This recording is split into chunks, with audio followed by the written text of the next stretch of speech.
You know what?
Okay, I guess we'll just do this for right now. God, what the fuck? So weird. You can hear me now, right? Thanks, bro. I work on it. Hey, what do I got that's fucking metal and you just got a Mog. I know I said I was going to give him another 15 minutes, but this is 15 Mog. minutes of just staring at myself in a fucking mirror, and I'm not really cool with that. I can, I like I it. can deal. It looks like a professional server now, for sure. I'm assuming that's you. It seems like you're the one in charge of it, right? So it's way more like it feels less intimate, you know. But I feel like what you did allows it to grow. You know what I mean? And at some point, you kind of just have to let that go in, because I think Horse wants to turn this into something, right? So this is much more like what would allow that. You know what I mean? um, I think you understand what I'm saying, right? With rating for Razor, Razor can jump in. A judge cannot jump in later. Please. We're going to go ahead and go to our second debate first. I'm going to go through. Did you watch these debates, Kay? Are they worth watching? I see Lethe's in there. Oh, he's a judge. See, we have that. If you're feeling adventurous, guy. Who's Jim Russell? Or Hammer. Who's on the bottom? And I'm going to do everybody's roll Vigilante, call. Vigilante. But again, we're going to skip over Razor while we do this. So, Groofus, if you would be so kind, sir, you get to. Okay. I think I rewrote my opening today. After talking to Ancom. I think it's the final draft. So gonna be fun. It's gonna be fun, all right? I put a lot of time into this argument. Okay. I'll show you my prep after the debate if you want. So you can see how fucking ridiculous I feel like I'm just a fucking psychopath sometimes.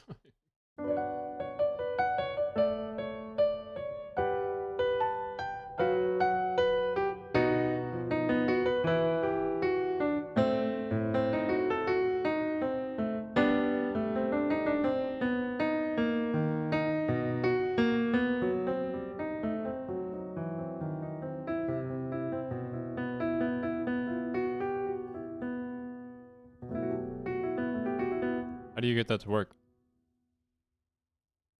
In the chat? I need to set my streamer shit up, man. To go being honest with first, you. please tell everybody who you are, what you're Also- about, and where they. Actually, you know what? I wanted to watch this. Apparently, Channel 5 has like an interviewing ICE agents video. This seems fucking. He just. I don't know how he does it. In law enforcement, that's just not true. They're doing exactly what the Gestapo did back in the Nazi regime. We are not. Sometimes I prep like crazy. But you want to know something, Kay? It's like one of the best moments to like really go deeper into a topic. So a lot of the prep is where depends on the video energy. I'm gonna be streaming for a while today, so maybe. Because obviously like there's limits to like what you know, right? And I find that the debates are like a good way to like In one of your talks, mobilize me to just go deeper. You know what I mean? you had mentioned that Lorentz and Poincaré, they were trying to make sense of the infinite energy of the electron, the self energy. Here, I'll give you a glimpse of just how much reading. Actually, kind of fucking ridiculous. Okay, 1 second. I'll give you a glimpse.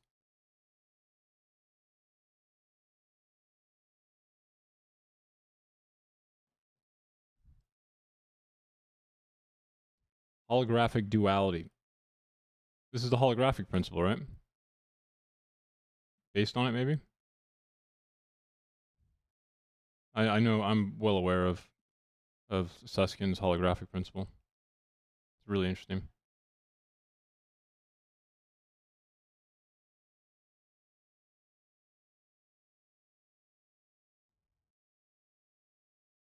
And the black horse, blah blah, right? Let's see here. Einstein Rosenbridge, yeah.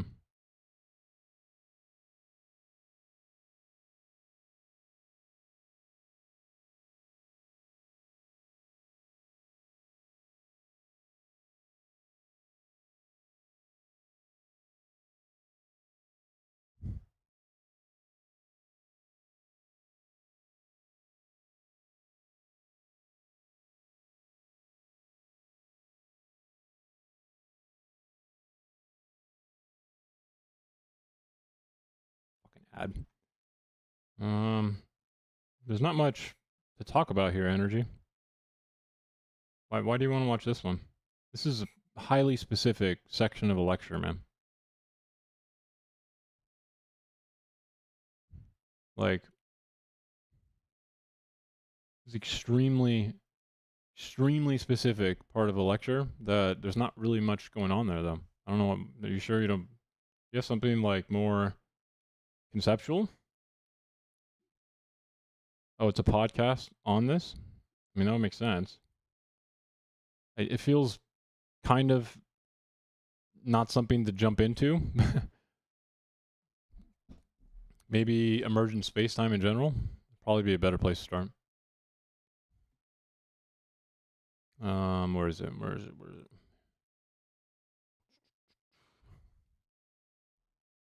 Of course. Fucking.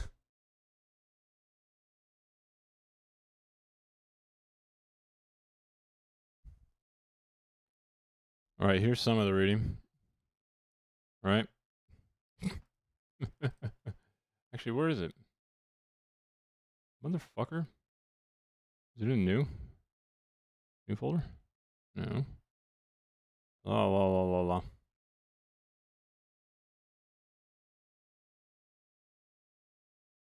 Where is this being saved? Am I fucking stupid or what? What's going on here?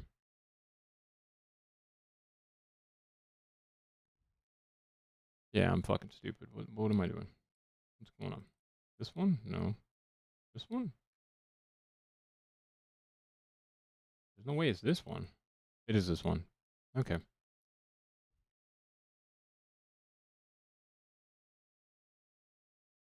Oops.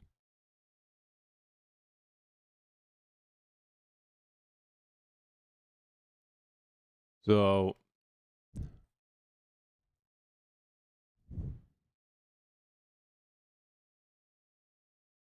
all right.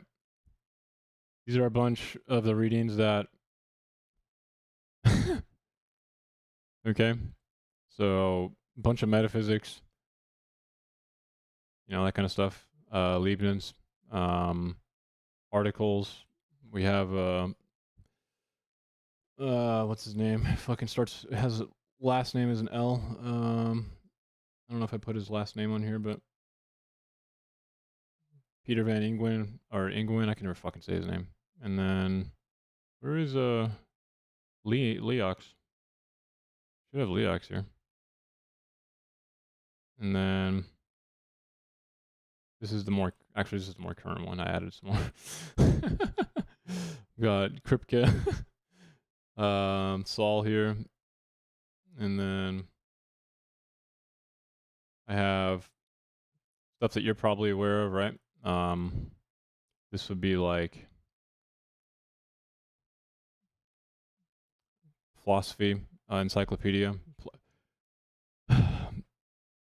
Stanford's Encyclopedia of Philosophy, that's like SEP or whatever. So down here, like metaphysical grounding and stuff, I just, you know, the whole fucking metaphysical grounding thing. Augustus? What's going on with Augustus? What is this? Who's this fucking loser? Do I care about this guy? Why is there no fucking audio, bro? I swear to God. They believed in the monopoly of violence held by the central government, a monopoly that... Hello. Does he have no audio? What's going on here? The fiction of safety. A Vargas Llosa lens on the fortress of the self. Oh my God. The... He uses a thing? Oh, girl and guy? I don't know. Augustus. Sun rose over the southwestern horizon on a crisp October morning in 2023, casting long shadows across the kibbutzim that hugged the fence line with the Gaza Strip. For years, the residents of these communities, Estero, Kibbutz Be'eri, Nir Oz, had lived under a specific, comforting illusion that they were safe because the state was watching. They believed in the high-tech sensors, the drone patrols, the Iron Dome, and the elite soldiers stationed in the observation towers. They believed in the monopoly of violence held by the central government, a monopoly that had, for decades, seemed absolute and impenetrable. Then, the sky filled with drones, the fences were breached, and the illusion shattered. Can he zoom in? Why In is the chaos that followed, as the most powerful... Why is he staying so far out, dude? This is fucking driving me crazy. Like, okay, here's another thin thing, okay? See this? This is the entire existence thing on Stanford's encyclopedia, right?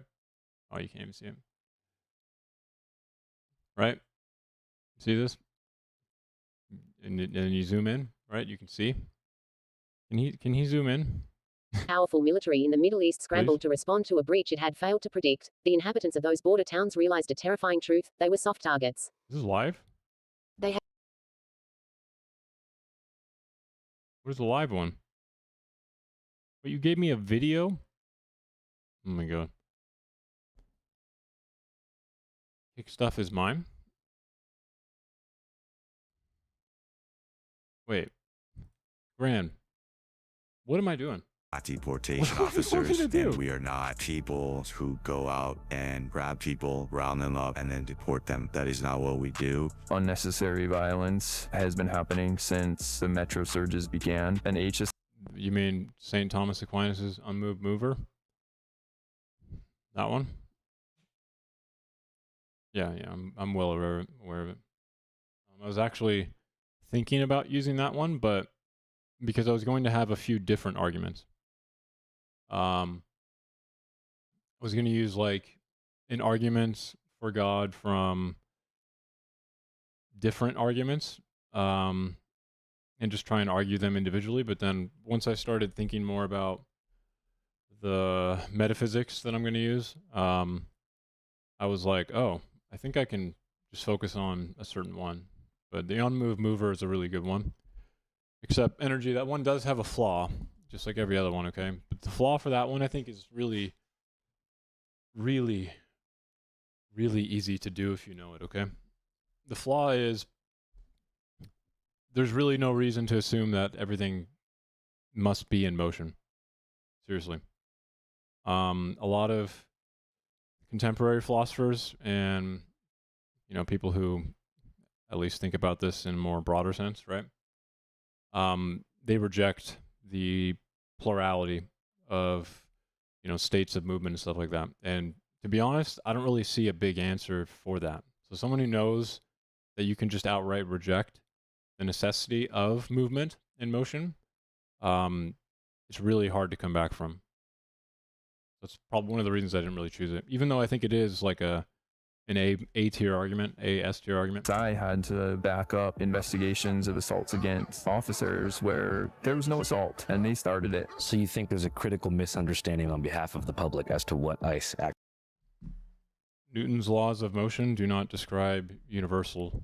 You know, like the same way that metaphysics that I'm going to use can't describe a necessary universe. So yeah, we observe motion, but there's no reason to believe that the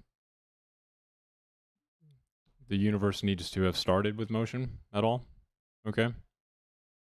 So that's one of the problems with metaphysics, right? Energy. We can't really use what we observe in reality to just, you know, slap on the fucking chrome paint job and call it a day, right? is. Put some fucking, you know, an 8-inch blue tip pipe from AutoZone in your car and call it a day, right? It's going to sound like a wet fart, but, you know. I think so. We have child exploitation, which is a huge component of what we do. You know, kidnapping kids, buying and selling kids, bribing officials, killing people, all for the purpose of exploiting underage kids. The internet has opened some doors for the world. Watching the Artemis mission live, coolest shit ever. Knowing that you can just jump on the internet and meet with a child and them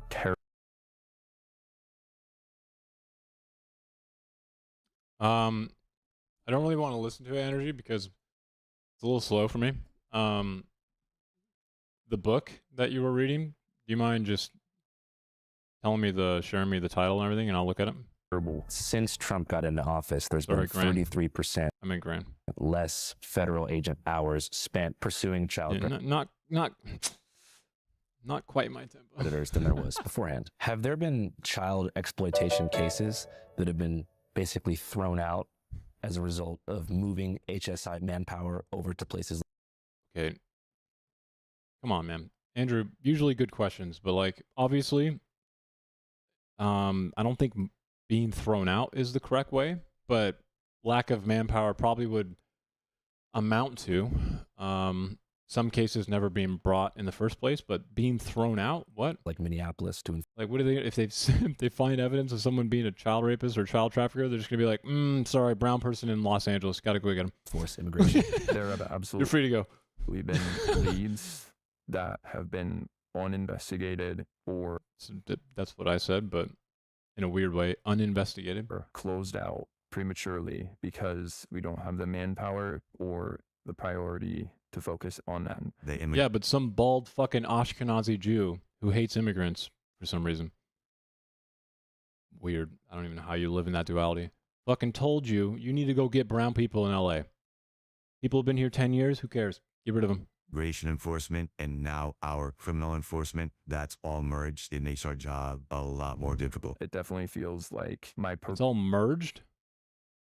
Immigration and criminal enforcement. purpose has been destroyed. I have no doubt that the American people have lost their faith in us. I lost. Okay. So right now it's like, so remember what I said, Zach? First and foremost, take care of yourself, right? But I still think we should like go forward. So I have everything set up for you. If you check that Google link that I sent you, I just need you to fill out the information, okay?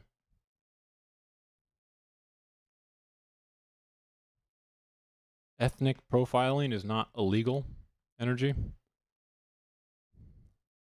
Lost our faith in us. You got fired from ICE for something you said about Israel. What was the process like? No grant rights were read. They didn't ask me about my side of events. They're just like, you're being terminated for misconduct. Which Dude, is something tells me that this guy, I'm sorry, something tells me that this guy went in like this, dude. He's all like, he's literally like, did you know the fucking Talmud talks about Jesus being fucking, you know, boiled in semen and excrement? Know how the Talmud portrays about Jesus and point people to clips. He's like, look, guys, of Jewish rabbis, the Jews, literally screaming about Jesus burning in hell. Now that we know how the Talmud portrays Jesus, yeah, something tells me this guy like showed his superior like this video and was like, it's weird to me being a cop from other agencies. Usually I my supposed thought. to like take a sworn statement from you regardless whether or not you're being fired. Do you think race played a role in you actually? Also, buddy, welcome to real life. I hope to God this motherfucker did not vote for Trump. All the fucking federal workers are so lazy, bro. We can never get rid of them. I don't want to be at will, you know, like every other state and private company. What do you mean? I have rights. This guy's talking about rights. I fucking hope to God he never fucking was like, yeah, all the federal workers are lazy. Getting fired and singled out? I'm pretty positive because I've seen officers commit actual misconduct on camera, say things they're not supposed to, and they didn't get fired or written up. That's called at will, bro. Try working at a private company. The termination letter quotes. The executive suite guy who like only is there because he's part of the family. Can like fuck every secretary he has multiple times, go in the tabloids, and then, you know, nothing happens, but God forbid you stare at your girlfriend's ass one time at work. I knew my girl was the one when she said she hated Jews in Israel. Yeah. So you never sent anything remote.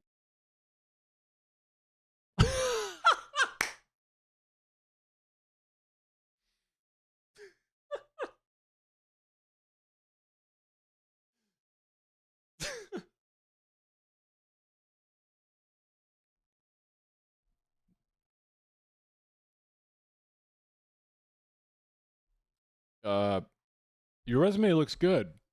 Your Facebook timeline, not so much. My girl was the one when she said she hated Jews in Israel. Yeah. So you never sent anything remotely. No, that was a different Was a different officer? officer that said that. What's up, guys? Dude. Are we sure?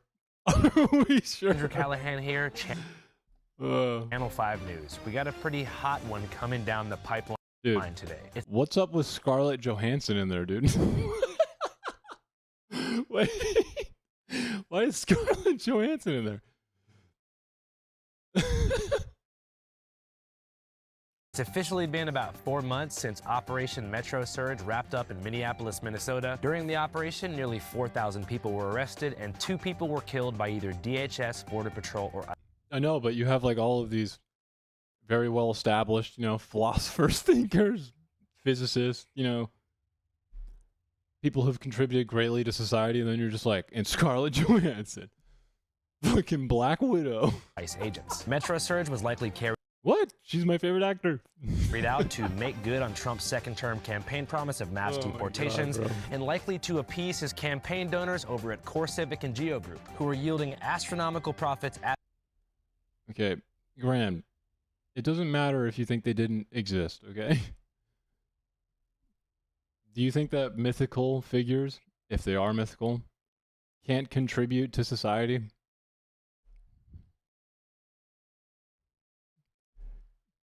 Hercules would be in my top 10 of Greeks.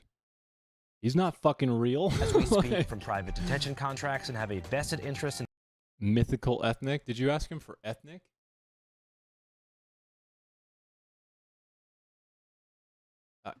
I'm sorry, you asked for Jewish people's names. You know there's a fucking made-up animated movie, okay? Where, like, it's just the story of Abraham, right? Where I feel like he is a Jew, at least portrayed in the movie, right? Like he's still a Jew. Filling as many beds as humanly possible like at the all Jew. times. And with how fast things move in the news cycle now, Man, hurry up. nowadays, I don't the care. workings of an elite line of Okay, okay. up war issues, sprinkle and God, drown oh massive my God, infinite oh my war God. over the $1 billion metro surge. Dude, we've got the fucking like. Oh, that's not it. But like the fucking sports animated. In fact, it's in a worse place. DHS's shenanigans in Minnesota over the winter cost the city of Minneapolis approximately $200 million in losses, $5 million in police overtime hours, $81 million in lost revenue for local businesses, and workers lost over $47 million in wages. For a look back, here was the scene on the ground less than 2 days after the killing of Renee Good. If you're scared to come outside, what are you waiting for next? American citizens are being shot in the street. This administration is not following court orders. They're sending citizens out of the country. Are you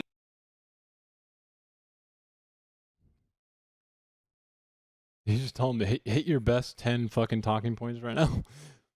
waiting for them to come knock on your door like JD And I agree with everything he's saying, by the way. I just somehow it feels as if he's still not understanding it fully. But Vance said? Minneapolis Public Schools have canceled classes for the next 2 days. The teachers union says this comes after ICE showed up to the campus of one of their Minneapolis schools. What else are you fucking waiting for? So throughout that operation, a lot of journalists who aren't me also did some fantastic Grant, it makes sense to a lot of people though. So just remember that. interviews capturing the passionate perspective of protesters. And on the right Also, Graham, I want you to understand something, okay? For instance, if Kay tried to argue that religion is made up in our debate coming up, I'd make him look like a fool, okay? There's a very specific type of fallacy you don't ever want to make, Graham. That would probably be the genetic fallacy, right? Or the genealogy fallacy, right? Where just because humans may have gotten it wrong about what we think God might be doesn't mean that God doesn't exist. So just keep that in mind wing side of when you try and talk about God and then how you think man-made religion somehow proves that wrong, because you'd be making a mistake. things, high up government officials were also barking and making a lot of And here I thought I was literally about to die from speaking too slowly because I'm tired. as well, especially Christy No. Shout out to Brian. Bimbo's on top. But one perspective left out entirely is the perspective of the ICE agents themselves. From what I've been told, today's interview with 3 different agents is the first time that individual ICE agents who are masked in the field have gotten on camera to speak their minds since the operation concluded. I should note, these interviews were only made possible because of the assistance of our buddy Carl, who you'll meet in a minute. Now, before proceeding, I just want to establish one important fact. There is no such thing as an ICE agent. So under DHS, there's lots of different agencies. ICE itself, Immigration and Customs Enforcement, is made up of Kay could coach. I think Kay is pretty good at analyzing debates. Pre and post ad hoc. Enforcement and Removal Operations, ERO. ICE is made up of ERO, which is Enforcement and Removal Operation. Wasn't enforcement and removal operations created at the same time as ICE? Or am I just...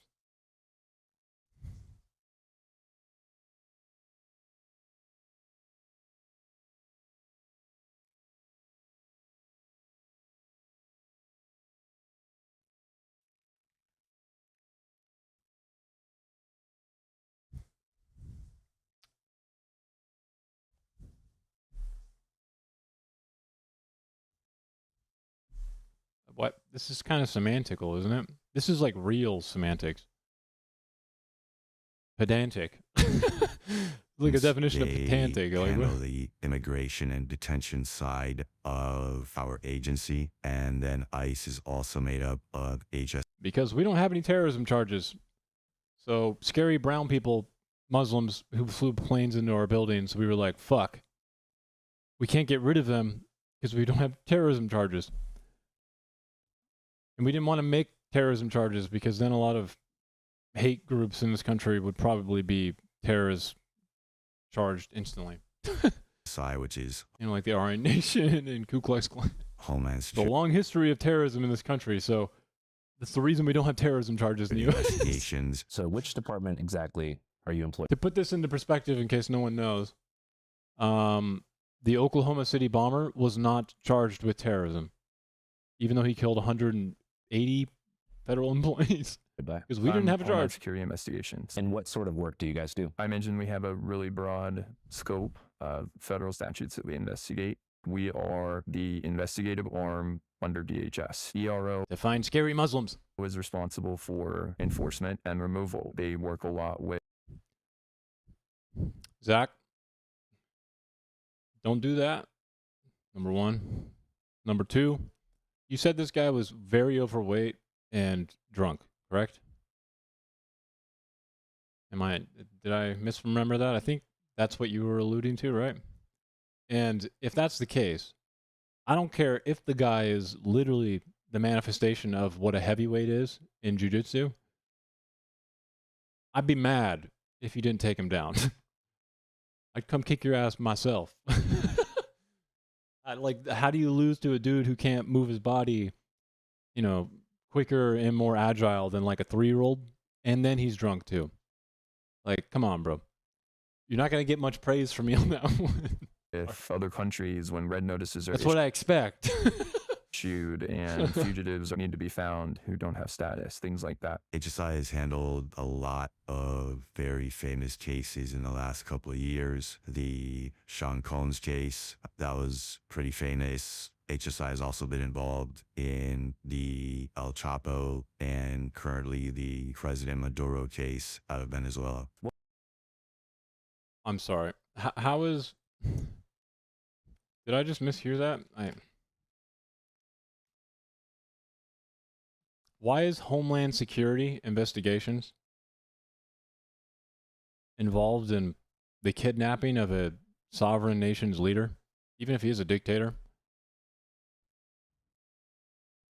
What?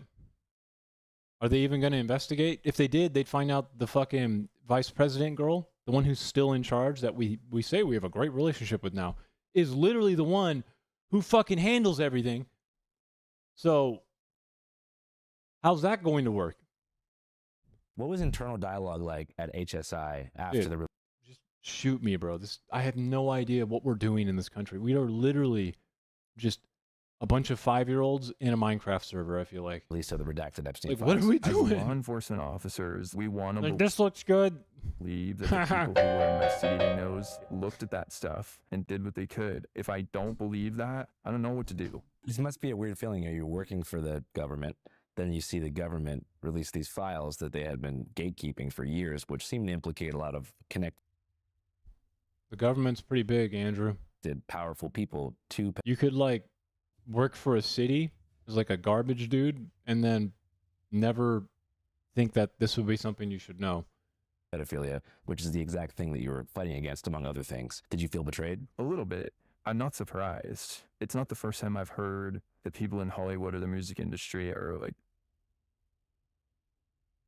Okay, well, Epstein, I don't know how to say this. Epstein wasn't in either of those. So, did your brain just malfunction? kids. The eating kids thing, that was bad.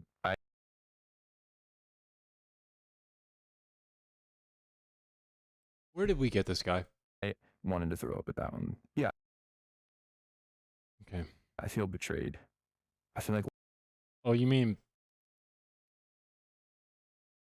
Dude, this email is not about eating the kids, literally. Does he know that? why are we holding on to this? Why are we gatekeeping this? As I mentioned, these interviews were only possible because of my boy Carl. You guys want to meet Carl? I have fantabled ICE agents for the past 2 months straight. How did you establish The voice of neutrality. To keep them talk, I've received people say like, you need to dox these people. You need to. So I get messages from people who are like, I fucking hate ICE. I'm the most anti-ICE person to a participant. Get fired. A group that anonymous doesn't only protect them, their info. And they took every one of. There's some crazy group that's like, give me their info. We don't know their info. I hope every one of those lawless who call ICE officers get doxxed one by one, and they get the public shaming they deserve. I do all my interviews through an encrypted texting app called Signal. which hopefully you guys can put up my info. Keep messaging me. It's going to be on screen. That's an end-to-end encrypted app. From that app, the interviews move to another app that's also end-to-end encrypted, but it is not a US-based company. So there is no way a US warrant or subpoena could ever get into that chat. So that intellectual property gangs. First interviewee. So our first interviewee is an HSI agent. Gangs, drugs, firearms, human trafficking. Interviewee is an HSI agent. Gangs. Mechanics gloves.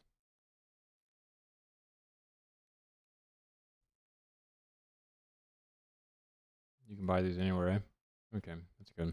Drugs, firearms, human trafficking, human smuggling, intellectual property. I was really hoping this guy did not wear a glove that would make him really identifiable then. Right, the logo Sure. on the movies before when we watched VHS, like don't copy this, that type. You wouldn't steal a car. Of stuff, or it's an antiquities theft, you know, repatriating stolen artwork from grave robbers or rich people, you know, back to their home country. There's such a large scope of things that we can investigate under HSI. The second one is also HSI. Yeah, except literal terrorists, because we refuse to make a terrorist charge. I'm glad we can bring back, you know, the second coming of Monet to some fucking asshole in Italy, though. This interview is kind of sensitive, Sick, but dude. this agent also combats child trafficking, amongst other things, in a more hands-on manner. We are not deportation officers who go out and grab people, round them up, and then deport them. That is not our primary function. Too bad. That is not what we do. Since January, February of last year, that is what our agency has been pushing us to do. That has put a halt to our criminal investigations. And you're going to conduct that second interview because you have a pretty good rapport with this person. Yes, I've been building a relationship with all these agents for like a very long time now. I put hundreds and hundreds of hours into just building and keeping this trust. You're down to wear a brown suit, right? Whatever I need to do, man. You need aesthetic consistency. Whatever I need to do.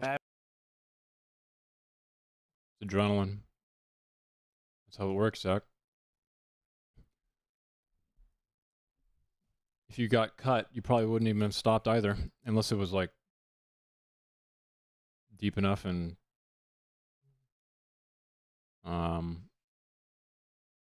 sharp enough to where it like severed your fucking muscles from your tendons and ligaments. But adrenaline's a pretty crazy thing. I have an extra tie for you too. Do you think that HSI and ERO should be separated? Yes, at one point. So something else, Zach, the reason you don't really feel pain is because a sharp blade will hurt less than a dull blade. Okay? So when a sharp blade goes through your skin, it severs the neurons, or at least the neurons where you feel pain, right? Your pain receptors. It'll sever them cleanly. So your pain receptors don't really know how to recognize that. If you have like a serrated knife or like a dull knife that doesn't cut cleanly and it has like a really shitty carve or like a jagged edge and it like rips and tears, that's where you get pain. Or at least you're more likely to get pain. And glass, also, you got cut on a window? Did they have plate glass in the window? How old is this fucking place? Okay, plate glass is not really that common anymore. Kind of surprised about that. Right? So plate glass, when it breaks, right, can cut you because of the fact that, I mean, it depends on how it's made. Sometimes they're reinforced with like this plastic layer, an epoxy layer. It doesn't matter. The point is, it can stay sharp. Kind of surprised that it wasn't tempered or something. There was a huge push to separate ERO and HSI. At one point, ERO was called DRO, which was Detention and Removal Operations, and HSI was called OI, which is Office of Investigation.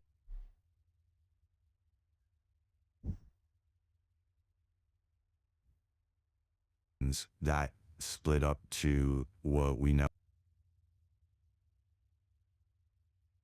A mobile home with plate glass? Windows?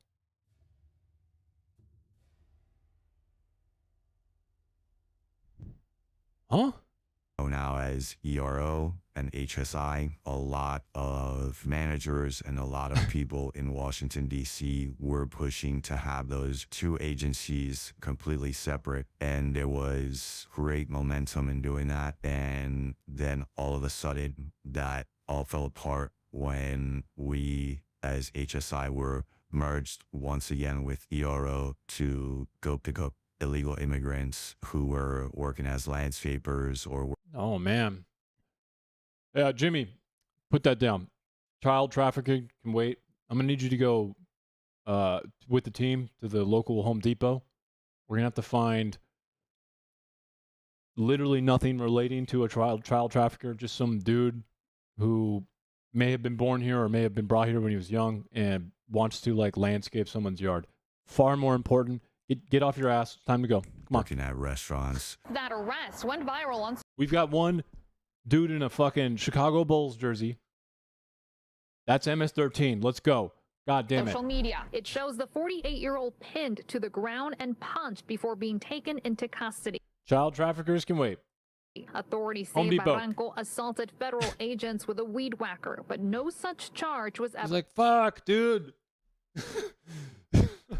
I do this every Tuesday for the last 10 years.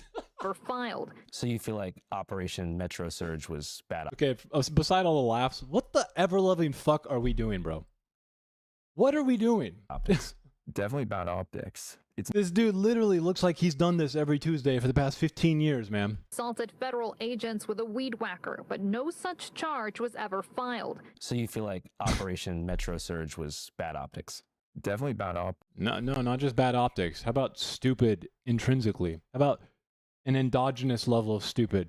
Born from within, stupid. The most stupid I could possibly think of. It's not new that sanctuary cities and sanctuary states have a different type of crime problem. That's Okay. You mean the one where they actually have crimes reported? Because that's what they do. Again, literally, sanctuary cities. Why did we make them? Well, it's not because we wanted people to, like, come here illegally as much as people want that to be the case. It's just, imagine trying to win any election in this country with that. Yeah, I'm running on literally supplanting people who live here with illegals. No, it's because when communities became very large that were also illegal, they did not report crimes because the fucking police officer could just randomly ask them, oh, are you a citizen? And they were scared to report crimes. So sanctuary cities allow crime reporting to happen in illegal immigrant communities, aka you actually have crime reported and you get less crime. It's not new information. We learn how to work in those areas, and we have systems in place with our partner agencies. Yeah, the local police departments. That's literally, yeah, 100%. To make things happen. And I think that Metro Surge probably single-handedly destroyed a lot of those relationships. Oh, sick, bro. I love that. It's great. In these sanctuary cities and states, and have set us up for probably another decade of trying to rebuild that relationship. It's the relationship is with the local police departments, by the way, just in case anyone's wondering. It's not with and also with the communities, because the communities need to work with the police, and the police work with the, I guess, HSI agency or the ERO one. And if the immigrants feel like they cannot talk to the police again, yeah, that's probably what he's referring to. Some major mistakes that you think were made? Maybe going too hard, too fast. Their problem. Suddenly, we're in a fucking Fast and Furious movie. What the fuck? I'm not against deportation, so that's not really the issue right now, though, is it? I mean, if you're here illegally, we should deport you. But I think if someone wants to just like stop there and act like that's some new statement, Molotov, like somehow you've like solved this issue. I don't know how to tell you this, man, but like you're so fucking lost or behind. It's not that sanctuary cities they're ad hoc. Sanctuary cities were made as a response and a reaction to the fact that we had large illegal immigrant communities. It's not that they make sanctuary cities. Yeah, well, no, they didn't make sanctuary cities to incentivize people to come there. people lived there already. And local law enforcement, police, it was very dangerous for them to ever even talk to these communities because no one would talk to them. Crime was kind of rampant in them because the people didn't feel like they could report crime when it happened. And then cops would stay away from the communities. So sanctuary cities are a Band-Aid for a problem relating to local immigrant police work, okay? That's all it is. So were the police.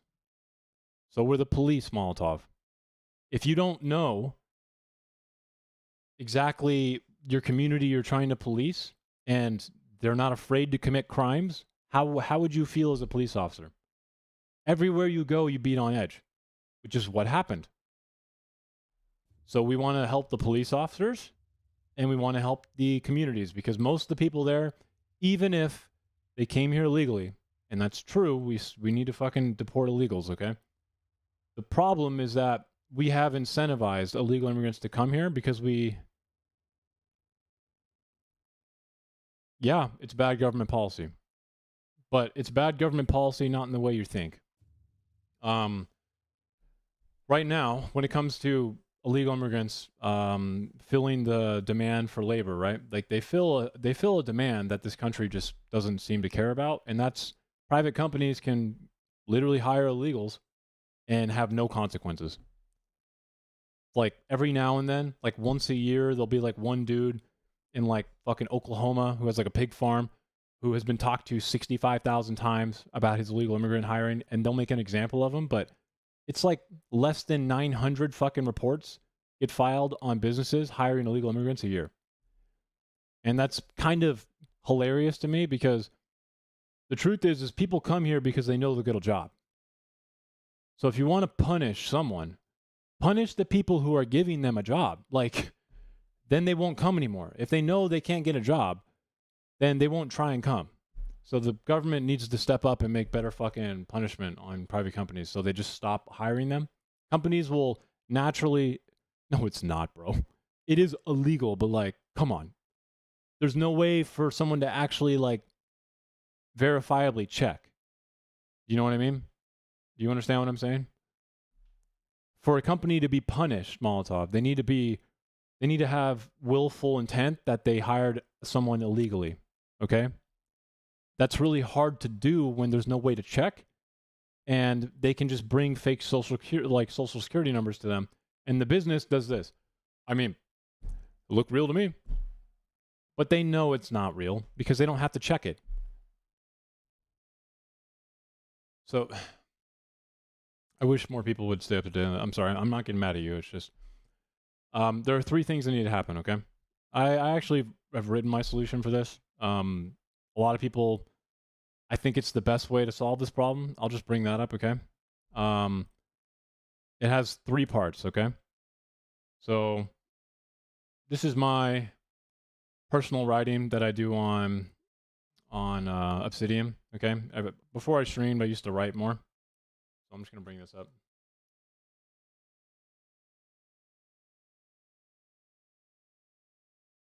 So the first one, okay?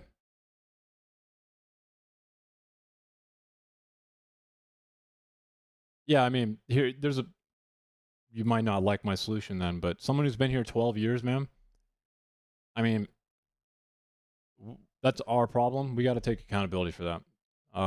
If we have to have, deportations for illegal immigrants, but someone who's been here 15 years, 12 years, they're kind of inelastic, and they're not like they're not like a dynamic thing that we can just yeet out of the country, okay? There's going to have major consequences if you get rid of someone who's been here for 12, 15 years. A whole family doesn't have a dad, entire spending fucking removed from the economy, an entire job, so income and spending, because they're obviously the same. They have an accounting principle to them, right? So when it comes to someone who's been here 12, 15 years, man, they have debt. What if they got a car loan? Like, if you just get rid of that person, you're just shooting yourself in the face and calling it job well done. So, we got to use our brain here a little bit, okay? Even though there's a fairness doctrine going on, we have to think about this from a reality perspective, not a, but this is what's fair and what's not fair. We still need to do that, but like, be like in reality, be pragmatic. You know, not so ideal. So the first one, okay,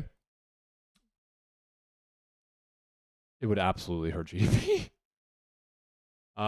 Secure the border, okay, and I think Trump has already shown that this can be done, even though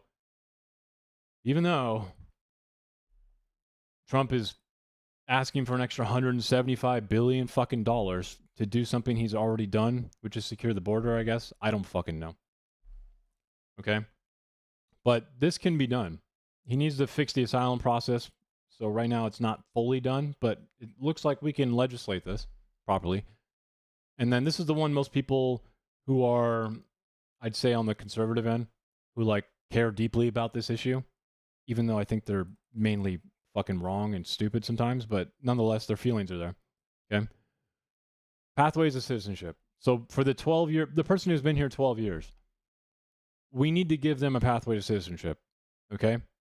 Why? Again, so you've literally, okay, so you are already, Molotov, I want you to understand, you are more based and fucking intelligent than 90% of fucking Republicans in Congress. I'm not kidding.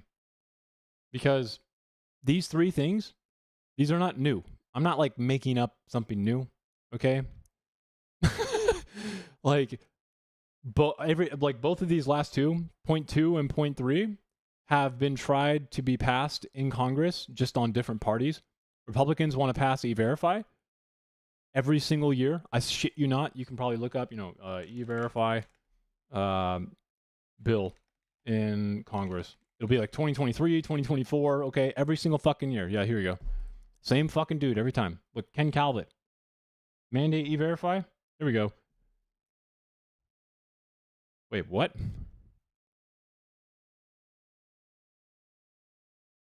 Okay, this guy wants to replace E-Verify. Because he's a psycho. Anyways, it's not new. Okay, Mandate E-Verify Act, 2024. Look, Mitt Romney. Okay? The problem, okay, is the Republicans never attach pathways to citizenship. They don't want to do it. Here's a bill to do exactly what we need, the third part of my plan. Mandate E-Verify. As soon as you mandate E-Verify, a private company can no longer take a fake social. They're going to have to, they're going to be required to take it to this government website that's been in place since 1996. You can find out if any employee is fucking illegal instantly, but we do not require companies to use it. But if you just pass this mandatory E-Verify, okay, without giving citizenship, then we have like 16 million people unemployed tomorrow. Sick, bro.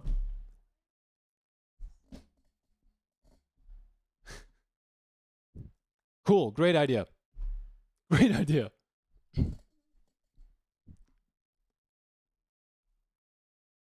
So those are the millionaires and billionaires disenfranchising us we're talking about? What do you mean? I mean, there are a few people in okay that I think they really do deeply care. But remember, just because someone has, a deep, what seems real to them, like truthful to them. In our last topic conversation, that was out of fucking left field. But just because something seems true to them, obviously they can still be fucking wrong, but to them it has like a real feeling to it, right? It's one of the reasons that when I talk about fascism, I try to humanize it quite a bit. Again, because the feeling of existential threat that these people have to feel this way is very real. So real that a lot of them will kill you for it, right? So there's not really a lot of things I can say beyond, that the feeling for them is very real, okay?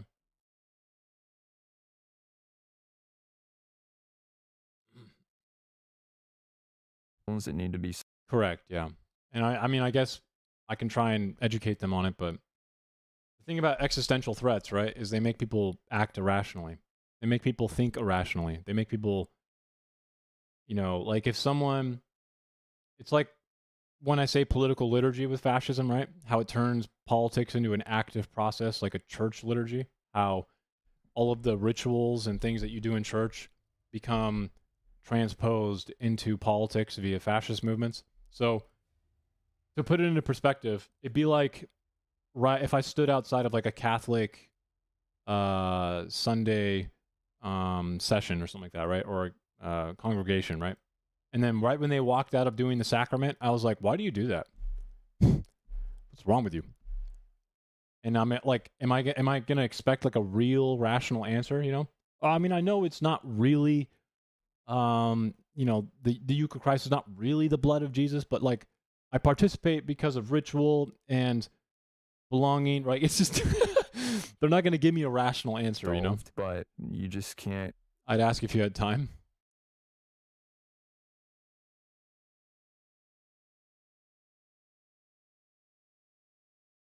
I think I'm not really understanding your question. If you want me to talk about the disenfranchisement thing, takes time to get through all that.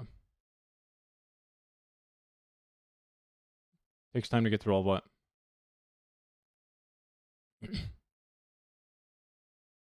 Oh yeah, what you're referring to, Kay, is called heuristics.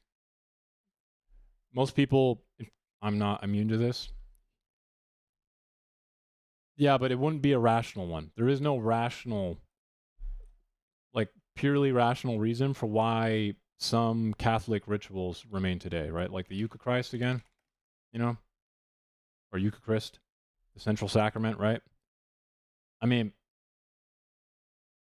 essentially, right? What do we do again? Transubstantiation, right? Like, do we really think there's a rational way to explain that bread and wine become the actual body and soul of Jesus Christ?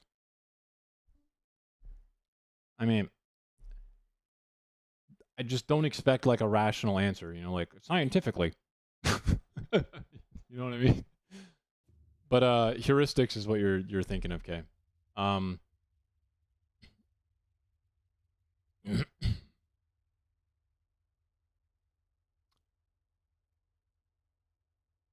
You think Christ talked about himself in the third person that way?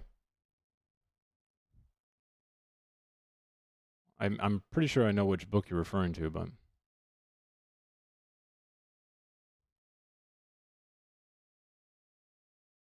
I mean the Eucharist is not that I mean it sounds like, are you Catholic?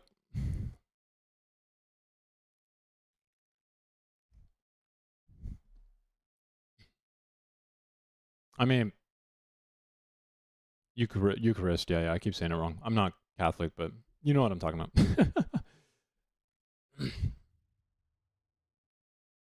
Do you know the origin of it? As in the Jewish roots or the Jewish early Judaism? Because the Matthew, Mark, and Luke, which have different, they don't exactly give the same account of this, my friend. The early Jewish tradition is kind of connected to the Todah, if I'm not mistaken. So the peace offering, right, during Thanksgiving, it seems to have been born out of that.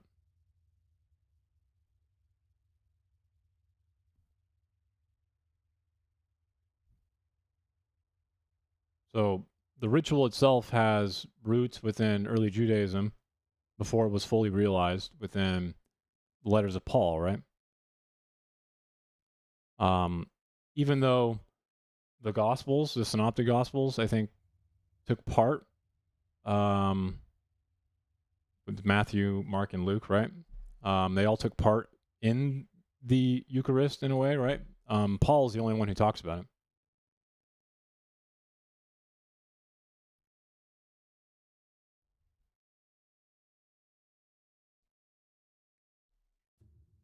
So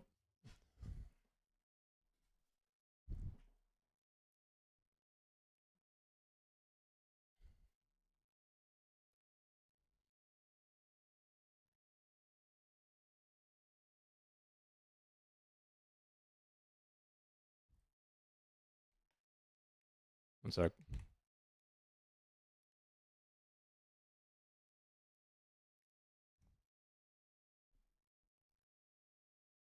That's because Paul did a lot of heavy lifting for early Christianity, right? He formed a lot of early Christian thought because he wrote as if it was already kind of separated. So there's a reason he's kind of half of the New Testament.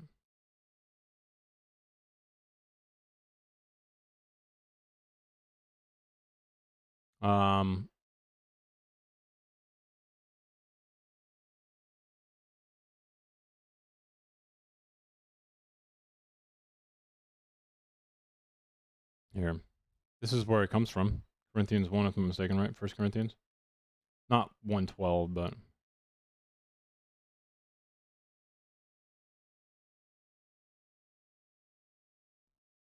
don't care about Israel. Okay. Weird if you're an Orthodox. Wait, what? How's that possible? Explain.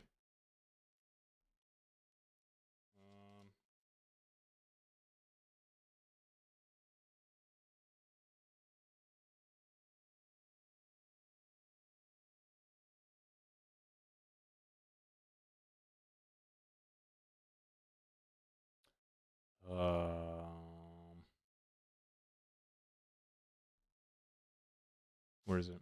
11? 1 Corinthians 11, right?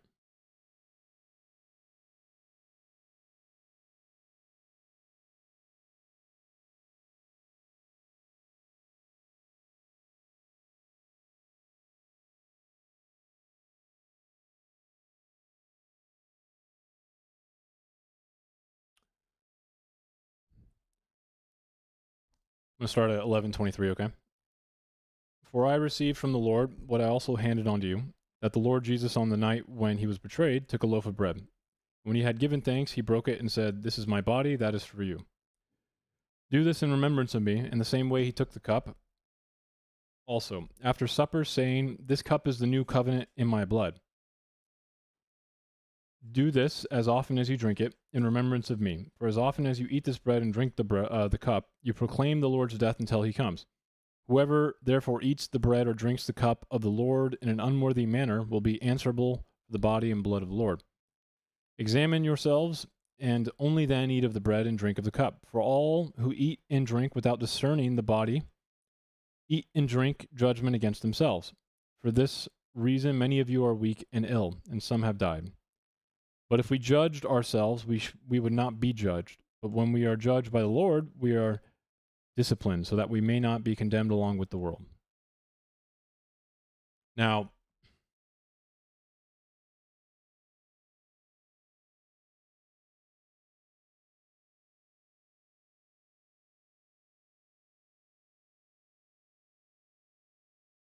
I'm not really sure if that's... I don't really think that means the same as what you said earlier, man.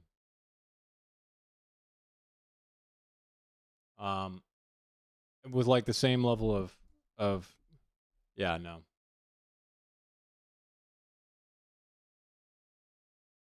So this line, right? Have no life in them.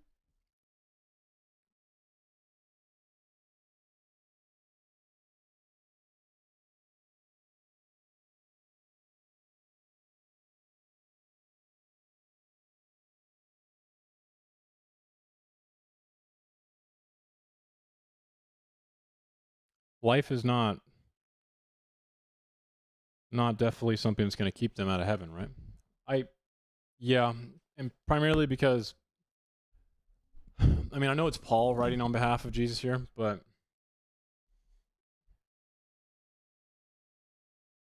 what is the only thing that keeps you out of heaven? Like, I don't think this is a literal idea that's being conveyed. You know what I mean?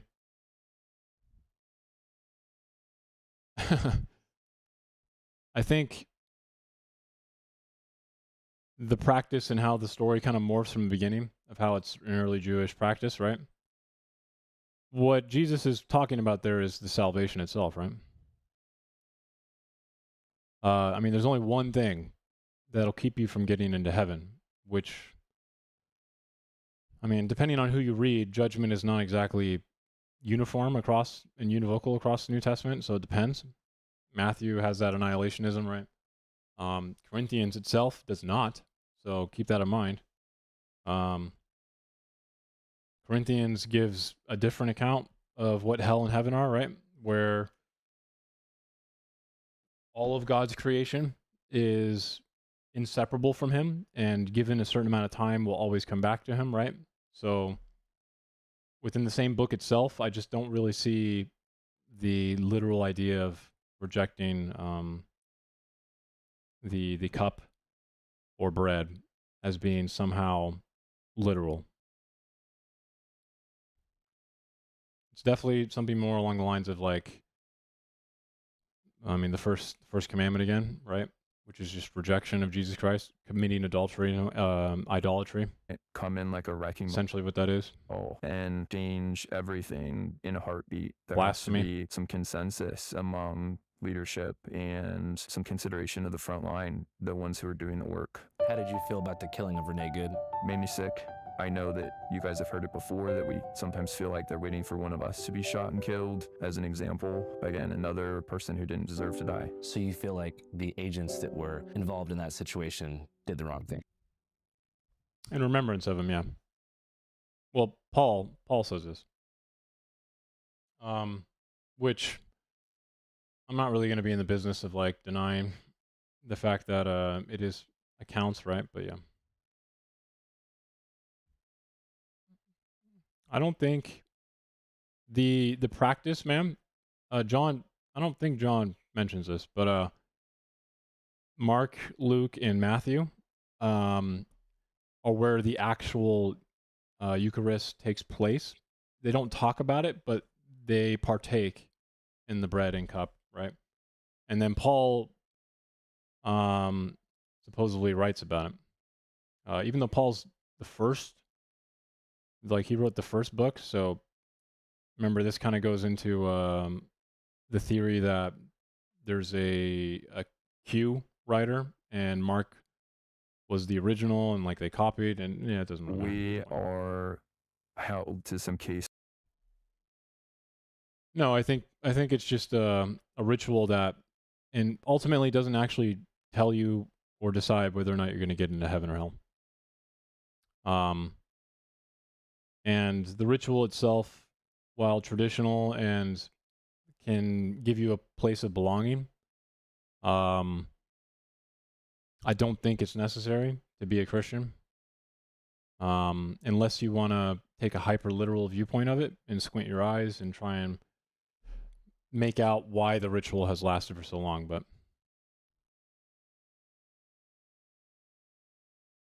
so the word normative, what does the word normative mean? It means ideal or what one ought to do, right? Correct? Okay. So outside of Catholic parish, right? Outside of the Catholic parishes right now, which obviously have an incentive to make ritual and sacrament very authoritative. What is the only thing that would stop someone from, in any heaven or hell case, so pure annihilationism right now, the most extreme form of annihilationism, okay? What is the one thing that would stop someone from going to heaven?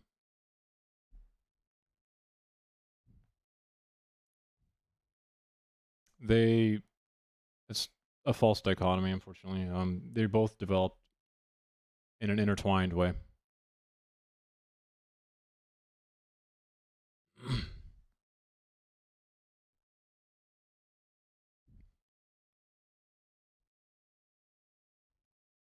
There's only one thing. I mean, the Catholic Church, no. The writings that you were referring to, there was no concept of the Catholic Church then. There was barely even a concept of Christianity. I'm not sure if you know this, but Paul was an elite Pharisee, which is kind of an oxymoron because Pharisees were the common people's Jewish social group at the time. They were not in any way elite. The Sadducees were. The Sadducees had a good relationship with the Romans and had political power. Jesus himself was quite literally a Pharisee, or at least espoused Pharisaic beliefs. Just fucking full stop. Paul himself came from a very affluent Pharisaic family. His entire lineage is, he even talks about himself in the New Testament in his writings. You remember what he says? I am a Hebrew of Hebrews. I am a stock of Israel, right?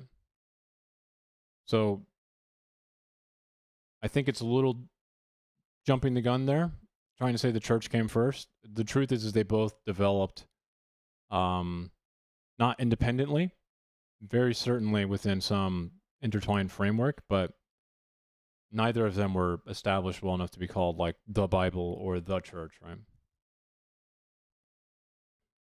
The canon, I guess, if you want to talk about the Bible I have on my desk, right, that we just read from, obviously the church came first before I could canonize it, but I don't know any Christian who would sit there and tell me that somehow the works were not divinely inspired or existing with the breath of God put into them until the church came around. So law that makes determinations about when. Let's Chief, the people were not Christian then, though. Christians and the idea of a Christian didn't come until far later. Paul's writing is the earliest. It's around like 50 AD to 70 AD. And the identity of a Christian was not there yet. Paul's writings were canonized in a big part because they created an identity for early Christianity. But to most people, they still thought they were just Jews, a different Jewish group. Does of force are right or wrong or objectively. Penal substitutionary atonement? What is that? Huh? Sounds like purgatory?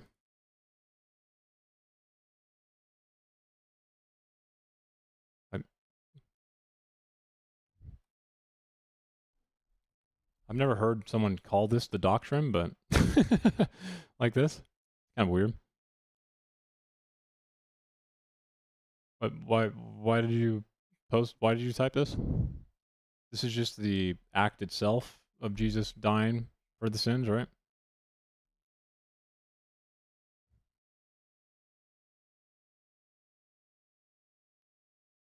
Who's talking about blood rituals?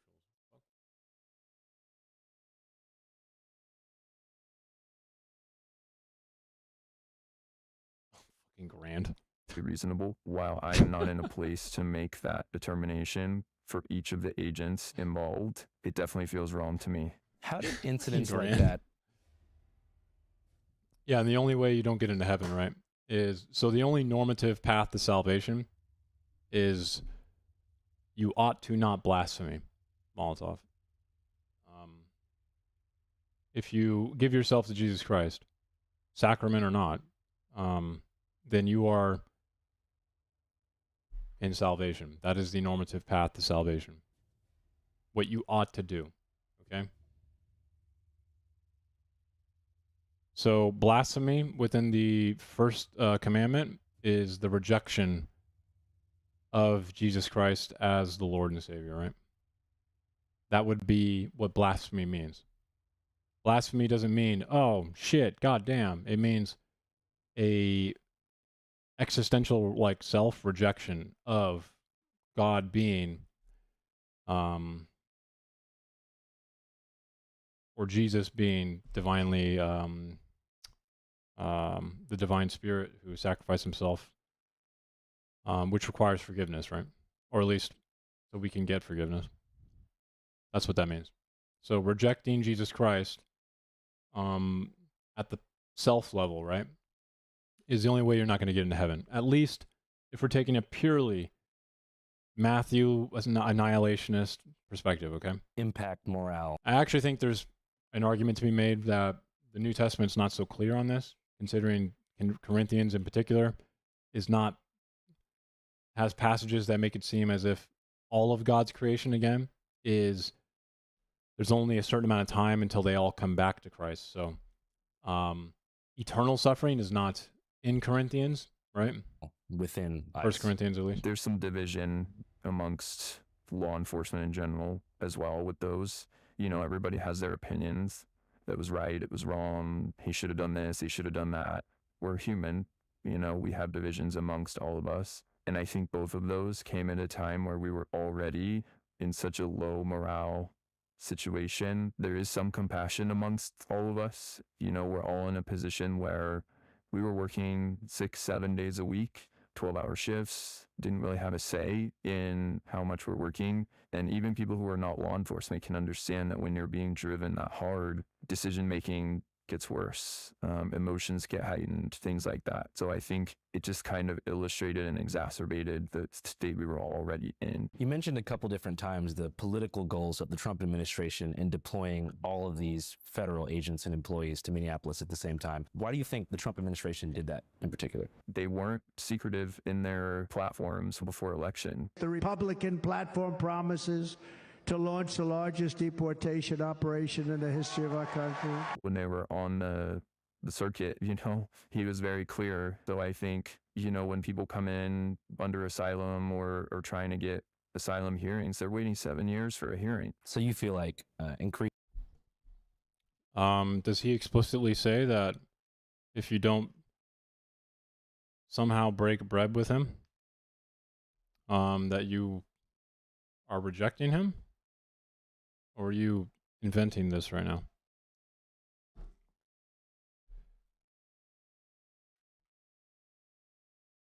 I think we're doing the latter right now, aren't we? Kind of inventing this.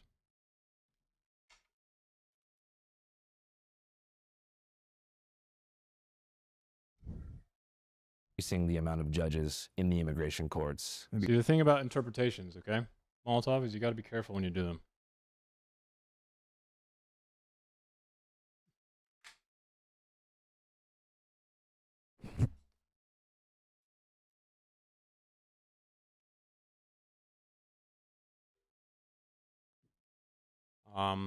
Because it sounds to me that quite a lot of Christians in your framework are technically just going to hell. It might be normative to walk the path of being less sinful. I think that's what you mean to say right now, right? You can agree on that? Although I don't really know what the sin would be here.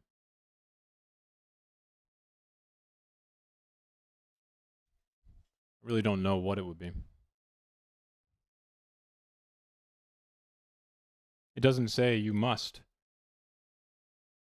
do this every now and then in order to remember me. It says every time you do, which, because this was a common practice at the time, right? He asked that you take remembrance of him during it, in order to make sure that you can achieve everlasting life, right? Be fulfilled. It's again not a literal statement. It's another way of Jesus saying that, you know, if you give yourself to thy Father and myself, right, then you can achieve salvation. But it's not literally every time you need to somehow turn bread and wine into the body of me so you can remember me, right? He's making a parable.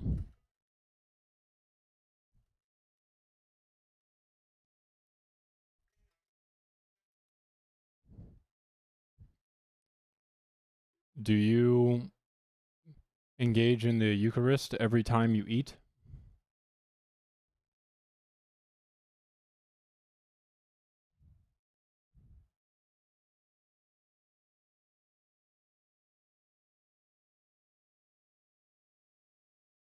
That's essentially what breaking bread is.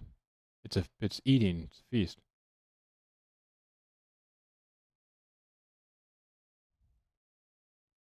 The ritual, yeah, but what is Jesus doing in Corinthians? Isn't that more important? I'm not going to talk about what the Catholics do right now. I'm going to talk about what Jesus is doing and then is telling you to do, right? Wouldn't that be where you want to start?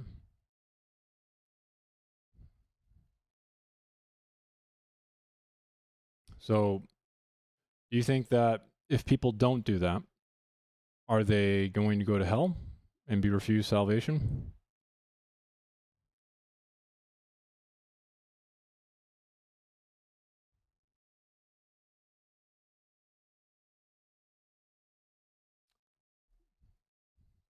It's not. It's talking about eating, having a meal.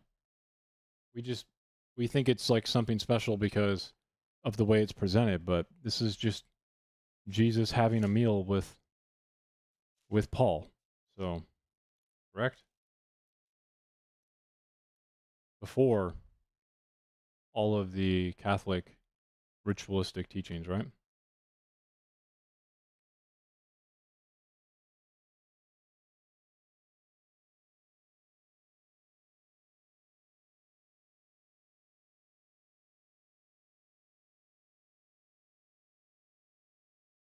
Yeah.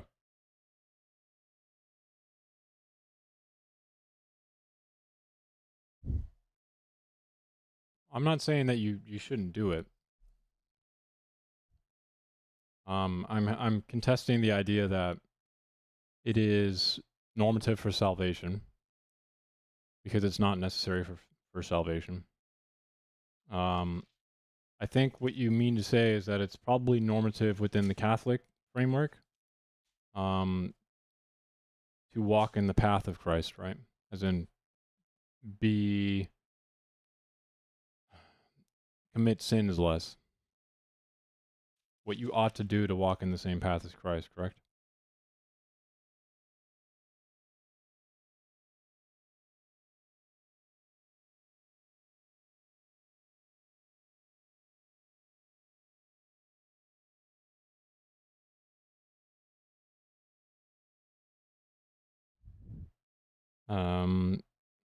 No, I'm not near Simi Valley. Theosis? What is theosis? The hell is that? Theosis. Holy shit. It's big.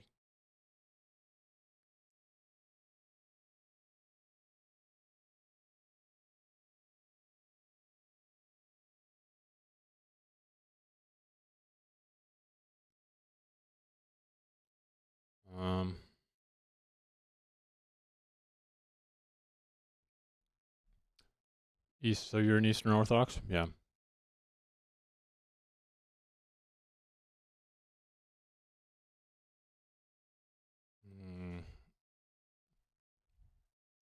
I find the Eastern Orthodox Church very interesting. It's kind of a popular thing right now. Were you always an Eastern Orthodox, or is this recent? Just curious.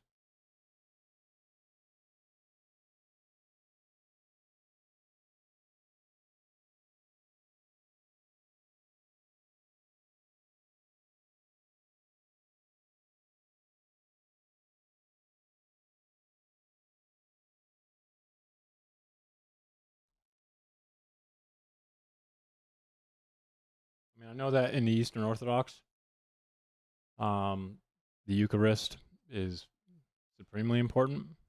I know that. I didn't know. I don't really know what theosis is, but maybe that's what I'm talking about, or at least what you're recognizing that I'm kind of talking about. But I'm pretty sure the Eucharist is extremely important within Eastern Orthodox. So.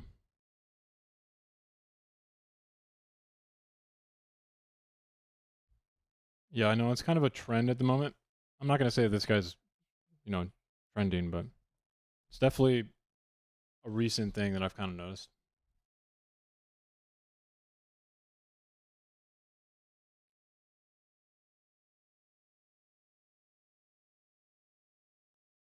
So Malta, I mean, do you actually believe that when you remember Christ, during supper, that you transubstantiate? Because I'm pretty sure the deification that you just mentioned there, would be you individually, not just that the bread and wine become the body of Christ, but you become the body of Christ, correct?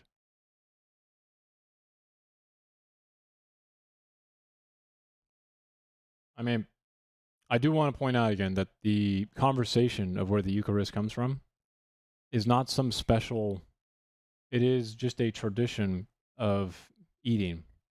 It's just a meal.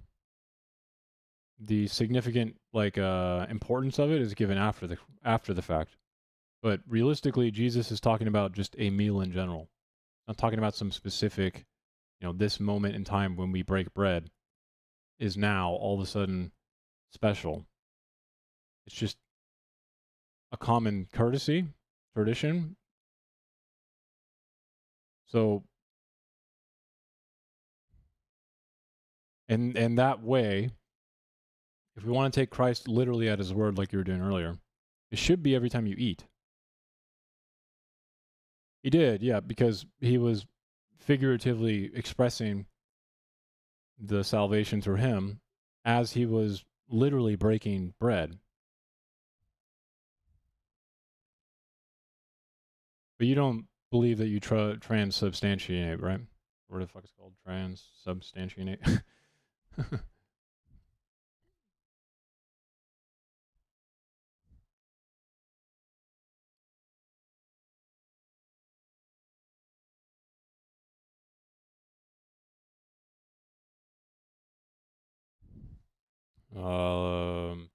I don't really think calling it a liturgy is a good idea.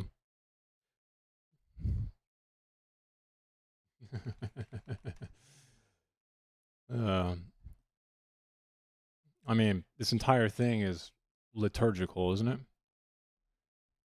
What else would it be other than liturgical?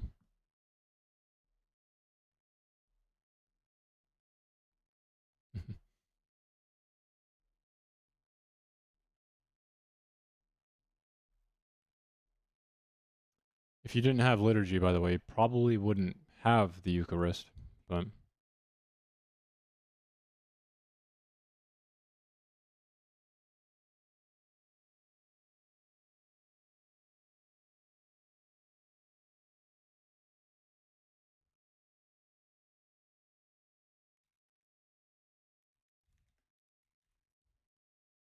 did the Eastern Orthodox Church come first?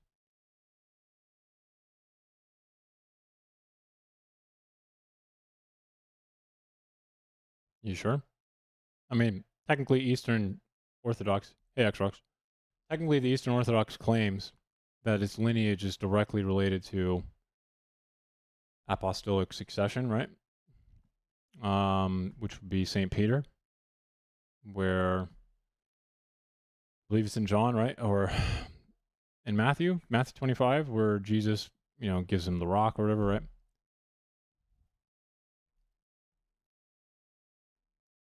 Christ did not establish a church.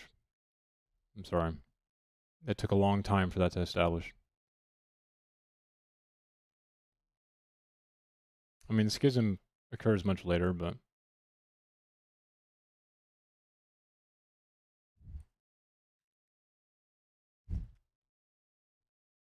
like, what church were the apostles Matthew, Mark, and Luke in?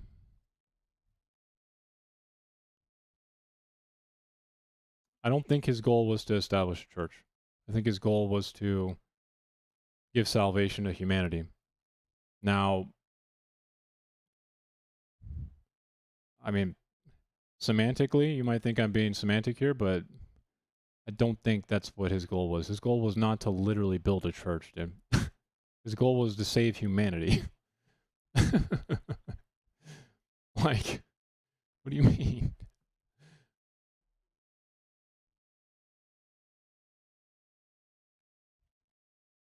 Like, he didn't actually establish an organizational church. In Matthew 25 or 16:25, right? 25:16 or 16:25, it's unclear actually, just to make sure you understand this, but even apostolic succession is not easy to pin down either, man. What do you mean I'm about to contradict myself? He doesn't literally say, Peter, make me a church. there's a line in which it seems as if Jesus is passing on the torch of teachings in a way, by recognizing Saint Peter or Peter as a specific. I mean, he becomes technically the first pope in a lot of Christians' eyes, but said what? I mean, I can pull it up if you like. I'm pretty sure it's in Matthew, right? Matthew 25.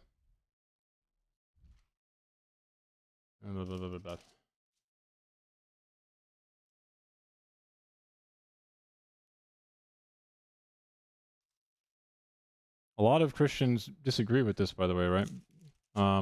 Apostolic succession is not something that you can just claim as fact, right? There was a schism pretty early on, man. And plus, no one even knew that a schism took place because of the fact that there was no Christianity yet, really.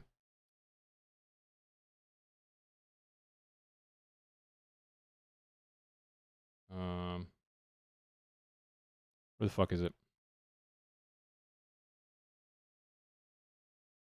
Is it 1625? Might just look it up. I'm a little bit off.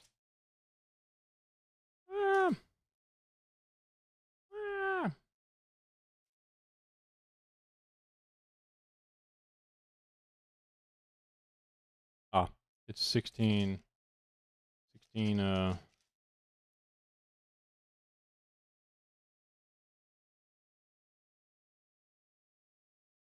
1620, 1613. Okay, Peter's declaration about Jesus.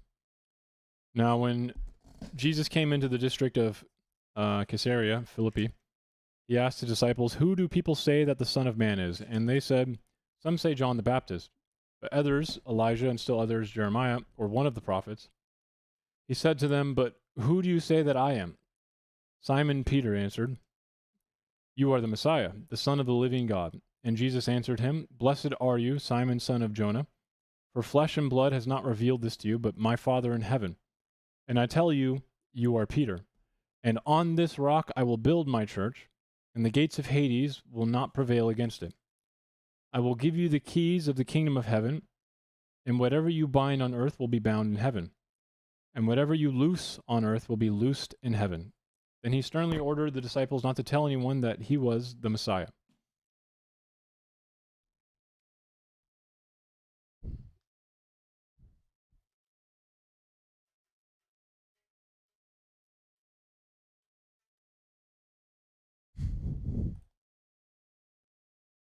He did say church, yes.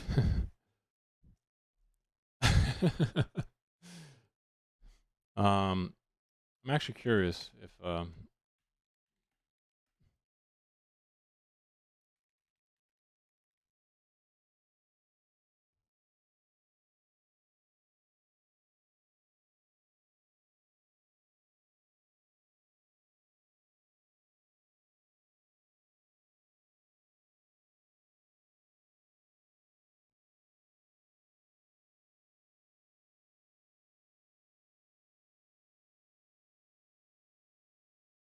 where is it? 16, 13? Here it is. Blah, blah, blah.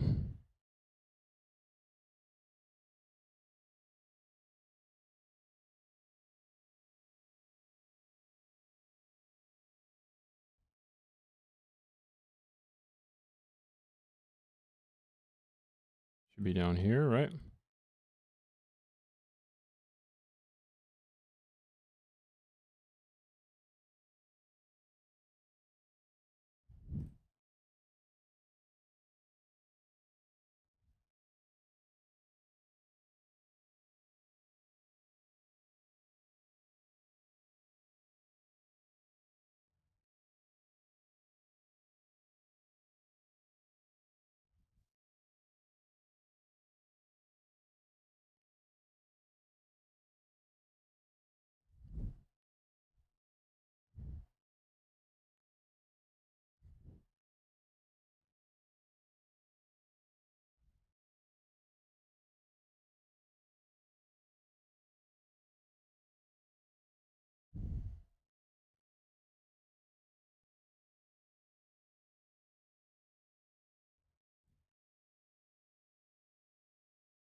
She from a compound.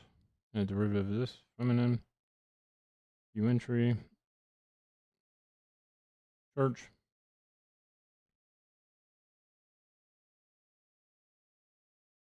Lexicon. So this would be a gathering of citizens called out from their homes into some public place, an assembly.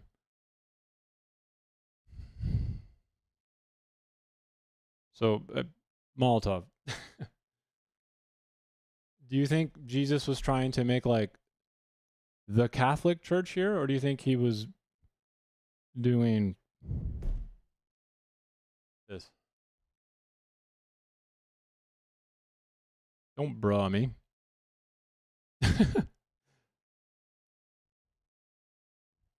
Spam the definition? I'm just like he still ain't reading. I am reading. I'm just trying to I think this would be a good time to tell you that you can't take the frame of reference of what you have in today's world, okay? All right?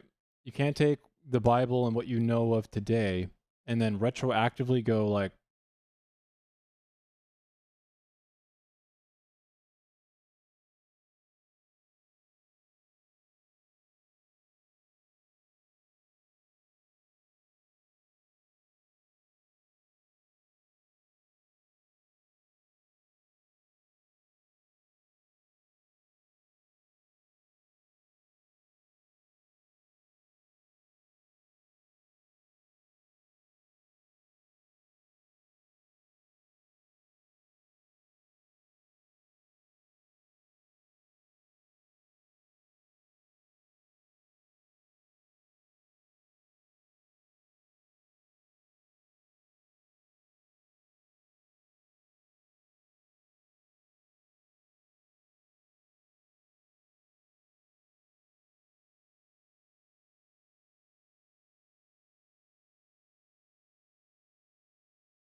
okay, there we go. We got back. We got it. Jesus Christ. I gotta be careful. I can't smack the Bible. All right. You get what I'm saying, though, right? Like, you can't retroactively apply. Oh, I actually, bro.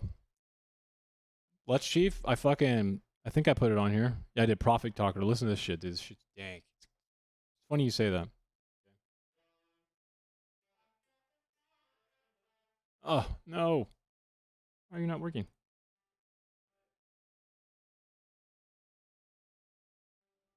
Mother? Fucker, dude. There you go. Alright, listen to this.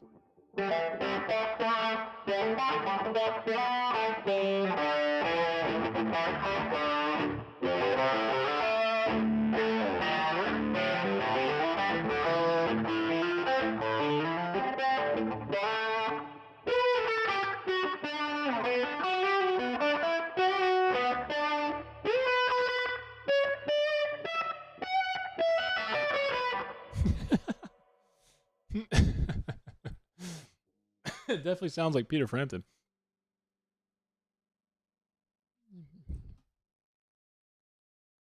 Yeah, right. Oh, it's because because I'm a psycho, Grant. I don't know. Because I have the tism, you know, or my ADHD can present itself in a lot of different ways, and for me, the dopamine hit that I'm chasing a lot, like every other person on ADHD. Doing things that I like music, I will literally 12 hours go by and I'm like, whoa, what happened? You know?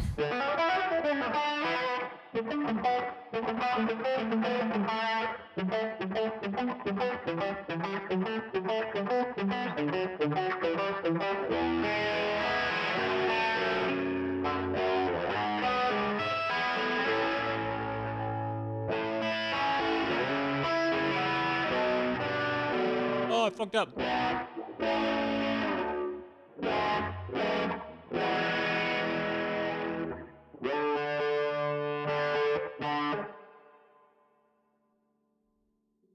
Did you learn music while running? No? Dial-up noises, brain cannot compute. What are you trying to ask me right now? Are you asking me if I like had the musical Leonard Bernstein textbook open, you know, while I was running the 400? Second dominance. Fuck. The answer is yes, though. The answer is yes. Right, the answer is yes. It'd be great. Expediting the asylum. The running era? What is the running era? Like when I was younger? I can still run, baby. Don't get it twisted, bro. I can still run you down. Okay? I just can't run as far anymore. Okay? Can't run as far anymore. Marching band was a great time. Marching band. I played the alto sax. I didn't play alto sax in marching band though. I did a little bit of drumline. That's it. A little bit of drumline.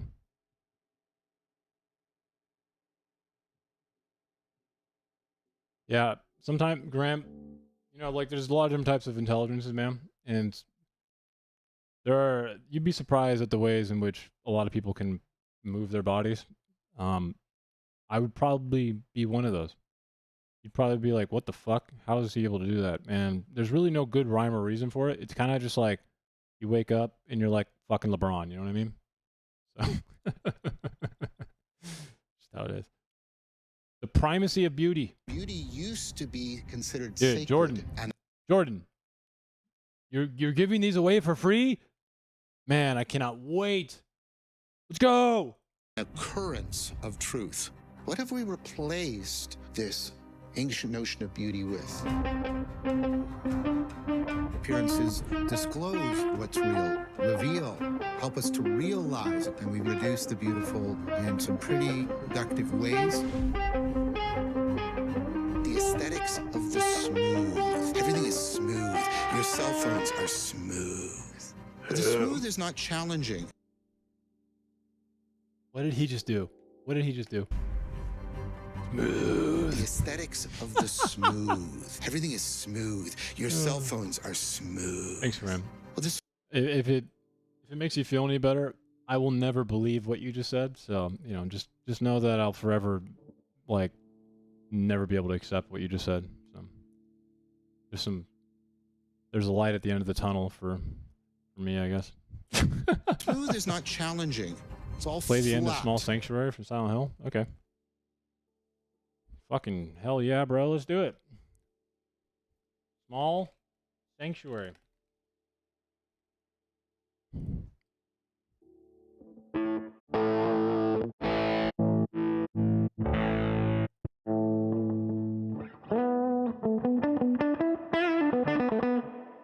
little too much reverb. A little too much reverb. Also, some 8 dots, bro. Where's my 8 dots? Give me my... Oh, that's fine. There we go.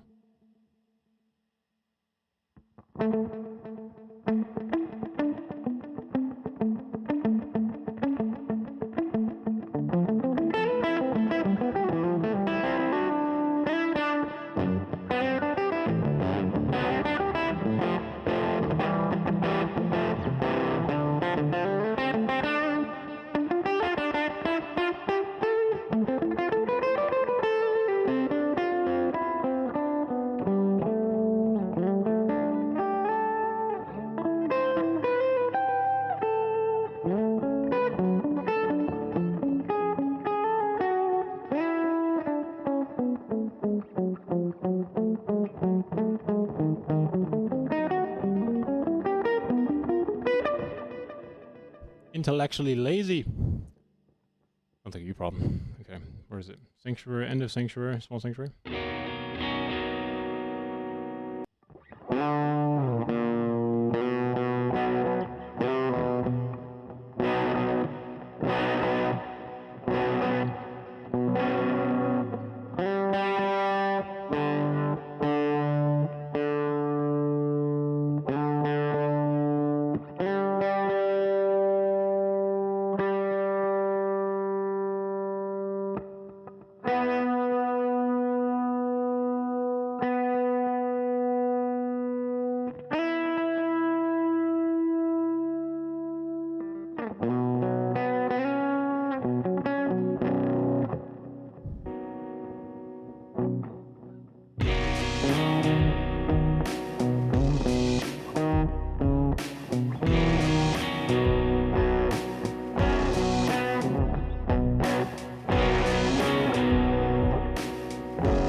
Hold on, it sounds like fucking psychedelic rock. This is really in the end of Silent Hill?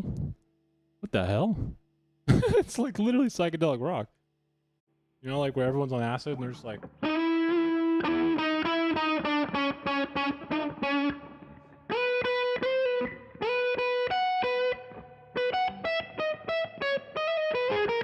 I was expecting like... What's the beginning? I was expecting like, you know, zombies and...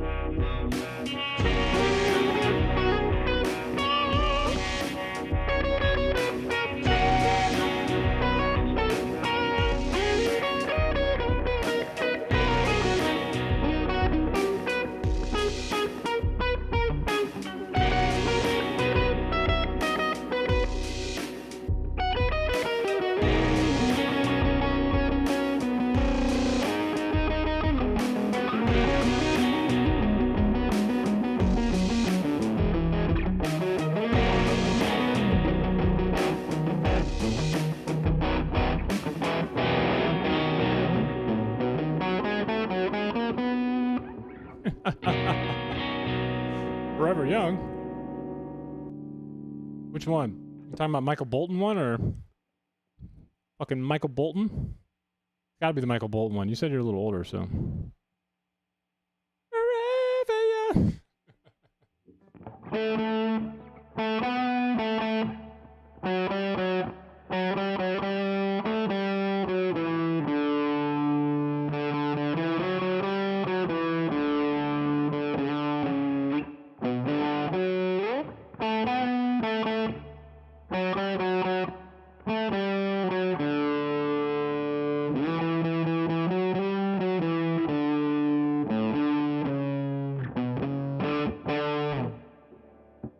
I'm also 18. I thought you said 41. This one, right? This is a good song.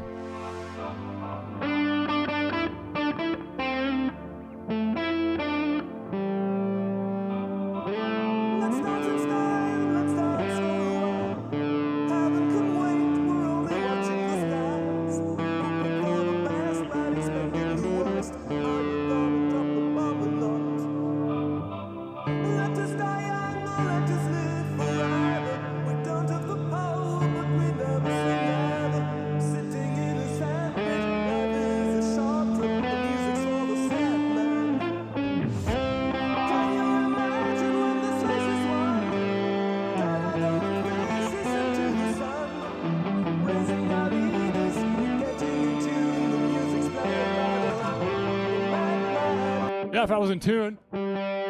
Motherfucker. God damn. I'm like, man. You know how many times I fuck with the intonation on the guitar? I want to fucking kill myself.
I'll be a good math teacher. What?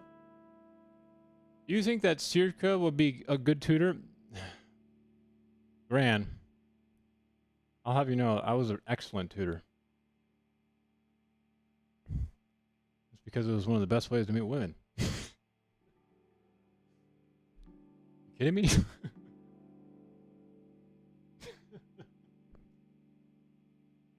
That was my go-to, bro. The same class as a girl. I'll go to the library, of course. We can do it together. I was a great tutor. Yeah, I was a great tutor. It's empty. Something deeply meaningful is missing. This notion about when appearance Great tutor. discloses reality is the ancient notion of beauty. That's what beauty primarily is. We realize a deeper reality. I happen to think I'm gonna guess what's about to happen, okay? Very vacuous, extremely fluid, dynamic version of what beauty is, but it's also everything, and it's not anchored to a single thing ever. So if I try to like sit there and go, that sounded like a lot of words to do nothing, he's probably going to be like, you're just not understanding the way I'm using it here. And that's going to be this entire lecture. It's going to be a bunch of fucking speculative conjecture, opinions, literal garbage and what real art is.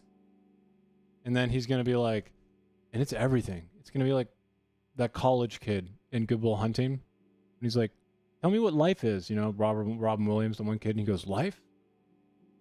Life's like deep. that if we do not that's what's gonna address the happen. meaning crisis, we will not be able to address all the other. The meaning crisis, otherwise known as nihilism. I'm not really sure. I don't really like it when people say meaning crisis. Because ultimately it's like some dressed up idea of what that's supposed to be. Like, how do you even... You know what a meaning crisis is? Post-World War II Japan. That's what a meaning crisis looks like. The emperor was defeated. He was the god king. Now he's no longer there. He's subjugated to the foreign enemy. And ultimately, the deification of the emperor is now ripped out from underneath the entire population of Japan. That's what a meaning crisis looks like. Not, I can't find the day job I like. What the fuck are we doing? The crises that are facing us. Is reality a blank slate? Is it an empty canvas? If the doors of perception were cleansed, then man would.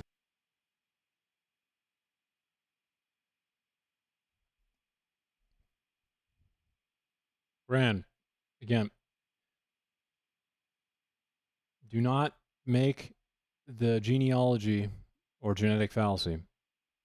Just because humans may be wrong about the type or the idea of God in which they think it might be, doesn't mean that God is now suddenly not realistic. So don't fall for that, okay? I certainly do think, to answer your question though, I certainly do think that like the fact that most of the early Jewish tradition as it relates to like the tabernacle and offerings and sacrifice were just simply the same as some other communities around them. Specifically, I'm referring to certain codes, which we have writing for, but just swapped out human with animal. It doesn't really give it a lot of divine credence, no.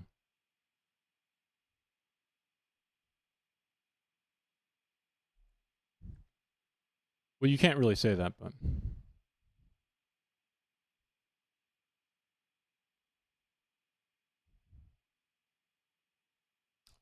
I mean, Molotov, we have two different extremes right now in my chat. We have Gran, who's about to take a flamethrower and fucking burn the ever-living fuck out of whatever Christian ideas he wants to, I guess. He's literally like the fucking dude with the flamethrower backpack when they got Omaha, you know, when they finally got to the concrete bunker with the Nazis, he like stayed there for 15 minutes roasting whatever the fuck were inside of that bunker, okay? And he had every right to do so. But then we have the other extreme, which Molotov, what is the correct interpretation of a text? Can you answer that for me? How do you correctly interpret a text?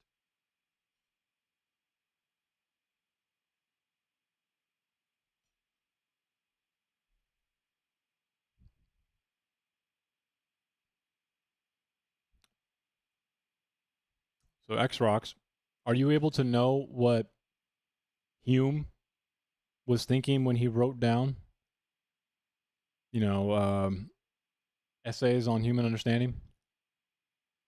Do we know exactly what he was thinking?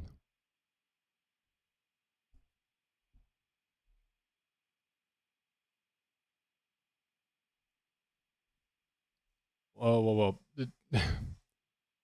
The different denominations are not because of atheists. You may be thinking of what atheists can use against Christians right now, but Christians who form different denominations purely thought of other Christians when they did that, not of atheists. So it seems to me that other Christians can argue against Christianity, not just atheists.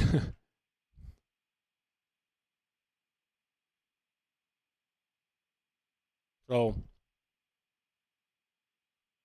but it's true though, that's what I'm trying to tell you.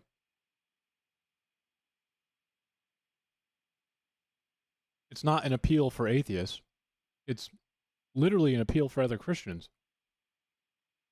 Because ultimately, I'm going to spoil the answer here.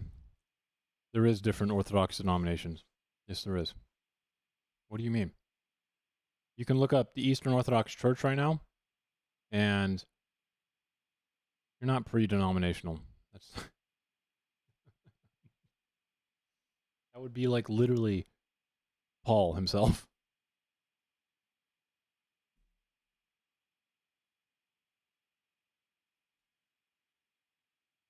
No.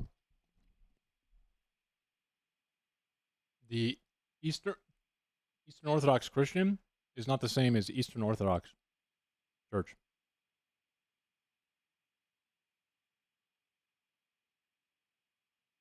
Do I object to the idea of an eternal universe? Object to it? No.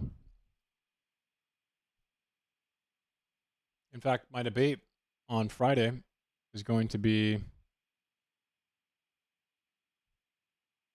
Okay. The word ethnic there, what is the word ethnic even doing as it relates to what you're trying to say? Let's just assume for all intents and purposes I'm talking about ethnic differences.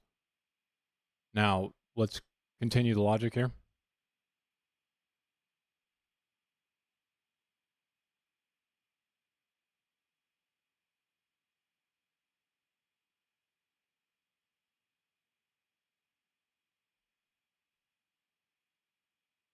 Individually? I can't remember. But I know for a fact that there's differences. Correct? Do you think that they're not different just because you slapped Russian in front of it?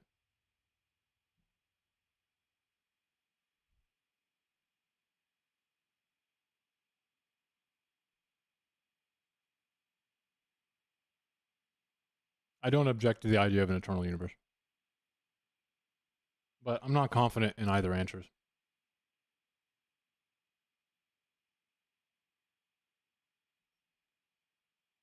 I don't know off the top of my head, man. And I usually remember a lot of things off the top of my head. I have a something I can bring up. My debate with Rob.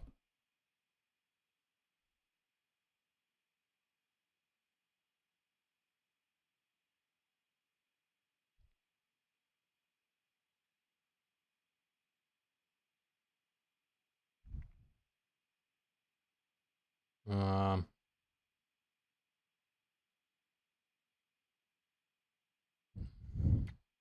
we have Oriental Orthodox. We have Eastern Orthodox.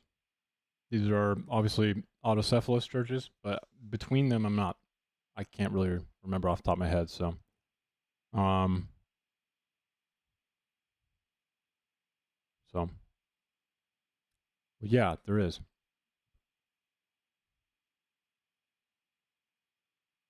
I mean, the main ones are going to be the Oriental Orthodox and then the Eastern Orthodox.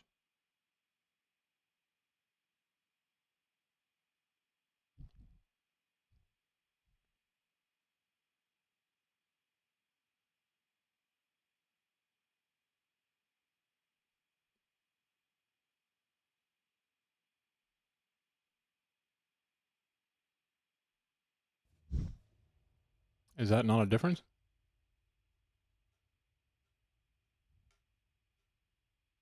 Again, I'm actually, I don't know. I don't really like speaking confidently about things I don't know.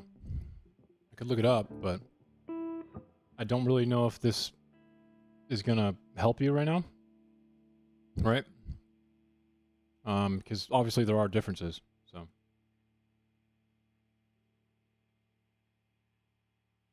like, that's not really contested, right? Unless that's what you're really contesting. Then I'm gonna have to go look it up. Ooh, that sounds nice. Wow. Look at you.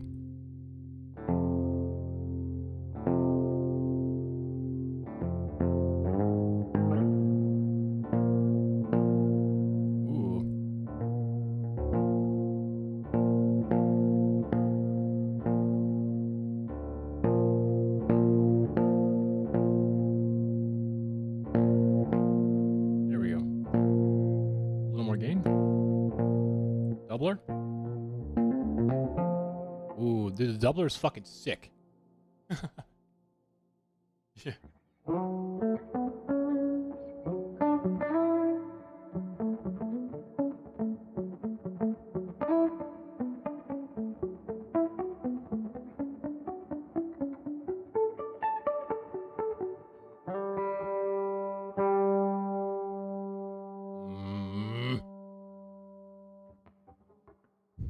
Whoa, whoa, whoa, whoa, whoa, whoa, whoa.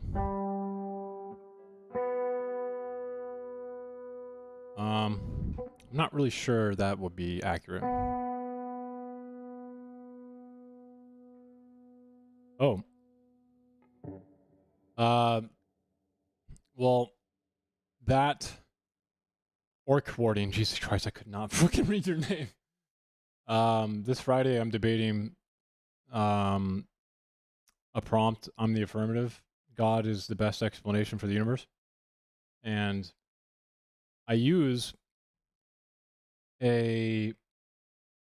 something similar to that. It's a cosmological argument.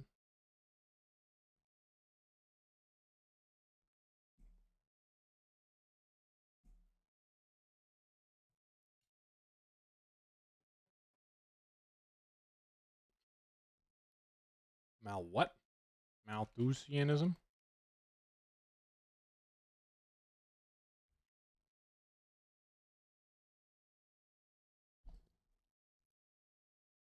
Okay, right off the bat, no, this is wrong. But given enough time, maybe, except this is already false, right, Graham?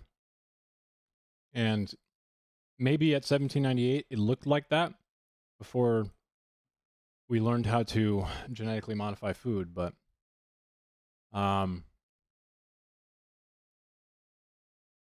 in my debate, that orc warding, I'm defining God as, actually I shouldn't say it, I can't.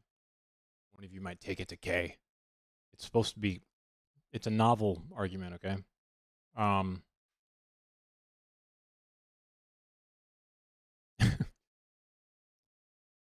Who decides who's in the canonical Orthodox Church?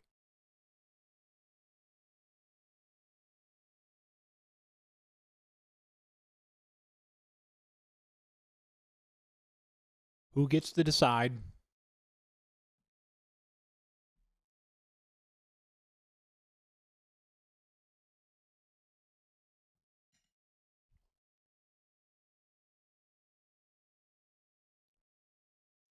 Yeah, but this is already wrong.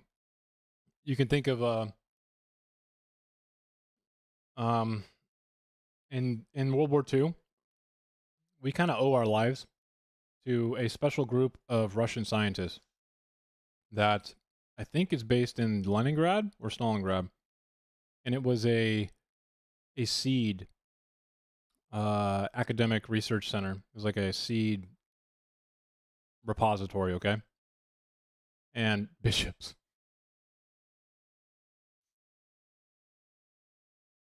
Do you think the bishops are going to just let everyone be a denomination of?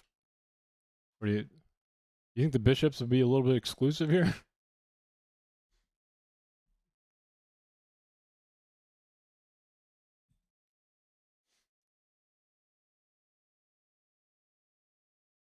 Wouldn't you need a denomination for bishops to exist? Some centralized church?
What is this noises I'm playing?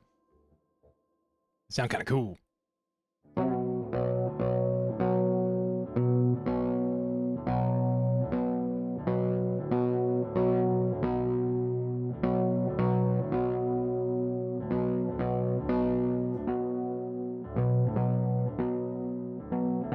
There we go. That's better. I like that. Maybe a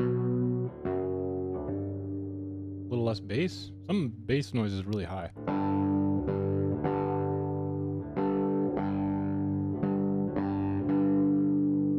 The fuck?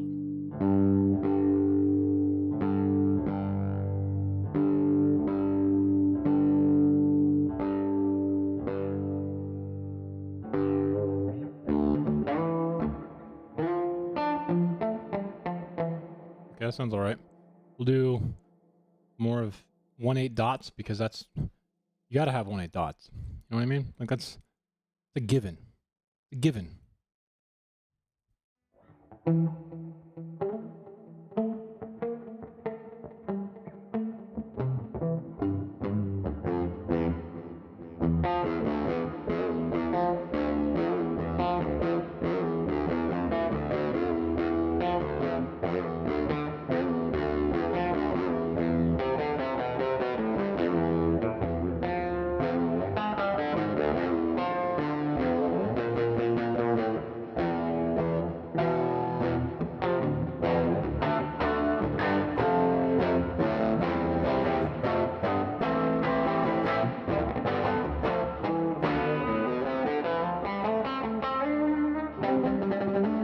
I suck.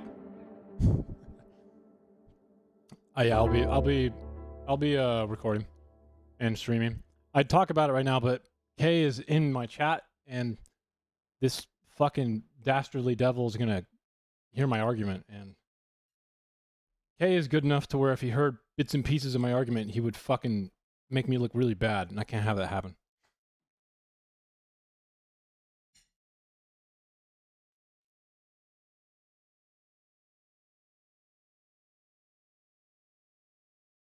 I must look dominant.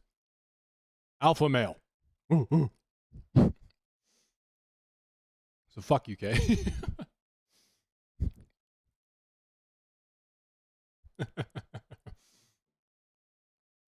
I did put a lot of time into it, though. Like, a lot of time. Too much time. Not sleeping kind of time. Yeah.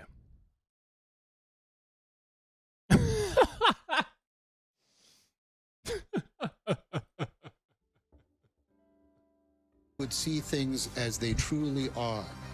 Hey, man. Can't say I didn't try. I don't know. It just didn't work for me, man. It's just not very nice. Not appealing. I don't know. I just don't got an affinity for cock. You have to understand what it would really mean to say that beauty could save the world. So welcome. This is a course entitled The Primacy of Beauty. The origin of beauty. Could we make it simple? No. We've never taken a business comm course. It's going to be all about beauty. I didn't know. I already hate this, bro. I already hate this. I need to turn off my get fucked brain right now. Okay. It's deeply influenced. By beauty? You won't see that for quite a while. Don't say beauty, bro. But it's deeply influenced by an important essay by a friend of mine, D.C. Schindler, called The Primacy of Beauty, the Centrality of Goodness, and the Ultimacy of Truth.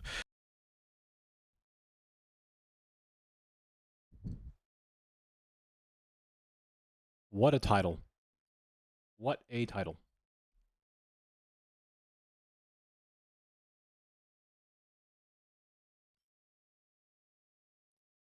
Molotov, I think there's a very easy way to show you a crack in what you're trying to say right now, okay?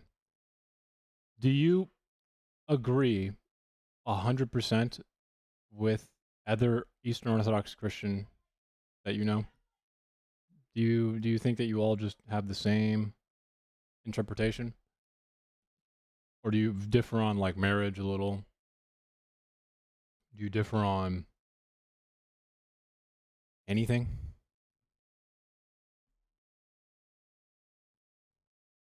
Anything at all?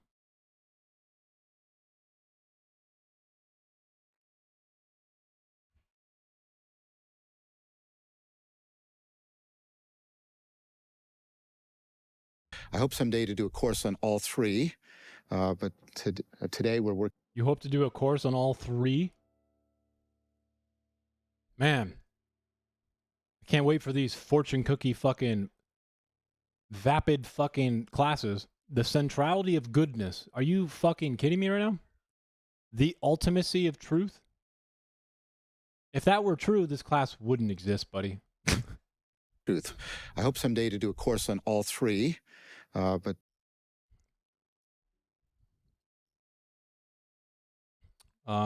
energy. The population is somewhat tied to the total amount of resources allowed to enable that population to some.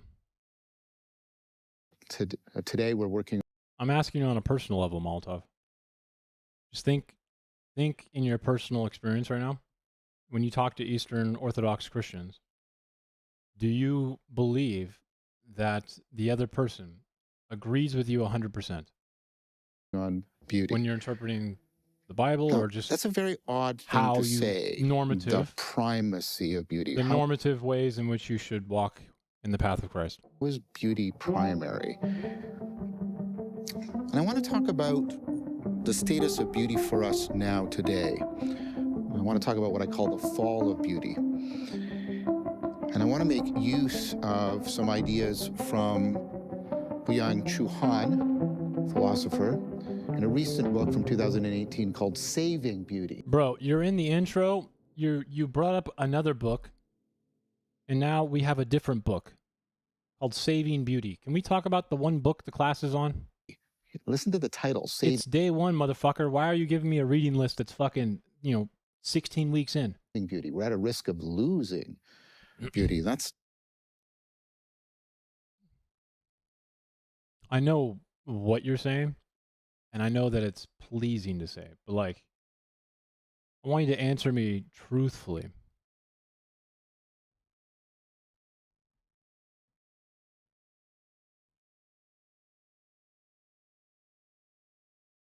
And if they disagree, are they not an Eastern Orthodox Christian?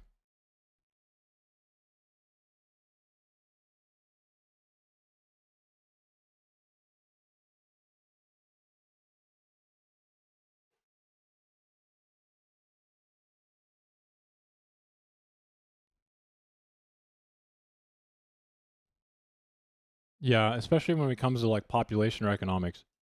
When people use the word artificial, right? In economics, it's very funny to me. I use the word artificial to show that it's a negative aspect in the economy, like it's a negative spending or something like that. But it's like when I say that there's artificial demand for housing, there's nothing artificial about it. There's real demand. It's just shitty demand. Like, if you are artificially impacting a thing, it's still impacting the thing, man. You just don't like it. And sometimes that's okay, but you kind of have to clarify when you call something artificially that you're using like a qualitative term for it, right? Like good or bad. Yeah, it's more of like a qualitative phrase, not like a, it shouldn't exist. Or it doesn't exist. It's fake. Like that's not correct.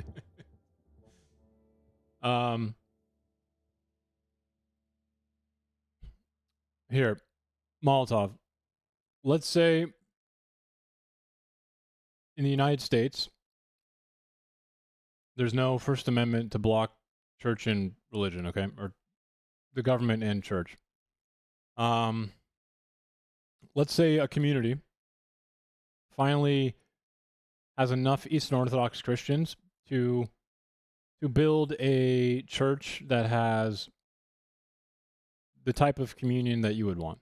And also, they want to change the town symbol, which is a normal traditional cross, to a Eastern Orthodox cross. Now, do you think the regular traditional cross represents you? Yes, right?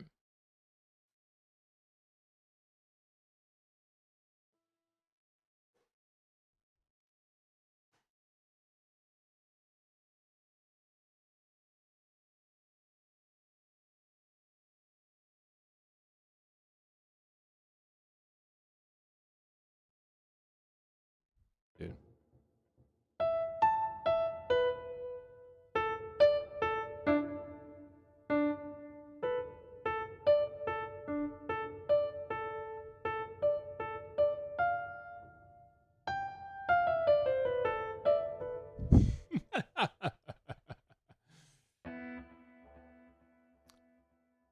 Well, I mean, it doesn't actually have to be manipulation. So manipulate, I'm assuming here, guys, we're adding another qualitative word, right? The truth is that in housing markets, if you had a lot of money, you would do the same thing because your incentive is to make money. So it's not that artificial demand from institutional investment is a manipulation of the market. It's kind of just doing what we would expect. It's more like when I say artificial demand, I would clarify the word artificial as being what I think to be a negative factor into the whole economic condition. And truthfully, the companies themselves and the institutional investors are not to blame for that, right?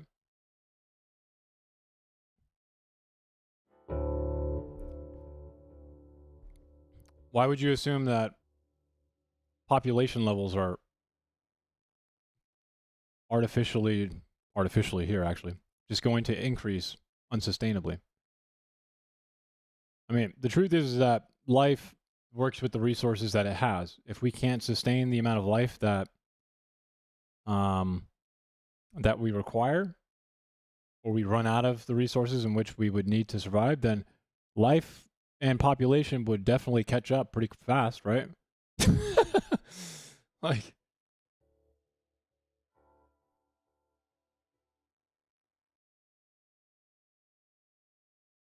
no one will know. Wait. I'm sorry. Enter Molotov. 1 sec.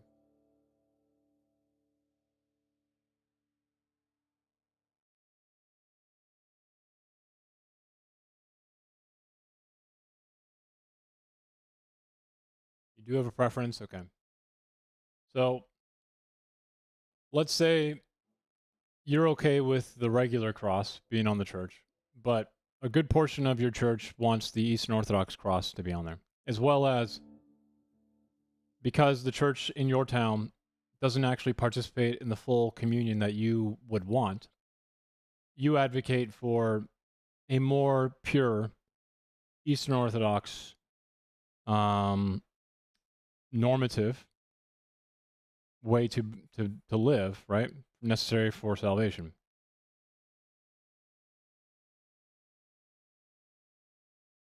Would, yeah, that's kind of that's the point. Yeah, that would be accepting Christ. That would be accepting Christ as Lord and Savior. But I want you to think about what I just said, though. Okay.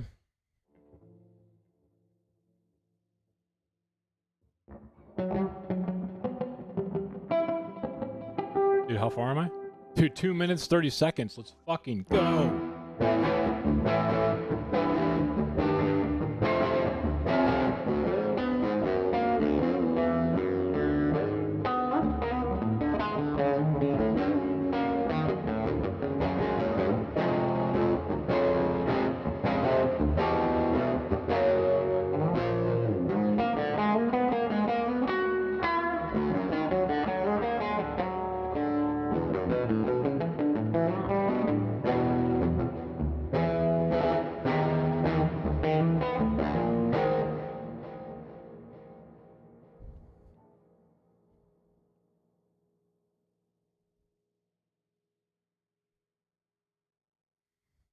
Molotov. Molotov. Using the word ethnic there doesn't do what you think it does. Let's just assume, once again, yeah, it's because of their ethnic communities, which are apart from each other, and they did what? At the end of the day, what you just described has nothing to do with ethnic. That's not the driving point of demarcation, is it? So what did they do at this stop scoff? Sorry. Did I scoff? I swear, I promise, I'm not trying to be patronizing, okay? Working on it. But, again, the word ethnic is not doing what you think it does there. Ultimately, what is happening there? Fine, they're Greek. The Greek disagreed, correct? Do you think somehow that doesn't matter because they're Greek? Like that's just it's just the Greek disagree? It's not about theology differences. It's because they're Greek. Obviously. Do you understand how that doesn't make any sense? So the ethnic geopolitical markers, so they disagreed. They disagreed about the traditions. They interpreted the liturgy differently. And yeah, like you said, culture, Greek culture probably influenced the way in which they interpreted it. But Molotov, do you have a culture too? Or are you cultureless? Now I'm going to scoff. I'm not going to do it. I'm not going to scoff. You're good. You're good. Ooh, Jamelo.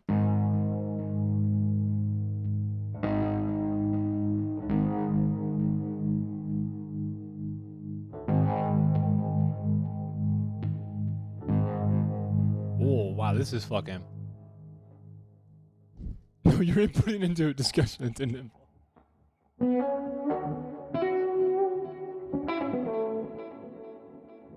So what would classify as a theological difference?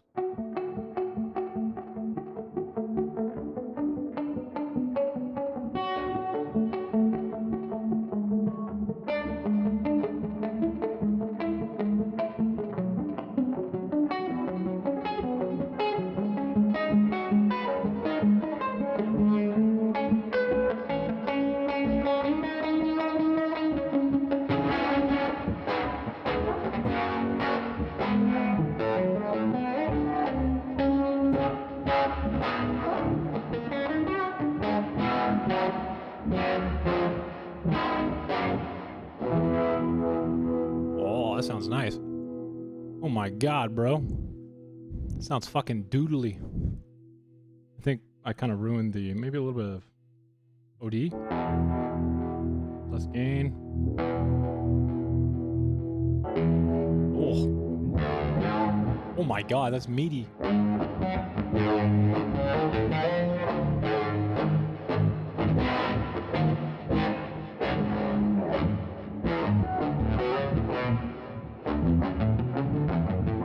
My girlfriend's just staring at me because the guitar's so loud, it's just shaking everything within like a 10-foot radius, like it's an earthquake, and I'm gonna fucking keep doing it. No, I'm kidding. She's literally just like, excuse me, motherfucker. Oops, I'm in trouble.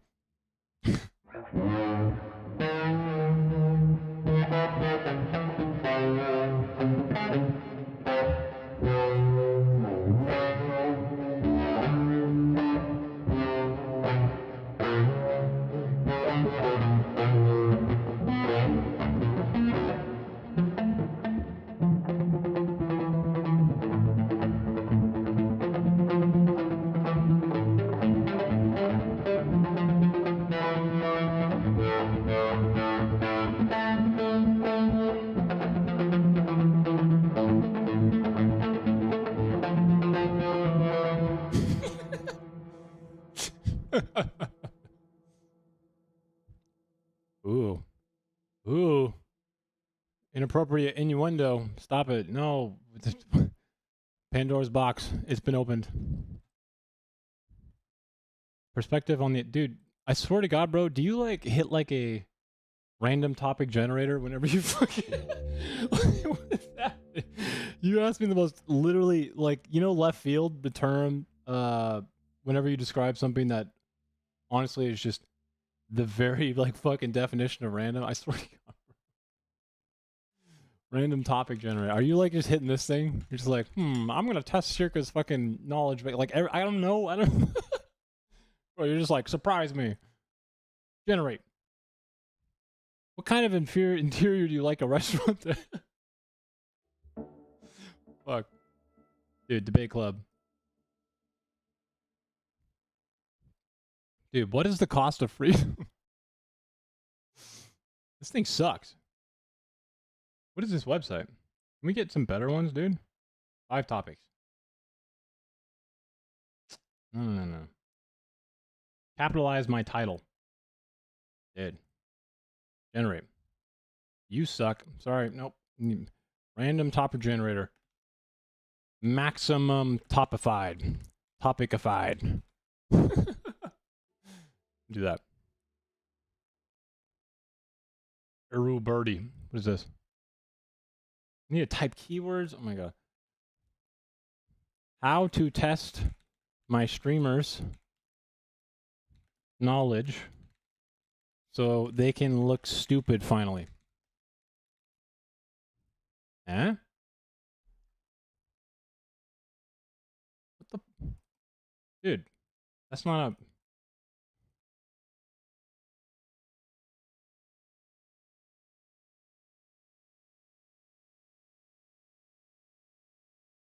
Oh, pricing plans, dude. Okay. Dude, we're doing it live. Random topic generator. Be fucking awesome for my friends. Maximum topic ified. Here prompt. Go.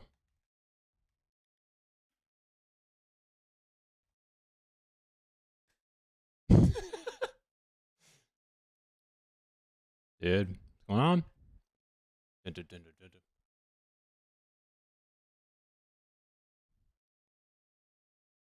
Sometimes I regret having it on extended thinking. Dude, here we go.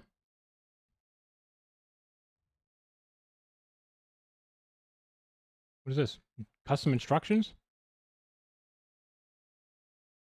No, no, no. I meant like, here is prompt, go.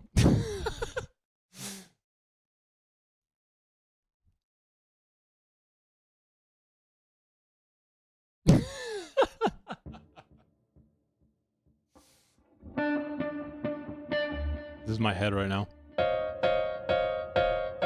I'm not so sure, energy. Not quite my tempo. Okay.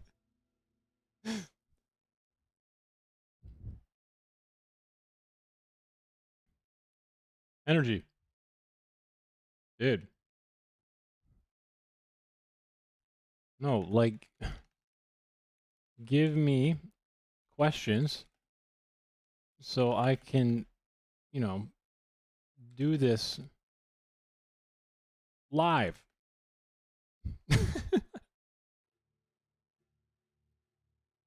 Jesus Christ. The scientific method for making my friends look intellectually unwell. Dude. This is definitely how you do it, energy, for sure. Circa, I need to ask you. How many sides does a hexagon have? What is heavier? Oh wait, no. We need esoteric. Esoteric and deep.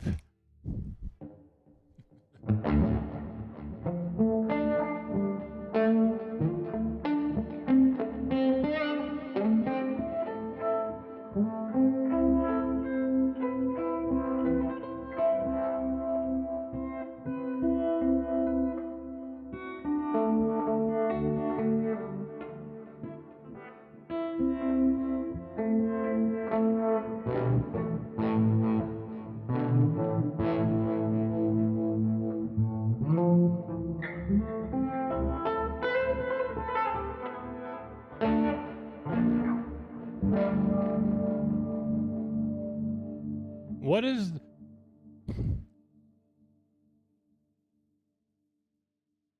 What was the demonstration of Prague? Dude, this is definitely... Okay, this one right here. Energy. Answer this. Right now. Dude. What was the defenstration of Prague? And I'd like your thoughts. Now. Get fucked.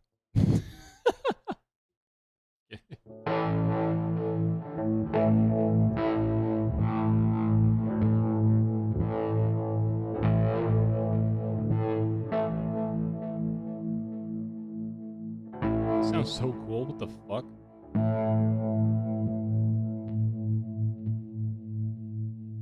Babe? Babe?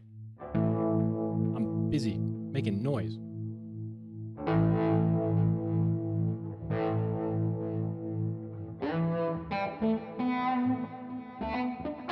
Alright, back to beauty. Back to beauty. My hopes and dreams. That's an odd thing to say. I agree. Now, what Han points out is that beauty used to be considered sacred. It used to be considered an occurrence of truth.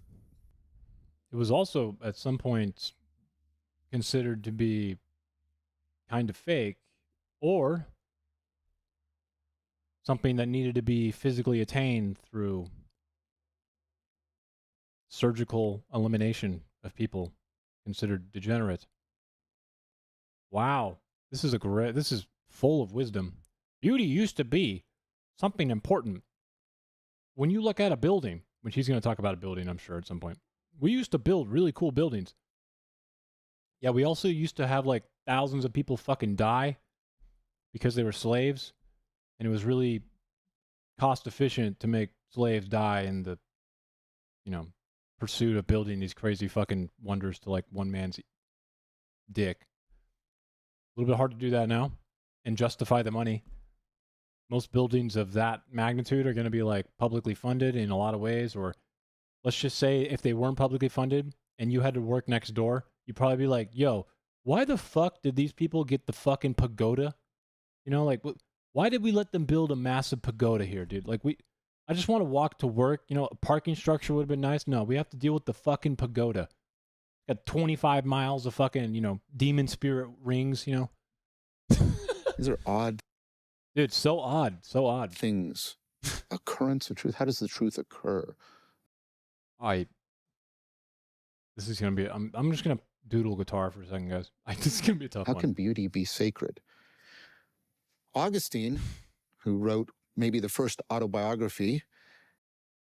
Literally, factually not true. Like, not true at all. Augustine, 400 or 300s CE? Or what? In the history of the West, very famous, important thinker, philosopher. I agree. I think Augustine of Hippo is a very important philosopher, but I wouldn't be so stupid to be like, first autobiography. A theologian called God beauty ever ancient and ever new. There's even a dude who's like really famous that might even get talked about in this. Marcus Aurelius's Meditations can be seen as somewhat of an autobiography. I mean,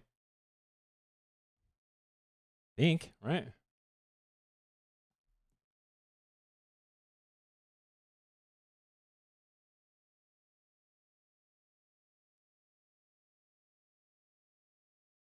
No.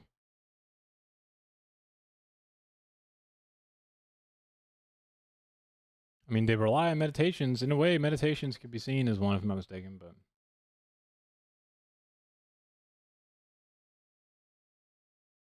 Wait, why is it not doing autobiography? There's a difference between biography and autobiography, bro. It's literally a fucking autobiography. Just part of an autobiography.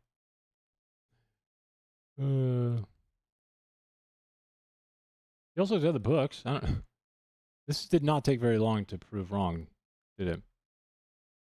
We're just out here fucking casting spells, guys. It's our favorite thing. Casting fucking spells, bro. Dude, should I say it? Will I be misleading people? Will I be wrong? I'm going to say it anyway, confidently. Cast that black spell, dude. God is black magic spell. It's new D&D campaign. That's what beautiful. It's like. God is beauty. Now, before you get worried, this isn't going to be like a religious thing I'm doing, but I'm not going to avoid the fact that beauty used to be associated with sacredness. And okay, that's Molotov. Your comment suddenly, are you from the future? Because, my God. Dude, I'm 14 and this is deep. what does that mean? If you take a look, both Dionysus, a founding figure... Oh, fuck. Snake eyes.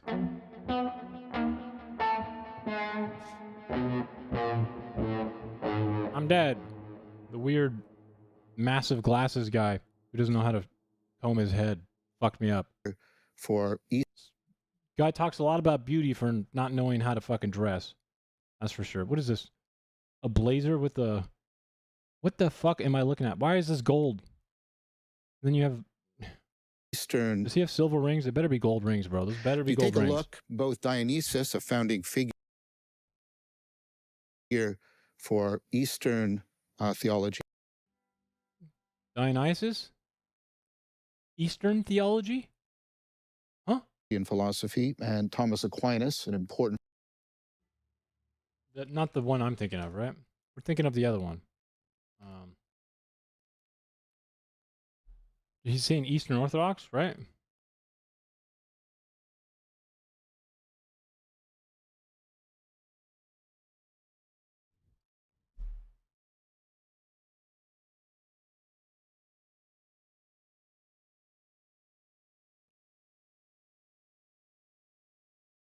Oh, that's Dick. Thank you, Wikipedia. Figure for I get paid for that. Catholicism and Protestantism, the West in general. argue that beauty is an important name of God. He better have some fucking gold rings on right now. If he has silver rings, I'm going to lose my mind. It's one of the primary ways in which God is manifests himself or Can't tell. herself in It's the like a world. rose gold. Oh my God, it's silver.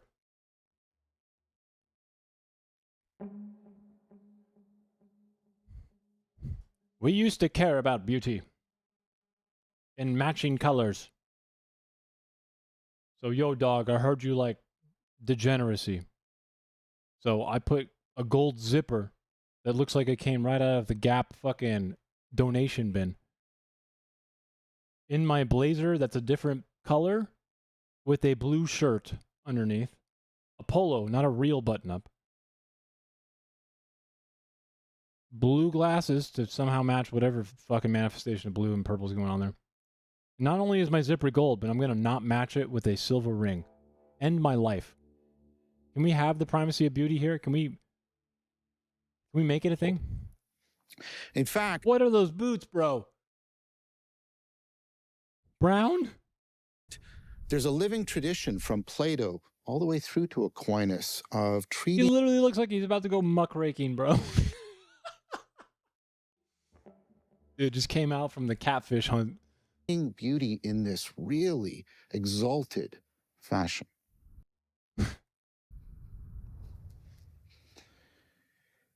Now, we've got this ancient association, therefore, with sacredness and the occurrence of truth.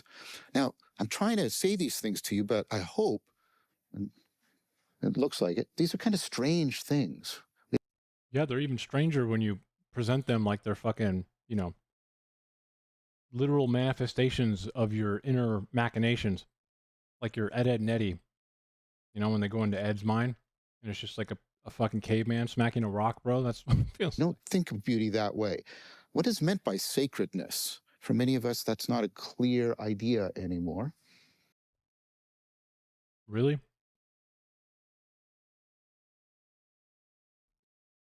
Does he not know that you don't have to be religious to find something sacred? You can be an atheist and believe in objective truth, moral realism. You can be someone who fully believes in God. I'm not kidding. And be a nihilist. Because you can believe in God, but understand or be aware of the fact that there may not be meaning behind that belief. As in, why is there good and bad? What is the meaning of that? You can still believe in God. So the meaning there, as in what fulfills you or satisfies what you think is enough, can still be vacant there, and you can still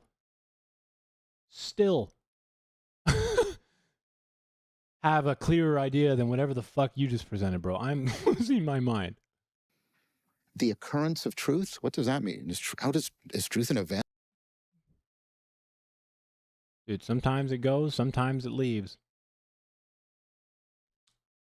Once in a blue moon, it's almost like he invented a similar, identically stabilized platitude for the hell of it. That doesn't sound like the way we think of truth. That's because it's fucking meaningless.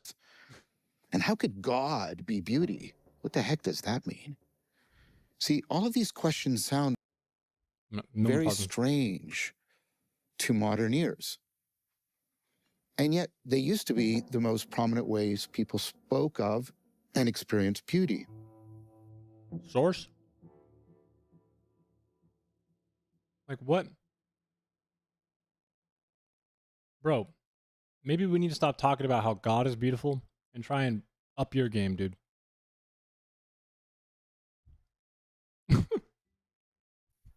Now, what happened?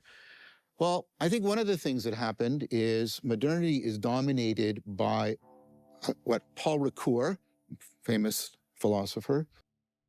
Really, Paul Ricoeur. This guy, right? Oh, this guy. That's what I meant to say. Hmm.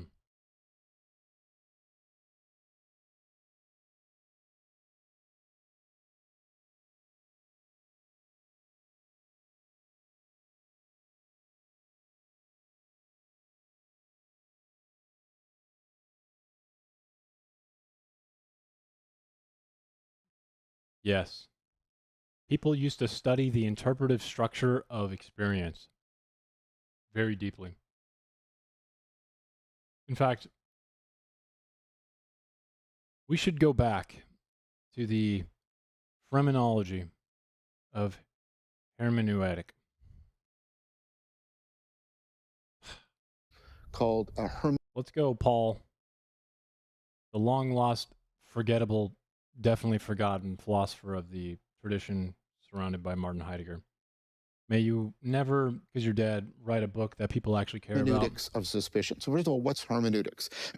Hermeneutics is a framework, a set of practices for how you interpret, how you make sense of and interpret something. So like interpreting beauty and the way in which you emphasize beauty might be deceptive. It's almost like he's talking through the fucking ether into your fucking cranium right now. And one can hope that you might recognize how this could be used against you. I don't know why you would bring this up. And the hermeneutics of suspicion, what does he mean by that? It means be suspicious of the fact that you think beauty in the primacy of it is forgotten and that you understand what it is and your interpretation and experience of beauty is the right one, is actually what it means. Well, he points to the really influential work of people like Nietzsche.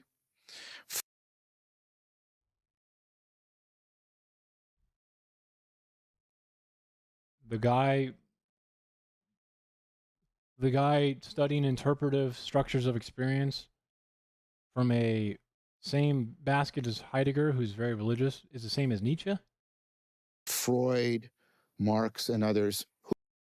Why wouldn't you say the people that I just found he's most close to? Like Kant, kind of, but mainly Heidegger and, you know, the squad. Who have taught us. I'm pretty sure Heidegger was very religious. What do you mean? Like very religious. Wasn't he?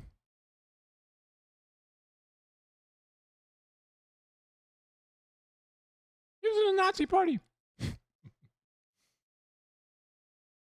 know that. I should read more Heidegger. I have him on my book.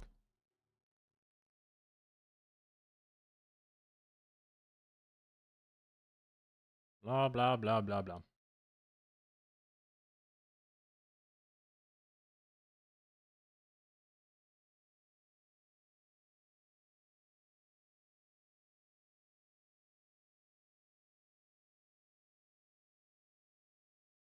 Catholic theology. So you grew up Catholic?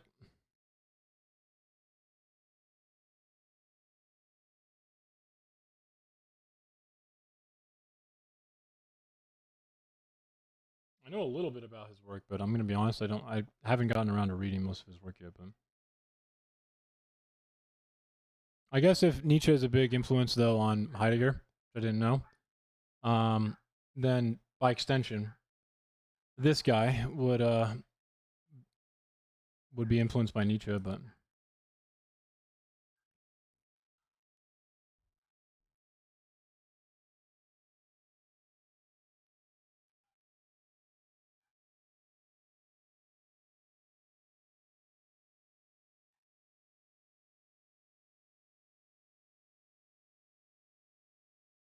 that's just of religion, right?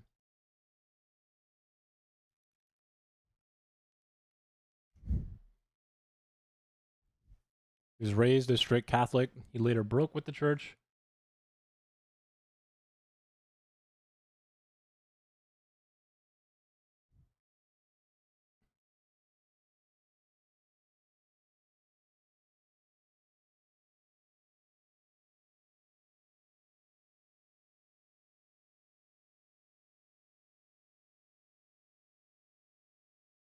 He was a deist. Not agnostic. Seems like a deist. I mean, I don't want to say you're wrong because agnosticism just means, you know, you lack knowledge, right? So you could be somewhat of a deist agnostic, right? Someone who recognizes that they don't know, but ultimately you may identify with the idea of a higher power being. You might identify more with that, even if you're not fully confident, right? But more complex than I thought. us to be very suspicious of appearances. Appearances are deceptive. They're distractive. They hide or mask a secret agenda. And so we're very suspicious of everything these days. We're very, well, what about that? Oh, I don't know. And everybody is, in that sense, very cynical. Secret We're agenda. very cynical. This hermeneutics of suspicion. It's very pervasive. Let's pause here and let's think. If I'm going to say that something is an illusion or a delusion, what's actually going on there? What's actually going on? And this is a point that's been made repeatedly by philosophers, and the fact that they repeatedly made it means we need to constantly Damn right I am. Fucking casting spells all the way there. remember it. Plato has made it, or Merleau-Ponty has made it. This is... Dude. Only we could find time to do that between all this cocksucking. The idea that you can only point to something as an illusion by comparing it to something else you can Okay, dialectical. Okay, dialectic going on here. treat as real. Reference. I don't really understand this that much because I feel like this guy's whole entire argument, this forgettable fucking Paul Ricoeur, maybe this is why you're not really that big and you're forgettable as fuck, because you know what we can also just do to do this? It's like compare it to observations of whether or not we fucking see it or observe it.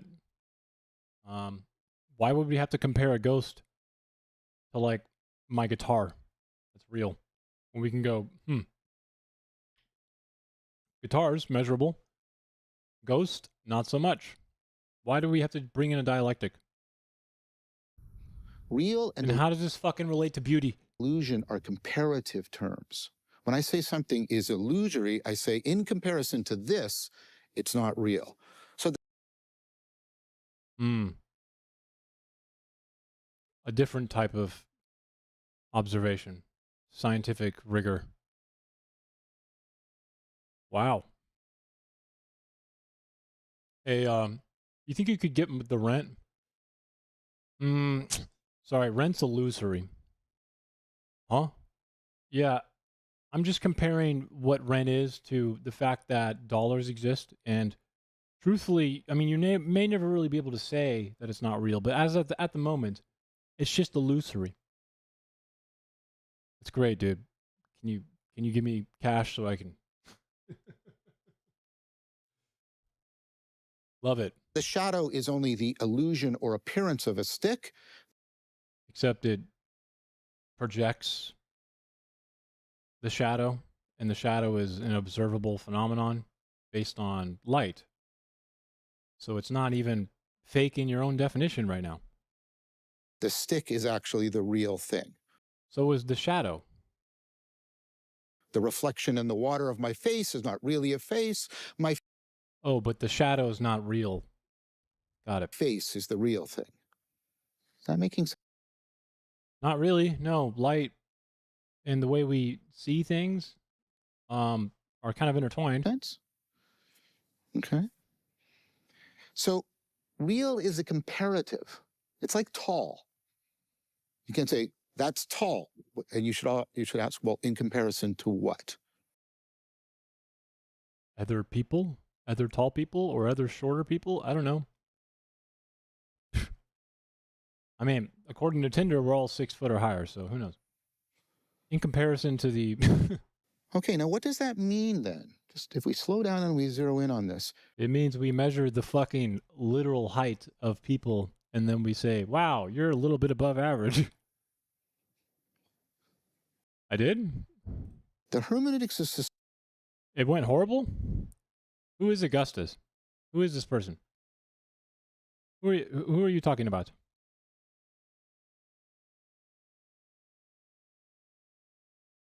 Who is this magical man? Woman? I don't know.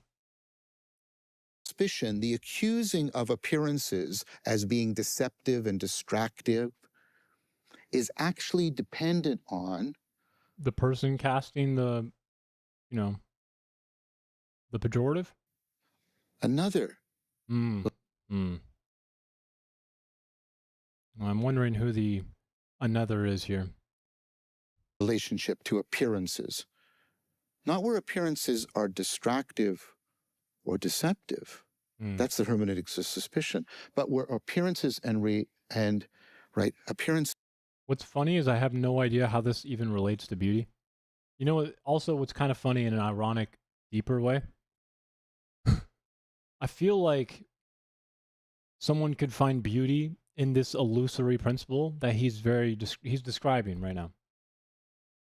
And the fact that people who can manipulate really well, in some ways, some people would find them beautiful. There's beauty in being a master at manipulating. Just watch Candace Owens. It's like literally listening to a scary person, bro. The whole time I'm like, wait, how did we get to this topic? Like she is literally the bob and weave that Trump says. Okay? There's beauty in being that much of a piece of shit. So disclose what's real. Remember, the hermeneutics of I don't know. I'm just asking questions. Charlie Kirk's wife. Suspicion depends on the judgment, the interpretation of something else as real. Ooh, fuck that. So although appearances can be distractive and be misleading, the hermeneutics of suspicion, they can't all be that. That'd be like saying everything is tall. It doesn't make any sense. Everything's tall. It doesn't make any sense. There has to be, what is it in comparison to? There has to be a hermeneutic. Yeah, but we compare it to something fucking real, don't we? Right? My man's over here like, we compare it to fucking ghosts. Whereby appearances disclose what is real. Appearances? Physicality, maybe? Not appearances. Okay. What? Now, what would that mean? Well, notice that this is a different sense of truth. See, in a modern way, we think of truth as here's a concept or a claim, and it corresponds to reality. And that's just the relationship. There's beauty in the standing on the corpses, my enemies. What's going? There is, though. No, okay, like, for real. One of my favorite albums of all time, okay, is this Winds of Plague album, okay? And there's a lot of beauty in this because it's called Decimate the Weak, okay? But just put yourself in the shoes of the guy who wrote this. It's like the quintessential, 80s Christian family going like, oh my God, you're the fucking devil. But the truth is that this is a narrative album. He wanted to write an album about what it would be like to be a samurai during the end of, what is it? The Shinobi era or whatever the fuck it's called, right? And when I read the singer's like reasons for it, it's because he's a big fan of Dream Theater and how they do like full story albums, right? So on first glance, you might be like, oh wow, this album looks insane, like just a samurai with bloody swords and stuff, but it actually has some fucking cool lyrics, okay? Like cool lyrics. And it's all about being a samurai at the end of the Shinobi era, or the, Bushido was still around, right?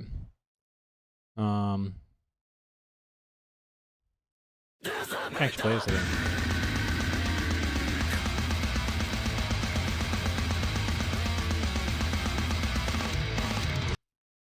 There's beauty in this. That's all I'm saying. Someone have on-screen lyrics? Where's my on-screen lyric, guys? Hopefully better. Really, man? It looks like there's no way people can read this. What are you doing, bro? You spent all this time to make a lyric video and you made it look like that, dude. Fucking why?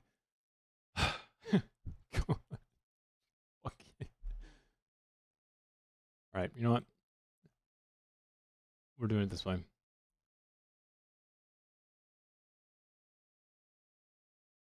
There you go. Because I'm bored of Mr. Beauty for a second, we're going to listen to Decimate the Weak, and you're going to get the fucking lyrics right to your Chrome.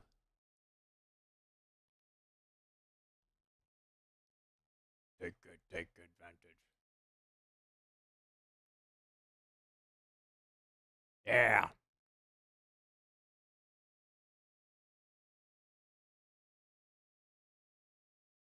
Oops.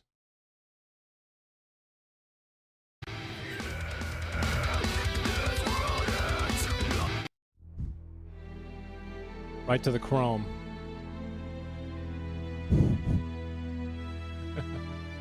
I need a different fucking sound though.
There it is.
Wait, I actually forgot how to play this.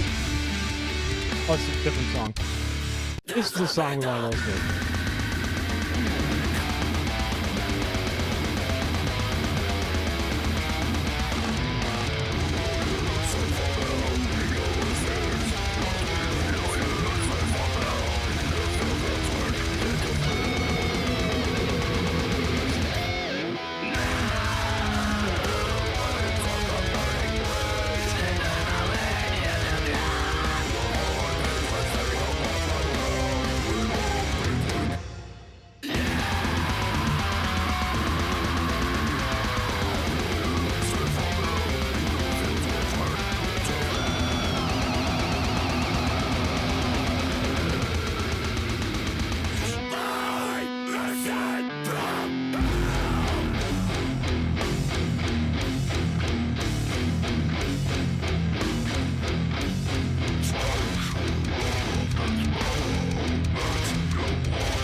Almost there, boys.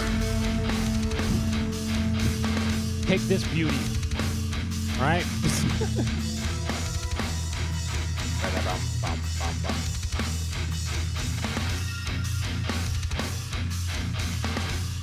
with douchebags. Do you think Mr. Don Bernanke would like this?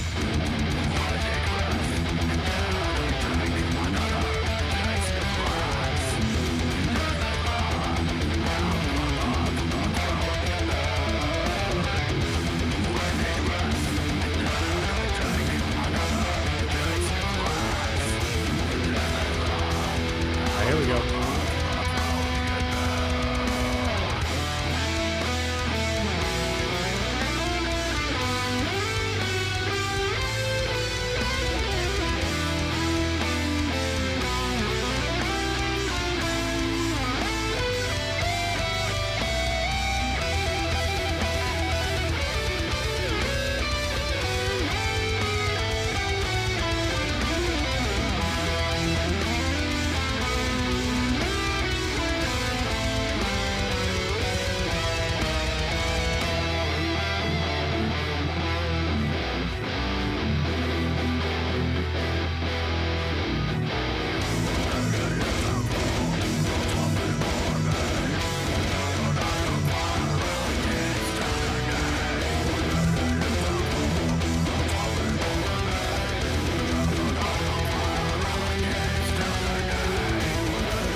Shit.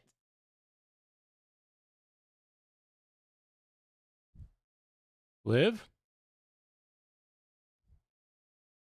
I thought I just killed everything again. Dude, we're golden. We're golden. Oh yeah. I think it's a cable. Anyways, back to beauty. Fuck.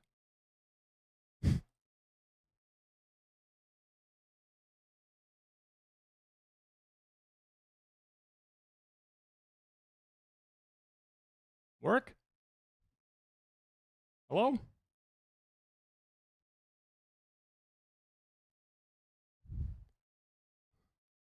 Am I going to? Try with fake anarchist, Ancom Ultrarunner? Who is that? Is that Ancom? The Ancom? Why do you want me to go yell at people so much? Hello.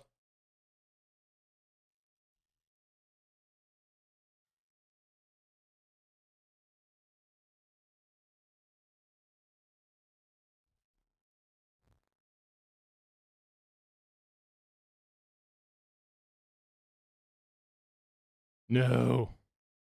Things that are broken. Fuck. I think I need to...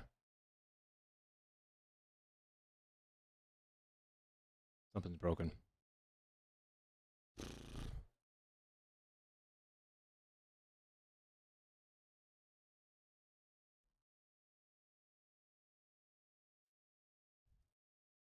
I hate everything. Wait, was it muted? It's not. It's not muted. Why are we not working?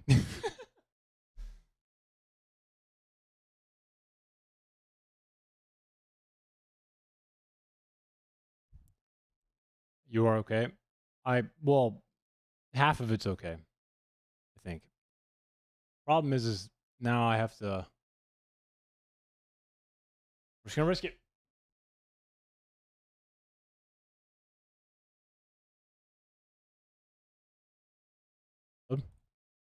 Think we're good? I think we're good? Think we're good? We're good. OBS is still alive. I think. Yeah. Things are appearing to us. Anyways. You starting your own college? Yeah, well, it's well started. The progressives hope for you. Why do you have an ad inside the class for your own college, dude? Fucking. I don't know. What do you want me to do? You want me to go in there and like be an asshole, or am I a dog? Grant, am I a dog to you? It's like circa secum.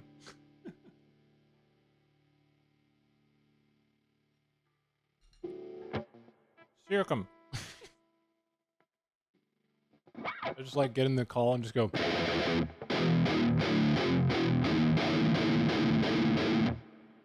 I was hoping to get your opinion on the southern modalities of the colonies in particular, because it's my contention that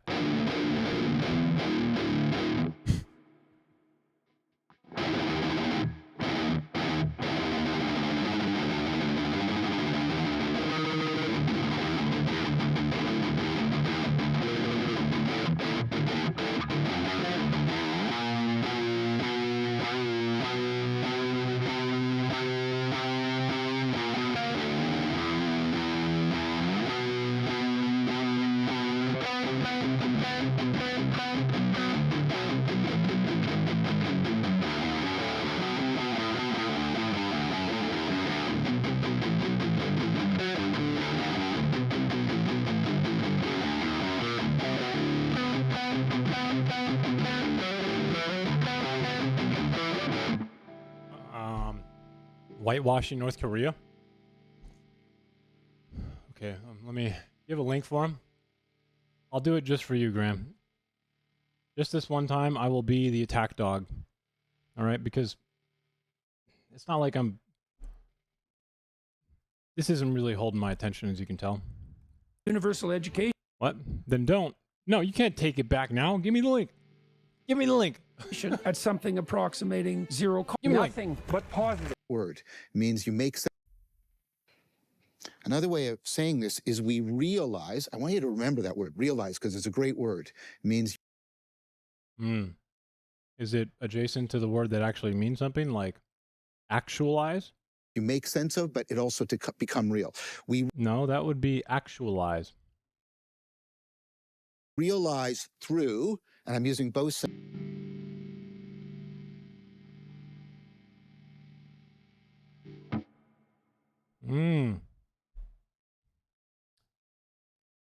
You mean actualize, which, by the way,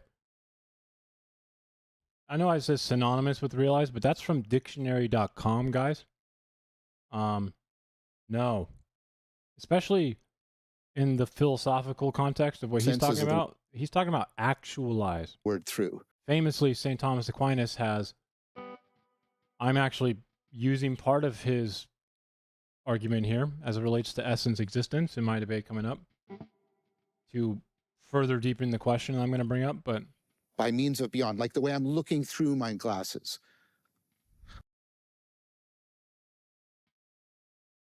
My God, bro. People pay money for this? We realize through appearances, perceptual experience, something that is real.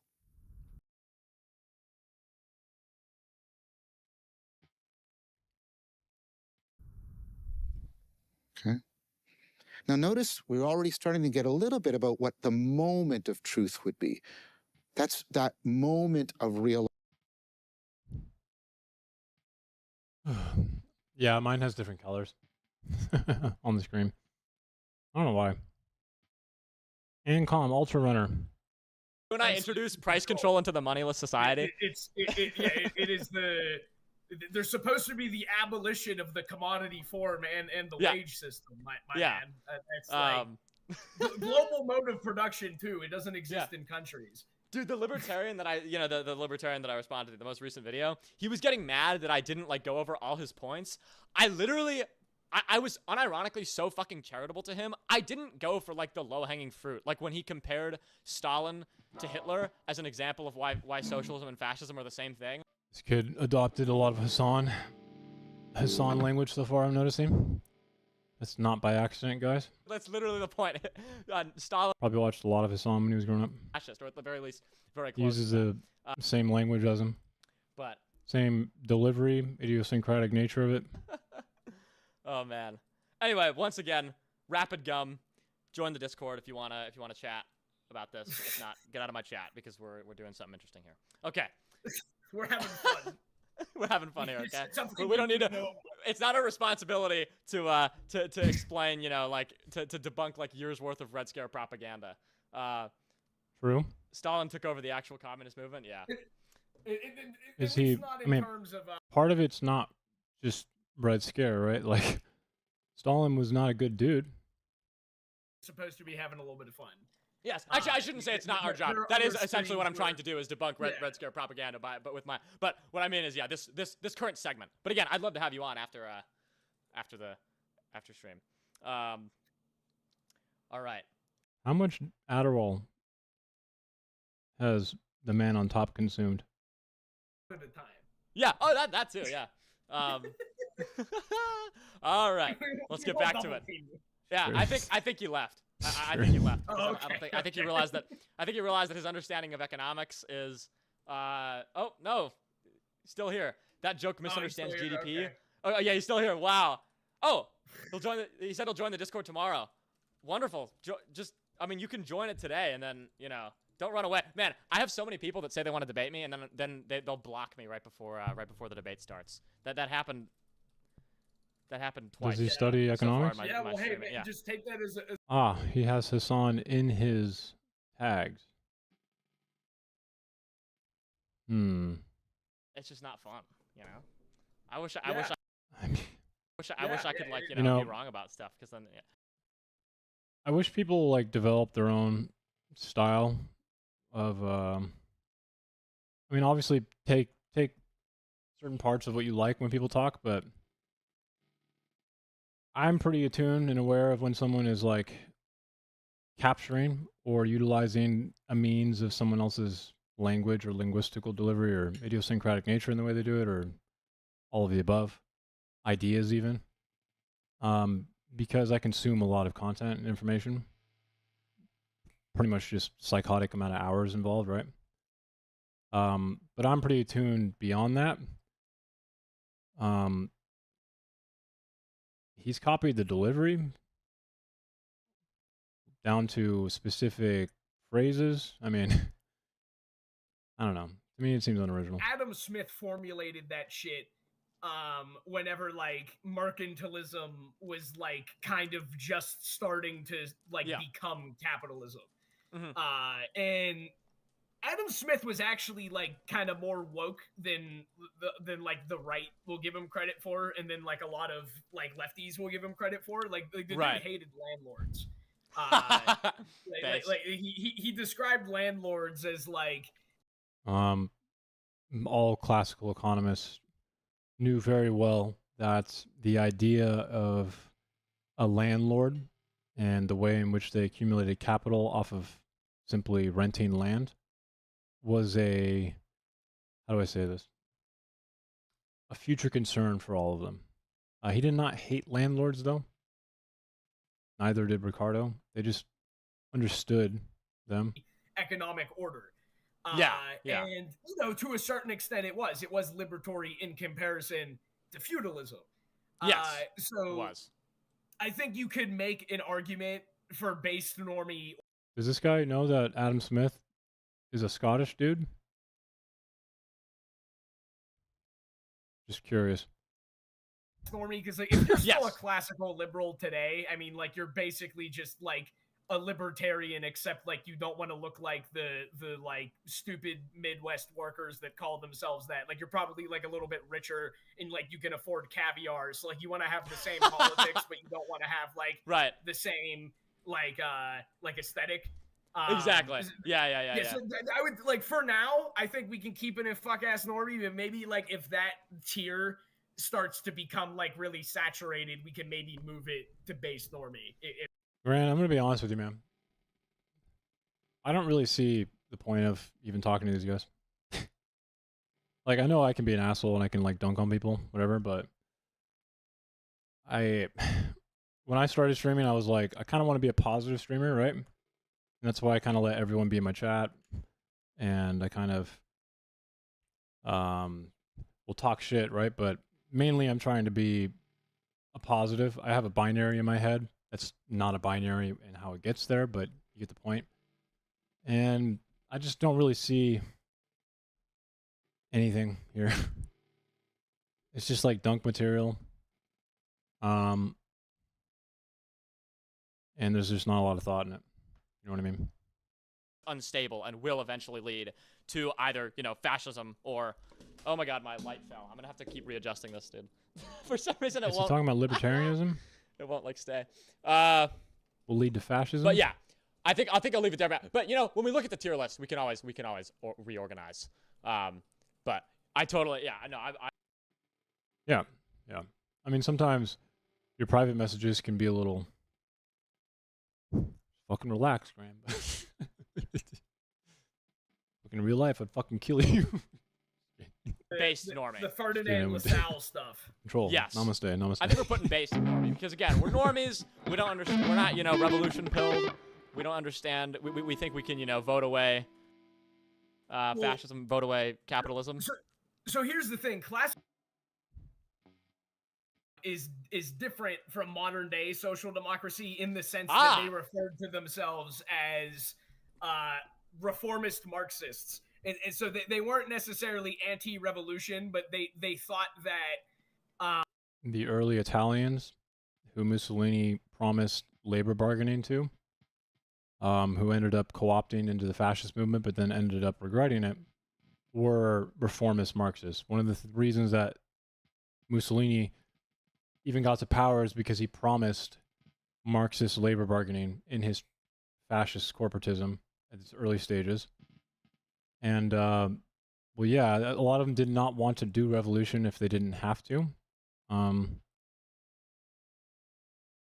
mean, it's a real position. I don't that like Stalin eventually was able to like re-adopt and like frame it as if it is like fundamentally like Marxist.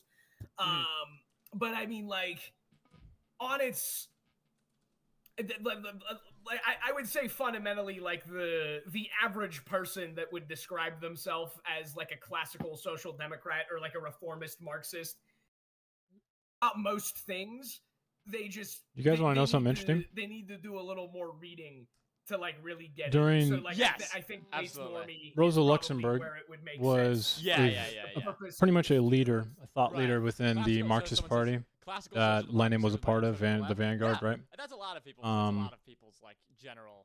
In the early 1900s, Rosa Luxemburg became a prominent voice in the Social Democrat Party in Germany up until the moment that Hitler enacted the Enabling Act. She's quite literally one of the most famous Marxists on the planet in history, has contributed not like mountains of novels to what fundamental Marxism is. And she became a social democrat. So I'm not really sure why this kid is talking so annoying right now. I just, to me, so far, I'm just getting the vibe of like, we're smart. We can fucking, we can walk circles around people. Separate from MAGA. But in reality, like, I also have MAGA in the tier list. I swear to God, I would kick this fucking kid's calculator like across the entire fucking continent, bro. Just laugh the entire. I'm kidding. I'm be better, Nick. Be better. I feel like we would almost need because I don't think that should Republican go with? No, it's a Texas Instrument. You're kicking it. I guess it could. I don't know. I feel like Republicans suck so fucking bad that like they should go in nonsensical. But then we can't put MAGA in incomprehensible because we have crazier shit to get to. Right. I don't know. Maybe. I feel like I mean, like we could say that this is like. Okay, if you're going to separate MAGA and Republicans, which is what I do, then obviously you can't attribute the MAGA grading to Republicans, correct? Are these guys fucking stupid or what? What is happening? Capitalism. Absolutely. Okay, I think I'll keep it in fuck-ass normie, but I'm gonna put it like in front of. That's fair. It's definitely worse. It's definitely worse. Yeah, I forgot we can rank things that way. Okay. Yeah. So, what is this? I've actually never seen this before. So that is council communism. Council communism. Okay. I think like workers' councils, which is fundamental to communism, especially if you've read Anton Panenko, who was the director of workers' councils for Lenin. But ultimately, Lenin disagreed with him and disbanded the workers' councils as soon as he took power. And then he died, and then Stalin took over, and Stalin had no interest in doing anything communist. He was just kind of like, yes, I'm an opportunistic shithead who likes to kill people because power. and then that happened. But I didn't know Soviet means council, but I'm assuming this means workers' councils, right? I don't know. There's so many. This is the book I was mentioning, by the way. I'm surprised he put in workers' councils, and this is a fucking must read, by the way. If you want to understand why workers' councils are important to communism or some of the inner economic mechanisms and machinations, definitely get this book. He was quite a large thinker in this as well, sitting there with Rosa Luxemburg, in my opinion. Obviously, there's a lot of communist writing and Marxist writing, but if you want a good read, I highly recommend this book. This is very quick too, but it's a good read. Oh shit, wrong one. Because in the process of revolution, there's going to be people who are, like more class conscious and well-read amongst the working class than others. Right, of course. And that's sort of what the point of the party would be, just sort of like a general banner for all of those people to sort of coordinate with each other, because those people would be in different sections of the working class. Yeah. So they would be like, I don't know, say like you have like somebody who's say like there's 3 party members in like a 10-person rank and file union, just using like small numbers for the sake of like getting the point across. And those 3 party members in like I don't know, we'll say it's like an auto workers union. 10 workers in it total. The 7 aren't party members because like they aren't necessarily well read. Those 3 party members will just like have contacts with other party members who are in like different rank and file unions, and through that there would just be like, it's basically just like a way to coordinate broader activity throughout the working class without necessarily imposing.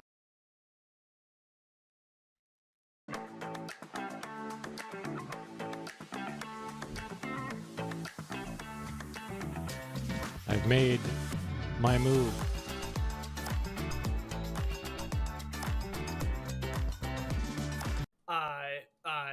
Socialist at one point. He was actually in the Italian Socialist Party, but then whatchamacallit, I believe it was Amadeo Bordiga, one of my goats.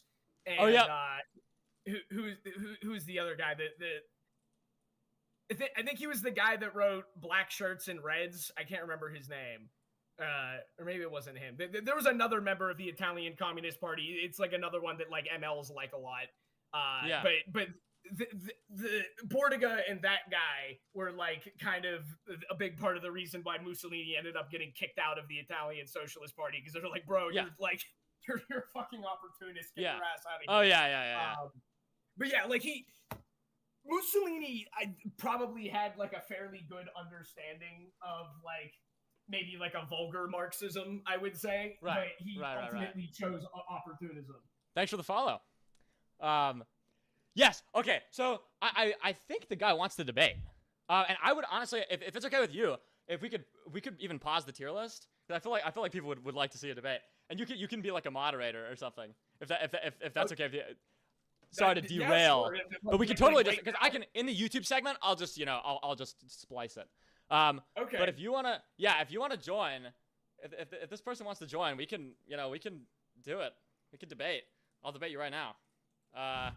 Or just have a conversation. What did I get myself into? It's a little antagonistic. But, hold on. Rapid Gum, if you're still watching, I gave you permission to join the Convos chat, okay? As long as you keep everything respectful. I just, yeah. Yeah, keep Twitch TOS in mind. Yeah. No threats or anything, please. How do I deal with socialists and communists? Let me see. Oh, I'm gonna quickly. Yeah, I think I gave him permission to join. I think it's probably smart. It's probably smart to think of. He can if he has permission, he can join the feeling of why people want to join populist movements or ideas like socialism and communism. Okay. Yeah, we'll keep going. If he joins, then. Obviously, the factors that kind of go into someone building the ideal here is multifaceted. I'm just telling him. Okay. So the ideas of progress are appealing.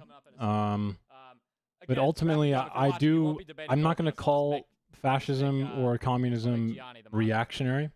I think it kind of does a disservice to the ideologies themselves. But they would not exist without classical liberalism. And I think the ideas of communism, and at least colloquially right now, connotatively, socialism right now, they tend to become popular when people feel as if classical liberalism is failing. Which is one of the reasons that MAGA, a fascist movement, is very popular. Catch up on chat here. And those very reformists you mentioned earlier are a large reason he continued to gain power. Absolutely. I mean, yeah, social democracy, and this is, I'm actually quoting Gianni here in a message that we were chatting over Discord when I was responding to this other guy on Instagram. Social democracy is nothing more than the moderate orientation of fascism. I was actually going to put that in the video, but I didn't because it's a little bit of a provocative statement. A lot of social democrats who watch, I didn't want them to think that I'm literally calling them fascists because that's obviously not what I'm doing. But structurally, if anyone is here super confused, I'm sure Gianni could do a great explanation. But structurally, in terms of the class collaborationist aspect of fascism, social democracy is very, very. I'm pretty sure Giovanni didn't write anything until 1920s too, when he was given the director of education position. So just instead of the autocratic sense in fascism, it's through liberal democratic means. Thanks for the follow. Yeah, I'm a little confused why he's bringing up Giovanni right now. Giovanni didn't even write the theory of mind until 1922. So. Well, I'm actually getting some consistent follows. Let's see if we can hit 100. That'd be awesome. And then everyone make sure to follow my YouTube. You can type exclamation mark YT. Sorry, I got a little bit distracted. If you ever miss a stream, I post all the good highlights. It promises a change. Someone recognized Poseidism. And a lot of the times people, when they're very upset or feel as if Gianni actually told me what it was. They don't have a lot of options. Communism is one answer. Don't worry, we'll get to that. All right. Anyway, and it kind of can hide behind this veneer of progress and like moral good, even though it's a really complex ideology with a multifaceted injection of inputs, right? And it's not exactly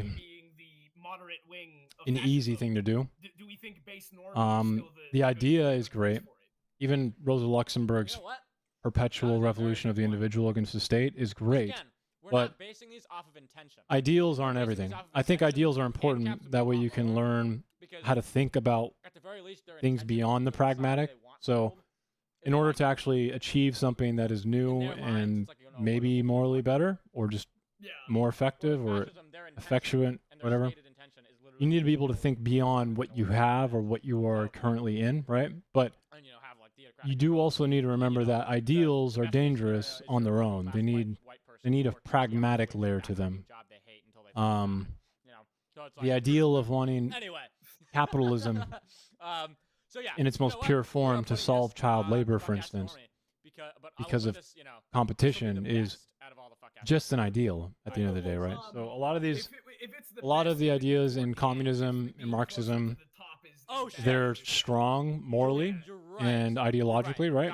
But of course, because that's how I had ordered already. A lot of people don't really tell these individuals, I think, because one, not a lot of sample sizes, right? But the outcome you're looking for doesn't happen from communism. And this is primarily because we consume and we produce. So if you want to get rid of, money and class, it's impossible. It's like when Charlie Kirk says, I want colorblindness. And you look at him and go, okay, well, to be colorblind, you have to acknowledge that we are not colorblind. It's that same fucking logic, okay? So when people say we want a classless, moral society, okay, the way to get there is actually to just to recognize that we are not classless. It's just a fact. People are different. They have different strengths. And this is where the strengths of communism, in my opinion, can be kind of telling. They're good.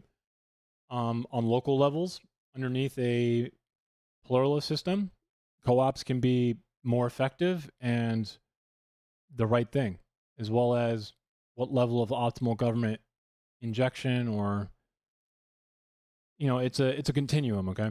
But what people don't understand is that when you want to create a revolution to overturn liberal democracy because either you hate it for an idealistic reason or blah, blah, blah, blah, it falls short of the ideals.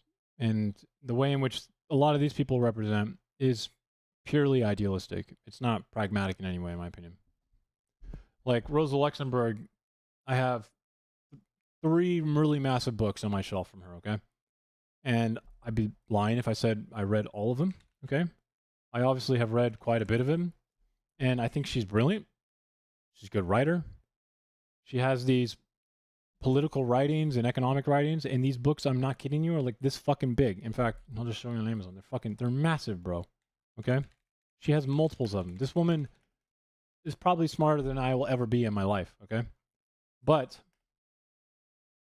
simply being smart and having ideals is not it's not an answer. It is important to have them, though. I don't want to say, like, you should be pragmatic and, you know, just like, 100% realistic, but I think it's too easy to get lost in your own ego whenever you look into things like communism or fascism or any of these ideologies. And I wish people were a little bit better at, like, rejecting themselves, so they don't fully commit in arrogance to, like, all of these different things. Because I do sense a lot of that. It doesn't really matter if it's like someone who likes communism or not. Most people, and I'm not even going to say young people, whenever they get like a new idea or they start learning something new, it's like fucking all they are, dude. It's really annoying. And it can be hard to deal with them because they can't, you know, they're looking for affirmation. They want you to tell them that they're on the right path or that they figured it out. So like I have 2 of these books, okay? And I have the political writings ones, and they're so fucking long, guys. Like, she's brilliant, okay? And her definition and her political writings in volume 1 or whatever, right? So I have this one in the political writings. I have volume 2, 1 through 2 for both. Maybe I should get 3 at some point. Who fucking knows? But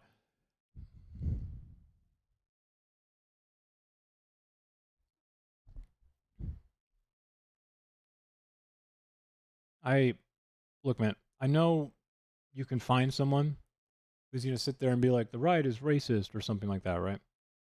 I'm just going to be honest with you again, man. I don't give a flying fuck. I don't care. Don't like expect me to just like, you know, agree with you right now because of some vocal minority. There's definitely some really annoying TikToks out there, dude. That's a fact.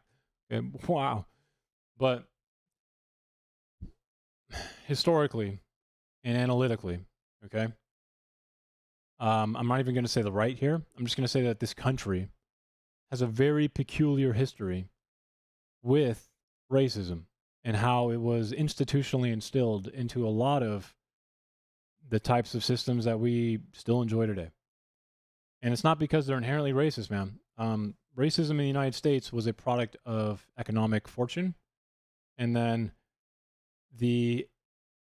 what seems to be endogenous racism, like it's born in, they're just racist as fuck in general, is not actually endogenous. It is an extrinsic thing born out of the fact that in order to continue maintaining slaves over generations to make money, one had to eliminate the idea that they were like someone who lives on your street or some other human.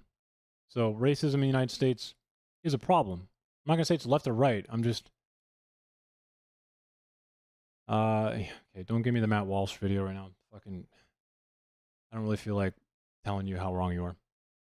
The North Atlantic slave trade was by and far the main reason that the kingdom of Zoma or whatever fucking even started doing it anyway, but that's not the point. This isn't a comparator thing, okay? Every country has a specific type of racism involved with it, but the United States, if you want to stay on topic, okay, has a very specific type of racism associated with it, and that's just a fact. And the more sooner that people realize that is actually the best way that we can stop caring about it so much. But that's hard for people to do. You know, when I say that, a lot of people will say like, I'm not going to feel shame for things that other people did in the past. And to that I say, I mean, yeah, obviously don't do that, you fucking weirdo. But Asmongold's a fucking loser. Sorry, man. Maybe you can have a new perspective. Asmongold's a fucking loser. Socialism. But okay, what's this one? Is this one of like the really funny ones? That is anarcho-egoism. Interesting. You know, philosophically, at one point, I considered myself. Is anarcho-egoism different than egoism? Isn't the guy who came up with that, Max Stirner, just an anarchist in general? Like, yeah, I was never really like a leader. Yeah. Yeah. So, basically, I am the general idea. A polemic, dialectic, capitalist, free market, libertarian, goal-fucking communist. Max something. I can't remember. If somebody in chat knows.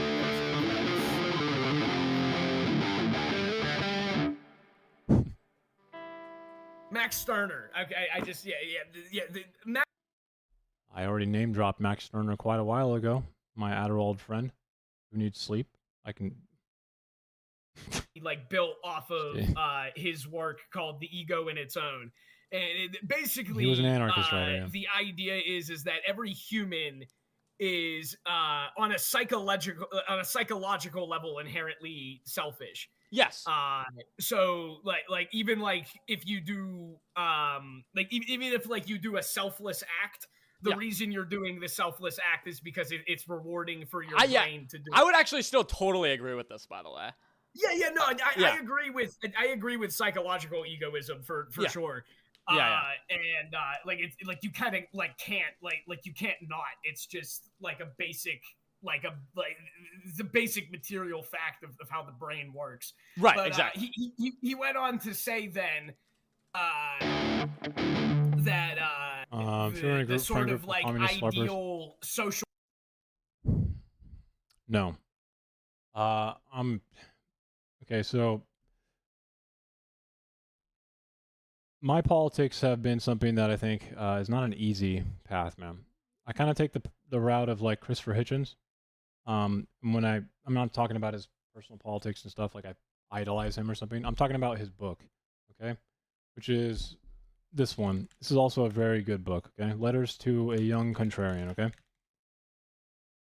Now, what this book really means, and what it means to be a real contrarian, is to fight the inner self on how you interact with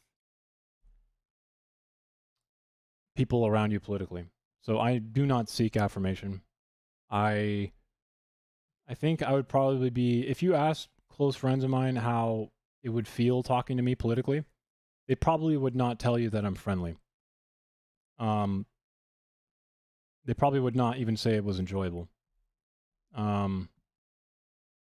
But nonetheless, I have a lot of close friends that I can talk to about politics with.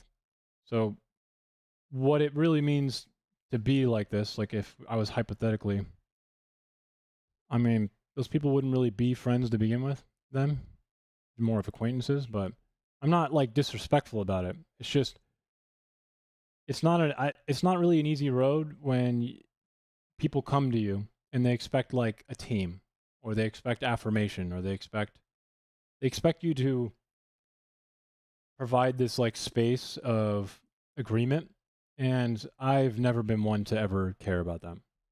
Probably because of the way I grew up, as in no ideological constriction, no dogmatic attitude. I didn't really have a family, to be honest, to begin with.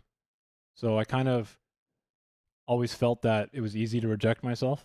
So I don't really care if people want me to be a part of the group or not. So if I had a hypothetical group of friends, which I know communists, and have in person, obviously, talked about it at length, and my concerns, even Ancom, a guy who I didn't really know until recently, I think he probably enjoys the fact that I challenge what communism is to him even, right? That's how you truly understand anyway. But I would not just sit there and pretend. I have a very bad habit of forcing people to really talk about their opinions and their politics. And a lot of the times that means that they walk away saying, God damn, that was fucking stressful. So to answer your hypothetical, that's what would happen. And it's not because I dislike communism, right? I don't inherently dislike any ideologies besides Ayn Rand. Fuck Ayn Rand. Oh my god, she's so fucking annoying, dude. Ayn Rand's fucking annoying. What happened to stream? Interesting. Yeah, that's true to an extent. Yeah, I didn't bring up spooks. Wait, isn't this Zach App guy a fucking... Right. Yeah, that's also an important factor. Yes. Yeah, so...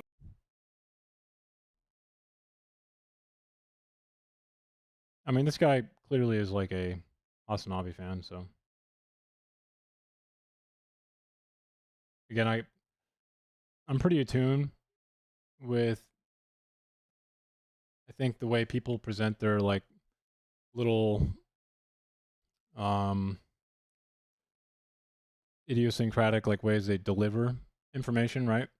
Because I listen a lot to so many different fucking mediums. I know when people are using others' language, even if I don't really say it a lot, right? Like I say, I never watch Hasanabi, but I know exactly how he talks and what he talks about. And that stuff to me has always been easy for me to figure out. You know, when I'm talking to someone who I can clearly tell has watched the Matt Walsh video, like you just probably did, Captain Jack, when you bring up the African comparative, right? Right now, at least in conservative circles, Matt Walsh just released a very long... I know, but you may not even know where you're getting this information from, but I can tell you where you are. Okay? He just released a long, good production, kind of like, you know, the Am I a Racist type video thing, documentary, but it was about how racism and slavery in the U.S. is not like what we think. And it's...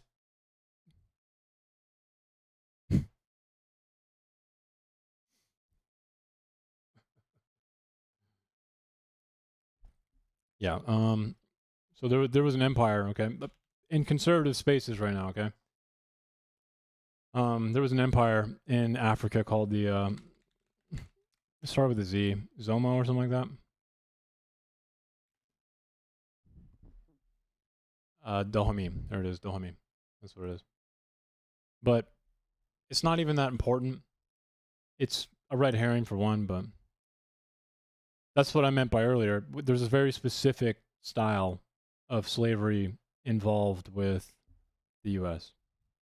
For instance, Brazil, I don't know if you guys know this, but Brazil, okay, imported around 5 million black slaves from Africa. Do you want to know how many black slaves were imported into the colonies? But first, take a guess. Just take a guess. So 5 million in Brazil for the North Atlantic slave trade. And for the entire colonies, okay, how many black people do you think were imported into the colonies?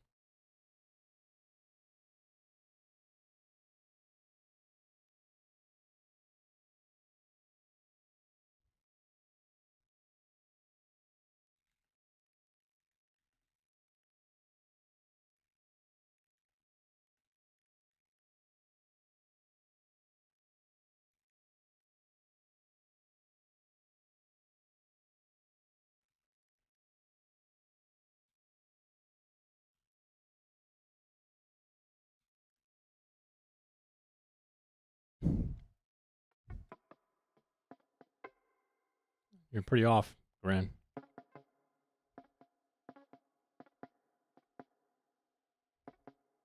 Can we rate it? Yeah. I mean, I'm not stopping for a while. I don't have anything to do today.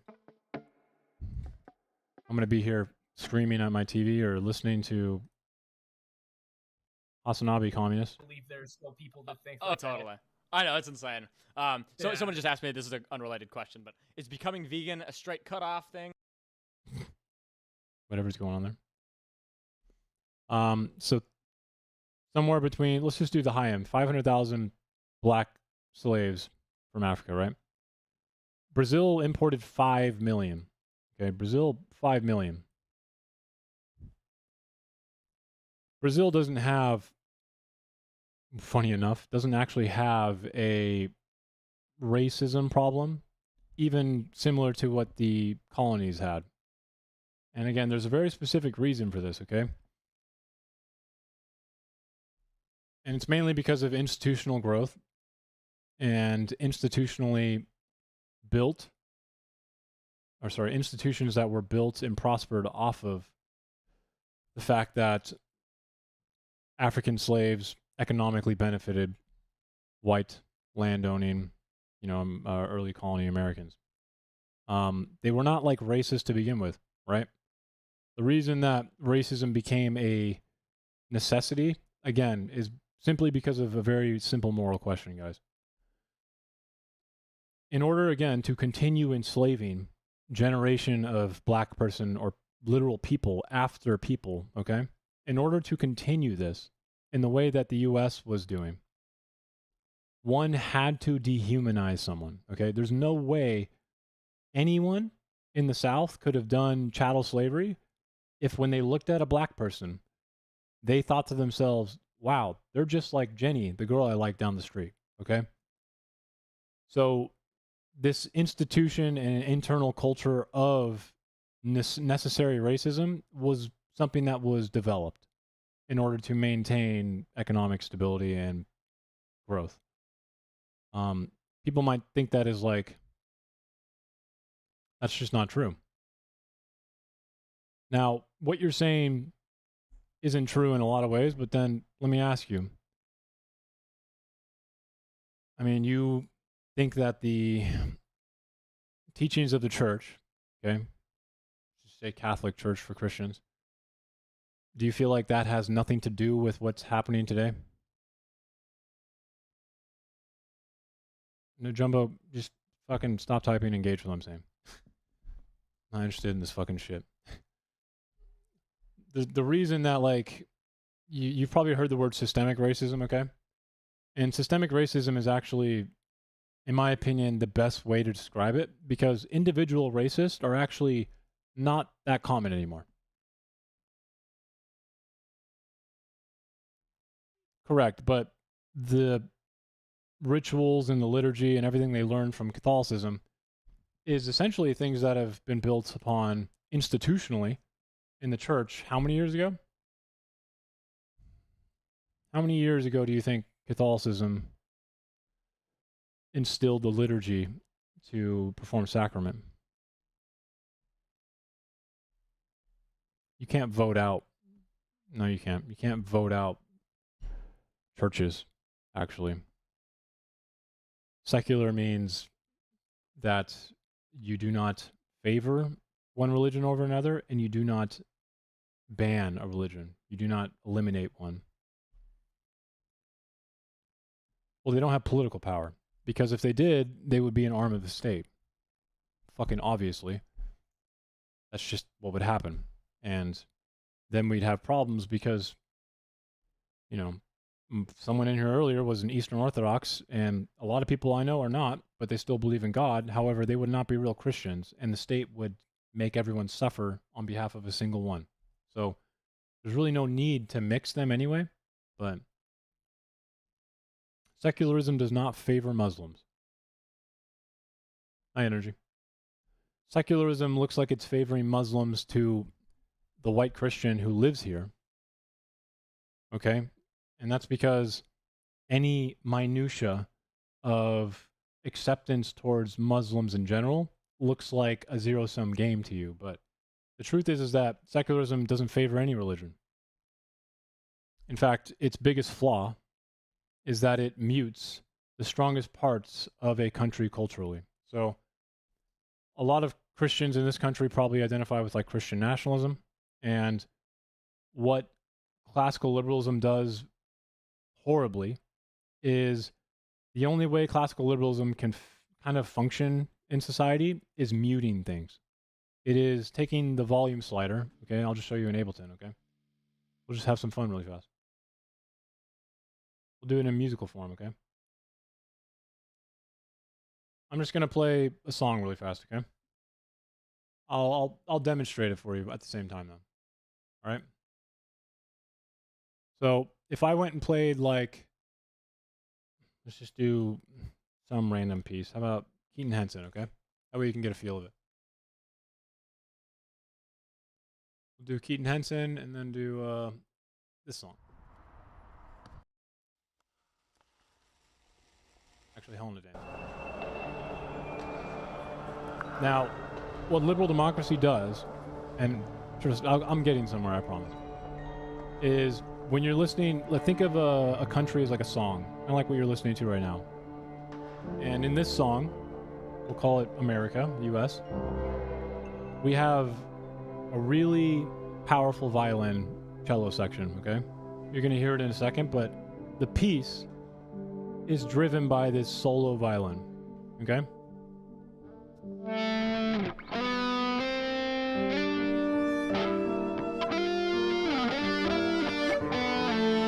Right?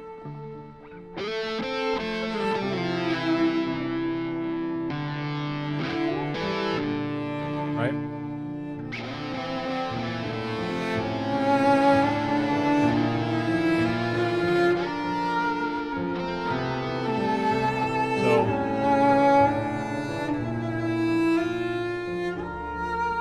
Classical liberalism, okay, doesn't know how to do anything. Let's just say we needed to balance this song right now, okay?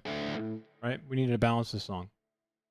What classical liberalism does is it only knows how to mute stuff. It does not know how to remain unneutral. So that song, in my opinion, is good because the violin and cello are given a floor. They're like the powerful part of the song. Now imagine if we muted the cello and violin. Because then we turn the volume down. So like my guitar there was kind of loud, right?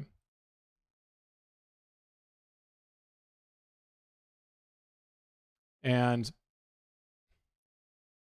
if you think about it, do you think the song would sound as good anymore if the violin and cello were muted to the same volume level as the piano or something like that?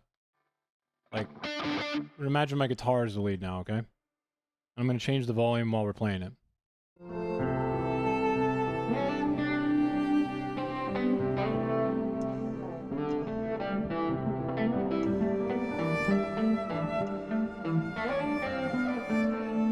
Right, turn it up a bit.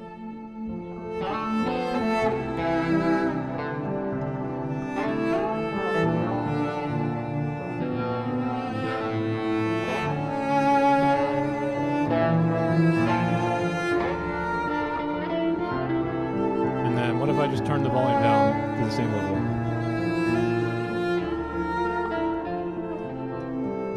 Even lower? My guitar kind of sucks now, right?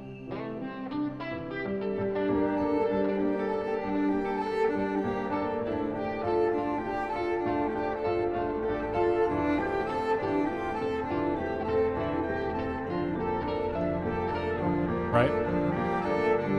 So what liberal democracies do is they take a very strong culture within a country. The US has Christians, white Christians, Anglo-Saxons. And liberal democracy, in order to fix things, has to mute the white Anglo-Saxon. So the white Anglo-Saxon culturally would be like the violin in this track. I told you I'm getting somewhere, okay? This is a figurative metaphor right now, okay? I know it's somewhat figurative. I just want you to understand that classical liberalism doesn't have the ability to take the volume slider and go, maybe the violins and cellos actually are the strongest part of this country. Maybe the white Anglo-Saxons culturally are the driving force of this country, which has some truth to it. So the problem with liberal democracy is that in its effort to be neutral, it ends up looking negative and like a zero-sum game to certain people. Okay, do you understand? Now, do you understand? And that has effects, because honestly, it could ruin a song. It could, what we call in politics, it would be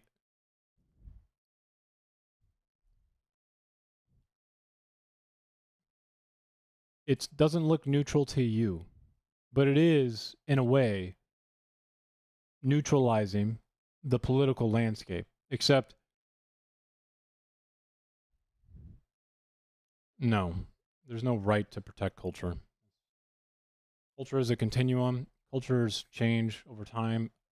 The problem with trying to make a culture some right to protect is that culture changes every second, every generation. You'd be constantly at odds with what culture should be protected, and that's not a slope you really want to go down. You can be proud of the culture that you have, insofar as it's not one, impeding the rights of other individuals, which is a hallmark of classical liberalism, and so forth. So the UK culture has definitely changed over thousands of years. Don't be naive. There's obviously parts of UK culture that have stayed around, but it's absolutely a continuum. You don't get to snapshot it. Okay?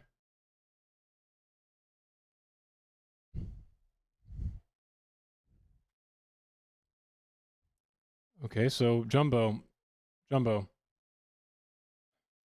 this is a pathway to fascism right now. I want you to stop and reread the last comment you did, okay? Well, technically both of them are relevant, but the first comment you said, a nation can decide what it values and protects that concept.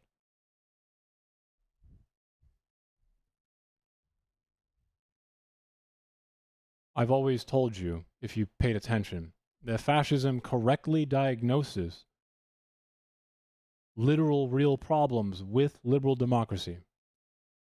It's the execution and the prescription where fascism doesn't work. Because what you just said is the fascist minimum in a way. So let me give you a hypothetical, and actually a real thought experiment here, okay? Let's say you are a disgruntled World War I vet. You almost gave your life and you fought in World War I, okay? And you come home to find that your economy, let's say Germany, is destitute. There's no money to be had for you and no care for you after you return from the war. And you remember that in the 1800s, Germany was once a very powerful nation underneath the Bismarck. In fact, it's called Prussia then, but nonetheless, the heritage and the idea of what Germany is supposed to mean is still there. You begin to think of what Germany is supposed to be. Okay, you have this idea of Germany, which is meant to be not a weak nation that seemingly has hyperinflation from trying to pay off debt, economic mismanagement, and the inability to be fierce and win a war. You came back and you didn't die. And you came back to what looks to be something that doesn't work. There's no jobs, and supposed democracy doesn't seem to be doing anything. Especially for you, because you saw people die every day and you almost died yourself. And you begin to think of yourself and people who agree with you as what the real nation is. And you want to protect that. So you start to fight on behalf of that.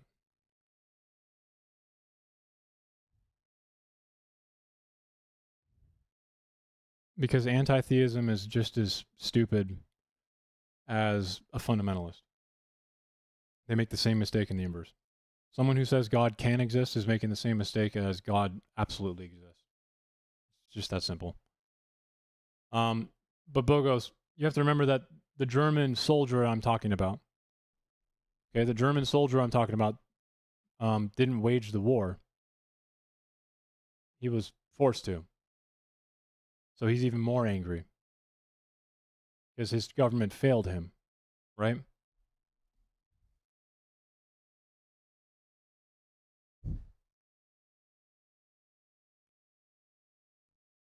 So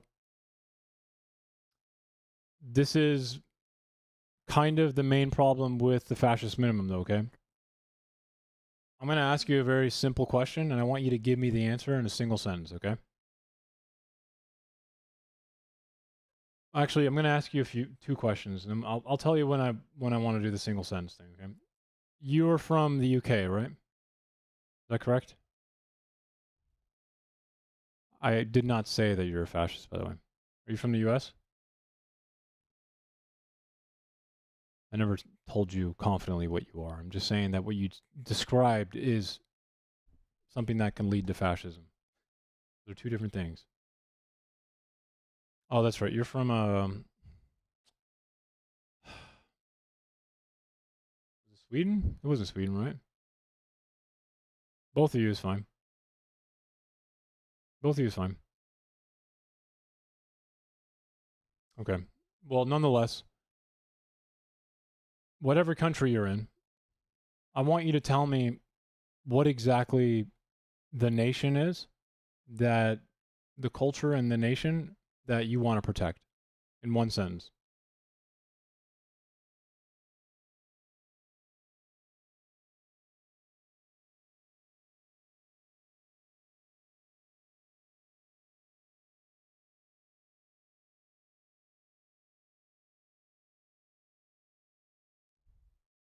Liberalism is not an identity. So in order to actually have conviction of this, we'd be talking about a group or identity. That's the only way you'd be able to think about something like the nation. Liberalism is a political doctrine.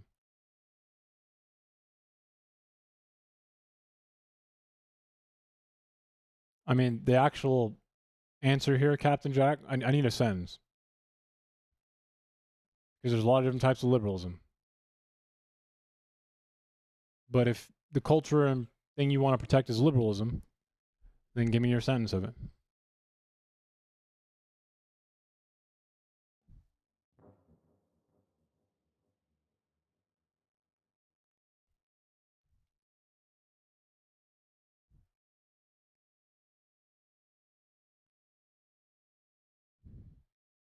So you want to protect dry humor?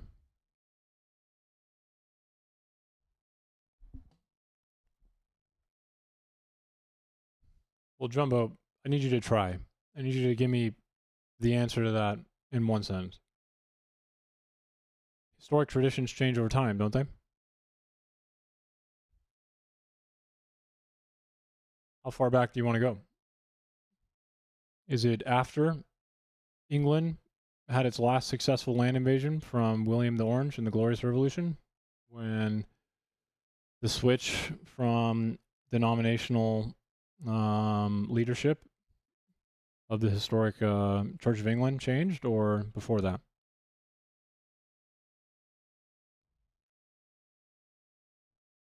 Well, tell me what you mean by people and their long-term well-being.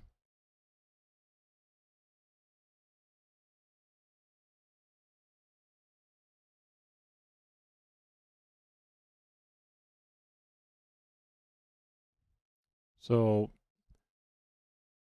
you're going to tie what you believe to protect to the 10th century. Okay. So I'm assuming not a lot of immigration then, right? I wouldn't really call it multicultural then, correct? I mean, Northern Hemisphere, different white folk, I guess, multicultural, but wouldn't really call it multicultural back then, right?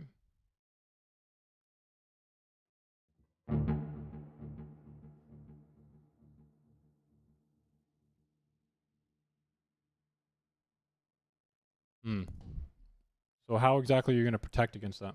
You just pick and choose who you don't like?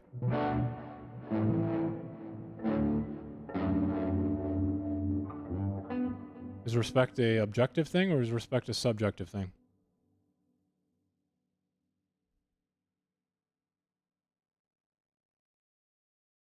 And just to be clear between you and me, man, I'm a very intense, dominant person. I have no problems being very aggressive about boundaries and respect. It's just an unfortunate, irrational thing for me. So I get it when feelings about what respect should be. I definitely have no problems telling people what I think they should and can't do at any time. But I'm not so stupid to also be like, oh yeah, it's not just my fifis, because it really is just my fifis in a way. I freak the fuck out on people when they drive too fast in the parking lot in my fucking apartment complex. I will literally stand in front of the car and be like, you fucking better slow down, I'll beat the fuck out of you. I mean, so I definitely understand what it means to want to project like some objective idea of respect, but don't be foolish, because it is a subjective thing, and it's gotten me in trouble a lot of the time, to be honest. A lot. And sometimes it's not an okay thing to do. So now, how exactly would you protect this culture of respect? If I had my way, by the way, I like to think I would be much more sensible and not so extreme, but my intrusive thoughts are definitely on the more extreme side when it comes to this. Punishment seems to be a very quick thought for me, and I try very hard to make sure it's not like my second thought and first action, okay?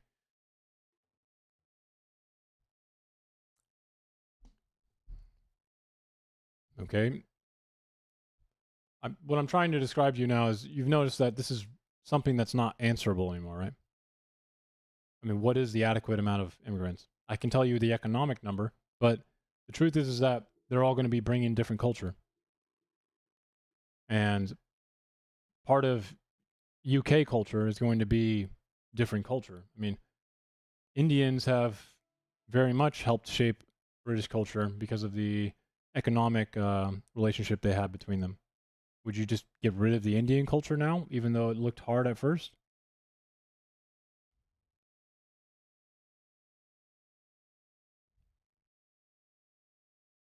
Why does that scare you? This is a different question, but like, why do you care? Replaced by what? I just don't really understand this argument, you know, like I have an affinity for white women. Yeah, I always have. But I definitely don't walk outside and go like, oh my God, so many brown people. And like, it's just, who the fuck cares? I mean, if you think about it, what's the worst that could happen? You could be a minority. Fuck. Okay, good. Like, I mean, how is he going to be replaced, bro? Is his hypothetical wife going to be fucking everyone who's brown around you? Like, what are we talking about replaced? Yes, it is. Why do you care about brown? Dude, the worst that can happen is that you'll become a minority yourself. Brother.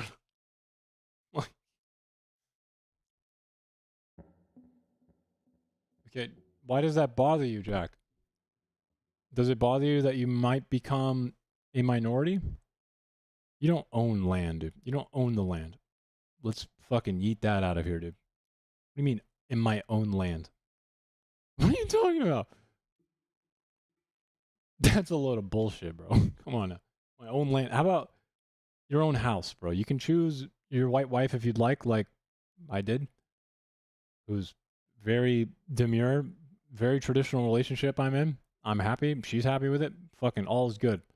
Why the fuck would I literally give a fuck about brown people becoming more numerous around me? What? Are you like, yeah, culture obviously exists. It's an expression of learned behaviors and idiosyncrasies over time. So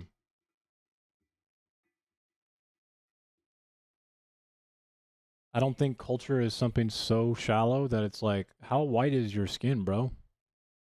You know what I mean?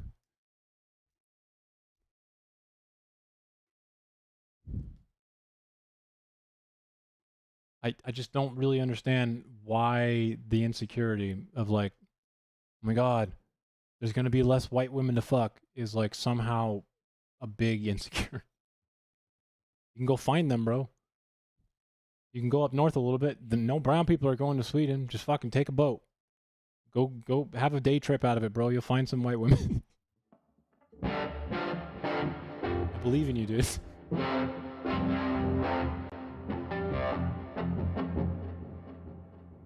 Yeah, so imagine in 10 decades, you're a minority. Black people are more common, brown people. What then? What is the problem? Is it wrong to be black or brown? Or are you just assuming that they won't like your culture? They'll probably drink more tea than you, actually.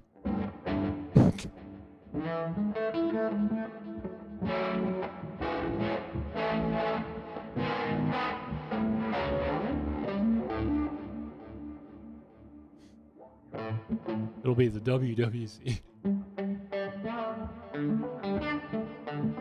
The elusive WWC.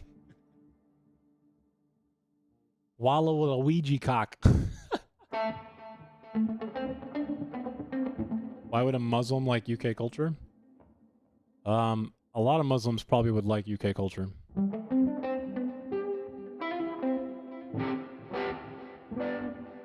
Unless you think all Muslims are like terrorists. Most Muslims do not like places like Iran and stuff.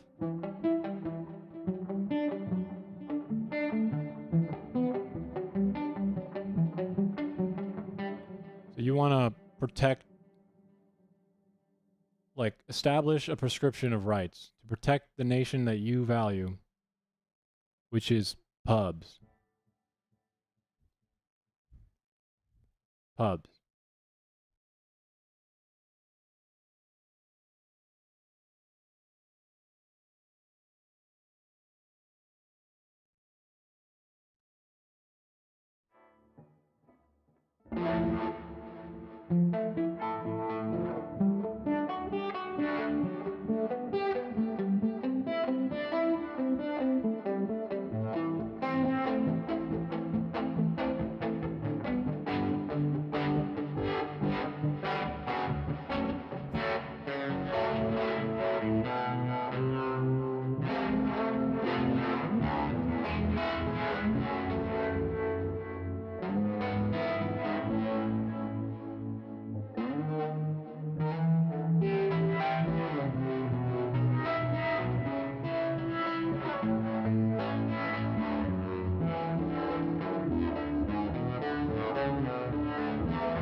Sounds cool. Sounds cool as fuck.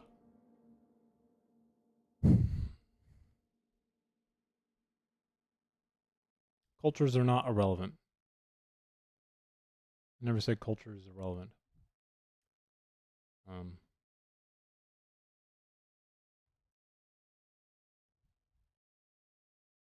I said culture is irrelevant?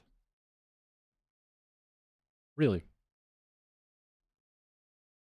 I will wait for the clip. I have time. I'll just play the same chord over and over again until you get it. We're on drugs. That's what Jumbo is right now, dude. That never fucking happened. More news at 11.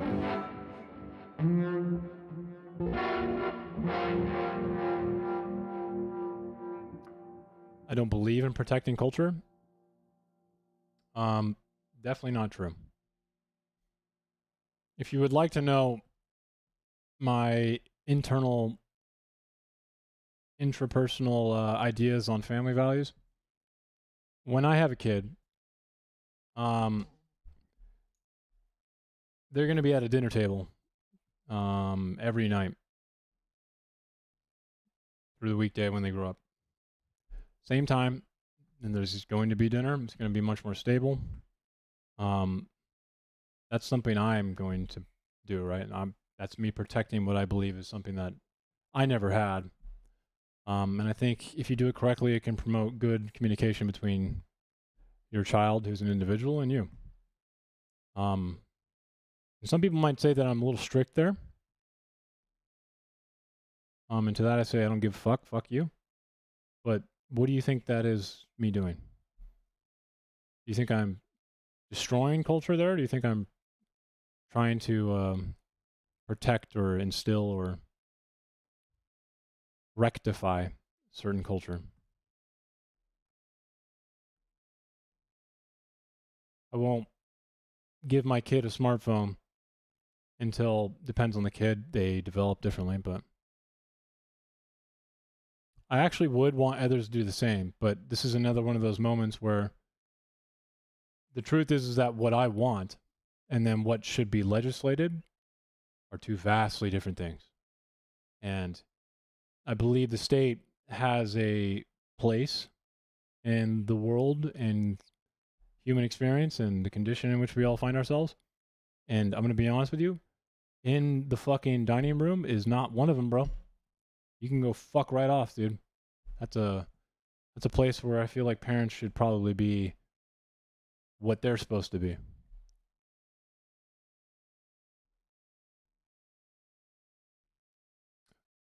I would be upset if the state tried to take away my rights to, you know, parent my kid in that way. Yeah.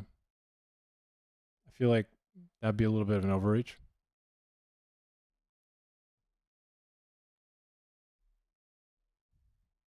And the truth is that in order to take away that right, though, Jumbo,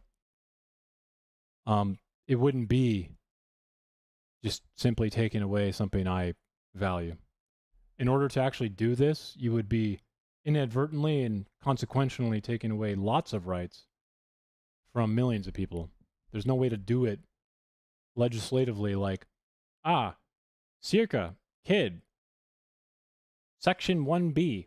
Circa's not allowed to have kid at home at 5 p.m. You think that's how legislation works? I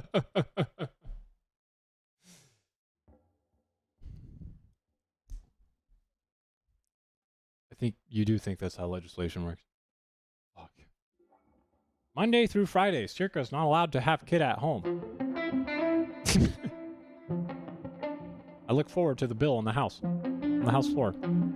I have four co-sponsors. Jumbo, Jack, 5,000, and my crippling fucking anxiety.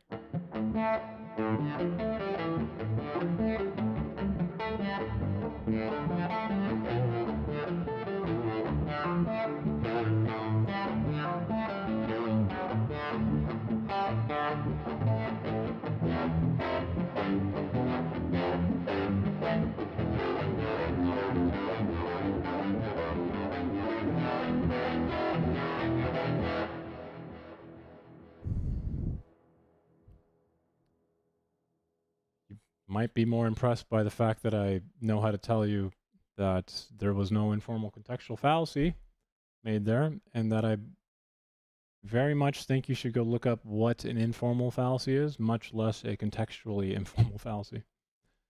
That way you can actually understand how to use that fallacy when in conversation.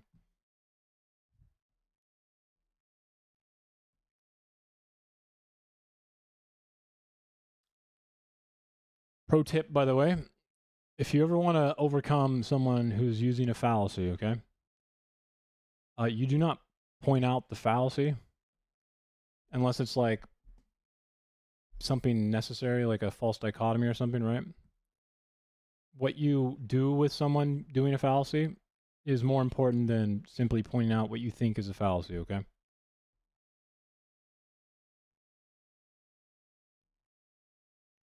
I don't know if I can look that one up. I think what would probably be the ChatGPT question or answer here would be exhausting. I've heard exhausting before. Exhausting is definitely an adjective that I get described as. Intense. My name is Nick, so I've heard Nick-splaining, which is not like mansplaining because that's inherently women versus men, right? It's more like Nick versus person I'm talking to. Scoff and everything. Patronizing. I'm working on it, okay? But oh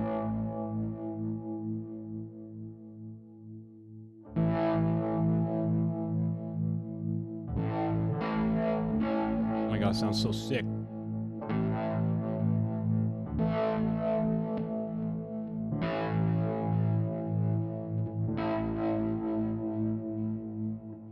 Puck-splaining? Explain.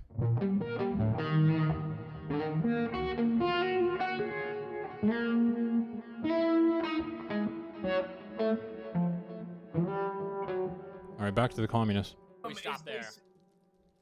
Mutualism is basically the idea that markets don't have to be capitalist, which is true. They don't have to be capitalist. Okay. And that state and just sort of have a relation where people will just like kind of like do like labor collectively and then just like sell them where You mean like syndicate, union bargaining? This would be called syndicalism, but I don't know why he's talking so confidently about this in a way that would describe mutualism as like a single thing. Because once again, this is a lot of people have given their opinions on what mutualism is, man. is that I feel like that's just like if you have already abolished like the bourgeois state and you have the workers organizing themselves in councils or communes or whatever it may be, at that point you have the basis to just coordinate a decentrally planned economy at that point rather than just having the communes trade with each other, and it would be more efficient. You know what I mean? Right. Yeah.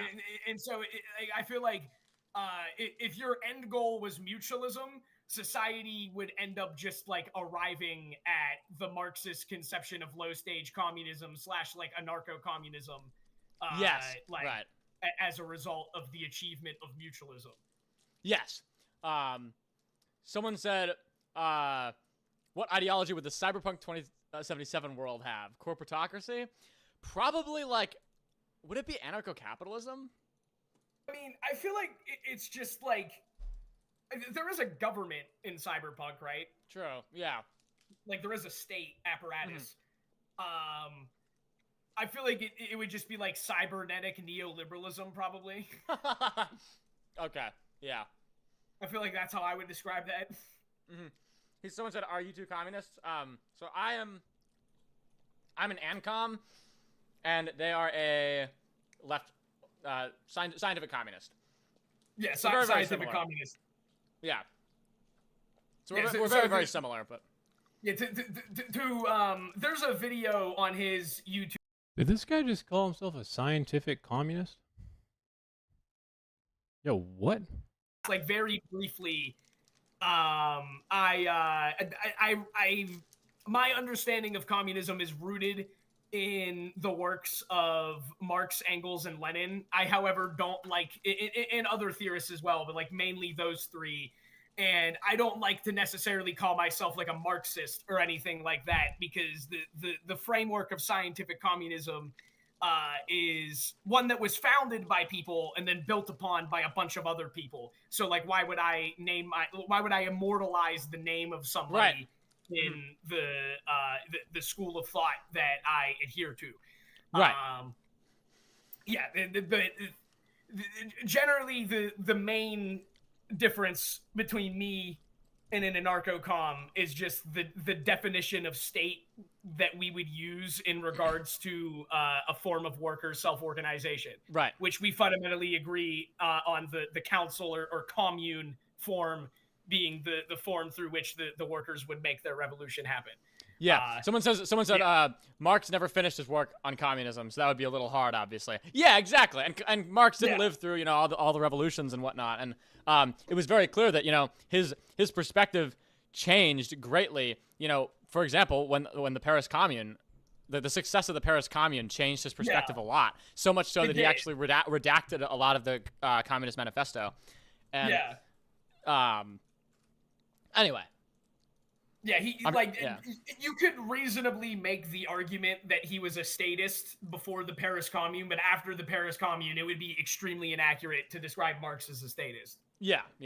I'll probably watch that video on stream and maybe go over it or something. Yeah. Jonas Sika's philosophy is a great creator. He's informed me on a lot. He was a big part of my journey to finally actually starting to read theory. Yeah. Okay, is this globalism? That is neoliberalism. Neoliberalism. Okay, I think we're putting this in fuck ass normie. Okay. Probably. I feel like neoliberalism is kind of honest about what it is, though. That's true. Okay, so would it go all the way over here? Yeah, I think it's. I feel like calling it base normie is just too much, but yeah. Oh, wait. So if we're going by honesty, then right? So I think that we should change up the fuck ass normie tier a little bit. Okay. So I think liberalism without adjectives can go behind neoliberalism. Then. Okay. Yes. Yes, that's a good idea. Yeah, the neoliberalism to the right of it. Yeah. To the right. Yeah. Well, so neoliberalism is probably more honest than yes. Basic liberalism. Okay. And then conservatism. Reagan and Thatcher's love child, someone says. Conservatism is probably, I would say, more honest about what it is. I like how these two didn't engage with what I just said about Lenin. What's going on here? You guys he said Marx, Engels, and Lenin. That's how he understands communism? Well, I mentioned that Marx never finished his writing on communism, and by proxy, Engels did not do anything then, because Engels was just a publisher mainly. And Lenin didn't really write, in my opinion, about communism in the way that these two are describing. His work is more influential on, I think, a critique of imperialism and capitalism, in my opinion. I think Lenin pales in comparison to the other Marxist writers around him, even though he's really smart. So my concern here is that this guy calls himself a scientific communist, and yet all three of the people that he just said are the foundation of his understanding of communism have now just been eliminated. It's like a shitty game show. So what is going on? Imperialism, the highest stage of capitalism. Both of those works fundamentally are just... Wow. Speak of the devil. Yes, Lenin's works. That Marx and Engels did, and I think that they're useful... What? Any leftist, even if you disagree with what Lenin did. And I do disagree with a lot of what he did. Just to be clear, guys, Lenin... The Bolshevik Revolution had a lot going against it, and the failure of the German Revolution was a big part of it. There's a quote from Lenin: "If the German Revolution fails, we are doomed." Great. An out of context quote from Vladimir Lenin, the guy who, by the time he did Red October and took power with the Vanguard, had literally 0 people who were actual Marxists within his political party because they thought he was no longer a Marxist, I guess. But cool quote, my friend. And just to be clear, he mentioned Marx, being influential because of imperialism and blah, blah. These two did not even live in the same time frame, so I want to point that out. Marx did most of his writing in 1850, 20 years before Lenin was ever fucking born. So the Bolshevik Revolution than the average ML. I can assure you of that. Yeah. But yeah. I wonder how he feels about Trotsky. There are like principled MLs out there, like very little, but like there are some. So like it's not impossible, but like that would be a hard task. Yeah. Okay. So this one is, I if I remember correctly from you explaining this to me before, this is the ideology. Someone says, "What exactly is a scientific communist?" I'm sure they could explain it better, but basically, it's basically a Marxist, but you don't call yourself a Marxist because again, you don't want to immortalize someone who existed hundreds of years ago. Scientific communism is what Marx and Lenin, that was their project. It's an ever-changing mode of analysis. Engels, yeah. Lenin, the general mode of analysis that. Yeah, but again, watch the video on my YouTube. These two lived in entirely different time frames. What do you mean Marx and Lenin project? Does he mean dialectical materialism and historical materialism? 100%. Yeah. Okay. So this, from my knowledge, was one of Stalin's constituents, right? No. So Stalin's constituents? He didn't have any constituents. He had sycophants because he murdered people who didn't say yes to him. So what a weird word to use there. Constituents, bro. Like they have any fucking agency. That there were aliens. And that America was trying to. By the way, that was probably one of the most lukewarm definitions of an entire ideology I think I've ever heard in my entire life. So I feel like I would have fun if I did talk to them guys, because I could either go two ways. I could try and be nice, or I could be like a real, I could, kick the calculator and, no, it's a Texas Instrument. I'm not sure. Oh my God. Expose their existence and like make them part of the class. Oh, stop. Wait, so what was the one? Yeah, what was the one that like, thought that nuclear war was the only way to liberate the proletariat? That's what I thought as well. He also. He also believed that. Okay. Yeah, he also thought that he also thought that a nuclear war would like invade. Marx lived in like 6 countries, so I'm not even sure if that would be who they're talking about. Marx was kicked out of multiple countries because of his writing.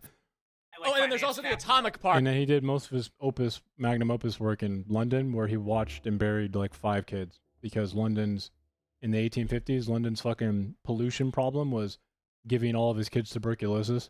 And then to this day, bro, speak of Jordan Peterson. Truth as an I have to listen to this fucking fag. Mr. Paul Kengor. The only part of the end of the Communist Manifesto anybody remembers is work. Which is literally none of it, because it's like 5 pages and it's agitprop. But I'm going to psychoanalyze it and just make it seem like the Communist Manifesto is something real other than political propaganda, which is literally what they said it was. Of the world unite. Yeah. We have nothing to Holy how Satanistic. lose but our chains. Yeah. But if you just go back one paragraph at the you'll find the devil. End, right? The communists support every revolutionary movement, the forcible overthrow of all existing conditions. I mean, those lines. Yes, the existing conditions. Which, funny enough, if you contextually try to understand the Communist Manifesto, that line in particular, contextually, with the 2 surrounding it, are identifying and expounding upon what they believe and define as capitalistic conditions. So it doesn't mean all revolutions, but I'm so glad that you've taken the time to buy a tie that goes all the way down past your dick so you can make fun of yourself on Jordan Peterson's podcast. The next 2. For real though, why is his tie so long, dude? Final paragraphs. Yep. And that's what really the manifesto. What is going on here, dude? It's past his penis. So it's all about. Where's the Satan stuff? Dude, the devil and Karl Marx. Read your book, The Devil and Karl Marx. This is what it feels like being an independent.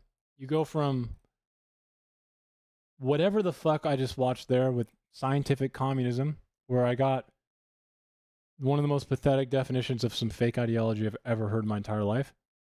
And then you go to this. Recently. And there's no in between, bro. A lot of it was striking to Can I just get people who fucking know how to think, dude? me for a couple of reasons. Where are they, by the way? I forgot about the location. I don't know, man. I don't know. I expect more. I expect more. I suppose I'm not saying everyone has to be literally psychotic like me, where I will spend 9 hours searching, researching, fucking double checking, doing counter arguments over a single sentence that this fucking Kermit the Frog motherfucker says. But like somewhere in between. Reasons that are more idiosyncratic to me. There are many reasons that it's of general interest. But so the first one was idiosyncratic means, you know, kind of forgettable.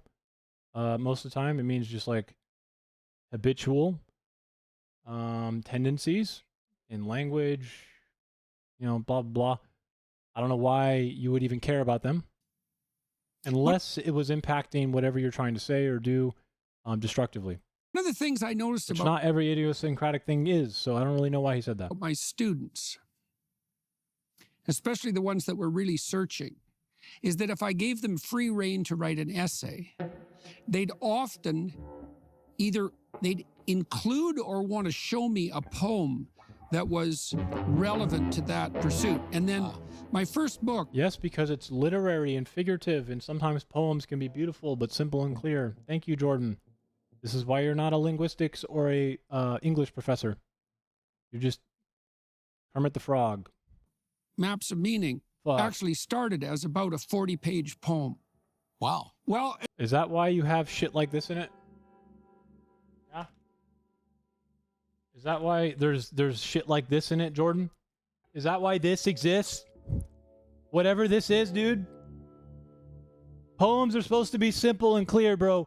What the fuck is security tyranny around a golden snake eating itself inside of over the great father known in rectangles with the protective father, the tyrannical father?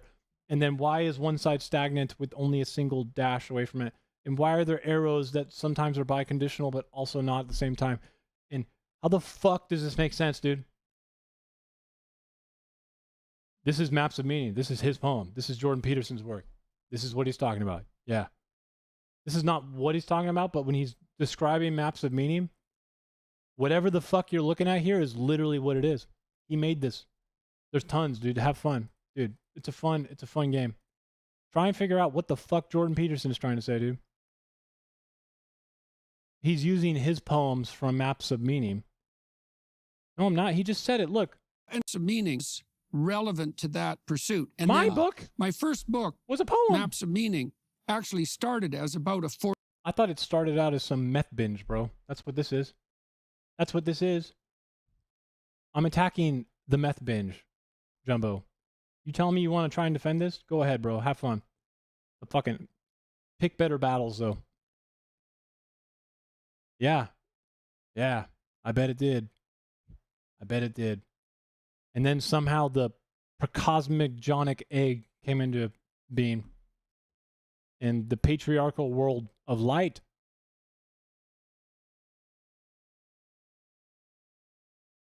This is called alcohol and Xanax.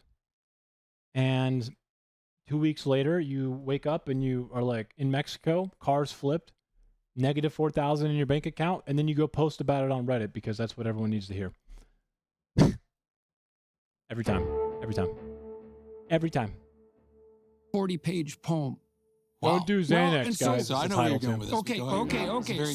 So I studied Jung's analysis of creative thought a lot, and Jung had this notion, which I think is right, that when we first investigate something that we don't understand, we fantasize about it, right? Which in some ways seems so obvious that it hardly needs to be said, but it does need to be said because you fantasize about it or you dream about it or you daydream about it. And what you're doing is you're using what you already have a grip on to get a new grip on this indeterminate object. And that's Jumbo. Hey, man. Dude. I like it when you use the skeptic part of calling me arrogant in every direction. Is there a reason that somehow Jordan Peterson's cock has made it into your asshole to where you just forget what skepticism is? Because I can see it when you're talking to me. Keep on doing it, buddy. Just don't forget to apply it in the asshole direction so this guy doesn't take up that space. What do you say? Can you do that for me? I appreciate the zeal. Just don't forget that everyone deserves the skepticism. Somehow this motherfucker gets... Actually, you know what, dude? I think he's just able to comprehend higher fucking degrees of reality. Like, would you ever say that about me? I fucking hope not. Why are you stopping there? Give Jordan Peterson the fucking second line. Don't give him your asshole, dude. Fantasy. And so you have, it's like you have the dream. I'm glad you can quote Step Brothers. Take it to heart. And then you have the drama. No, you have the drama, and then you have the dream, and then you have something like the poem. Because then you have a poem is where... Then you have the majestic egg cosmogonic egg surrounded by tyranny, which is the manifestation of the woman's spirit, which overtakes oneself when the self is thinking of vagina. The dream meets the verbal. And then you can... The dream meets the verbal.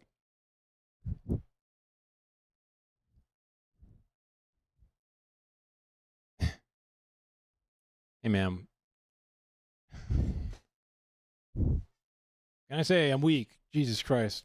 At least I'm not over here fucking, full on stroke verbing. The dream meets the verbal. You can differentiate that further so it becomes... Differentiate it, which means derive. So we're going to go to the derivative of the dream, which meets the verbal, which means talk. So we're going to go derivative of that somehow. It's more and more semantic and more... You're damn right it does, especially if you fucking cast magic spells, motherfucker. Rah! More explicit. Now, this is a long way of asking you this question. One of the things... Dude, it's like he's self-aware. I forgot how dumb this interview is. He's like self-aware of it too. He's like, fuck, I'm doing a bad job weaving my fucking, my super fireball spell in BG3 right now. Things you took pains to do in this book was to concentrate on some of Marx's work before he was an economist, because he wrote drama and he wrote poetry. And so... Oh, no. And your claim in the book is that, well, we should really be paying attention to some of that early work because it does something like set the... Hey, man, if you guys went to my SoundCloud, okay? If you went to my SoundCloud and, looked at some of the fucking song names, just gonna be clear with you, you'd probably be like, we should probably call the police. This guy needs help. But I'm not so sure that the creative elements in my songs are really a good way to understand factually and objectively what my political stances are. Okay? Just throwing that out there. Just because Marx puts a motif, metaphor of Satan in his dramas, okay? Or I call a song "Hope is a blade that bears my name and tear me to pieces," or "You can't fix anything," or any other manifestation of some suicidal language. Just know that it's really probably not a good way to determine the analytical part of someone's work. The frame, it Look, sheds man, light... Orson Scott Card, who wrote Ender's Game, fantastic book. Literally couldn't stop reading it when I read it the first time. Read it in 6 hours. Literally not lying. Also, Orson Scott Card, a fucking weirdo, psychotic, stupid bitch. But he wrote Ender's Game. Really good book. On his motivation, and it also sheds light on the story that he was imagining or acting out. No. I don't know. Look at his work for that, maybe. So can you make some comments about that? Yeah. So this is quite fascinating. I think you should write the next forward. The forward for this one was written by Michael Knowles. Right. He knows who Michael Knowles is. Somehow Michael Knowles, the Daily Wire TV personality, is writing a forward on Marx. Colleague of yours at Daily Wire. Yeah. So Marx fancied himself a poet. You mean he tried to write poetry? Got it. I mean, Marx's secret love was poetry. In fact... if it was secret, why do you know? One of his, I think, is the most important biographer. And this guy has been, it's kind of fallen, people just don't know about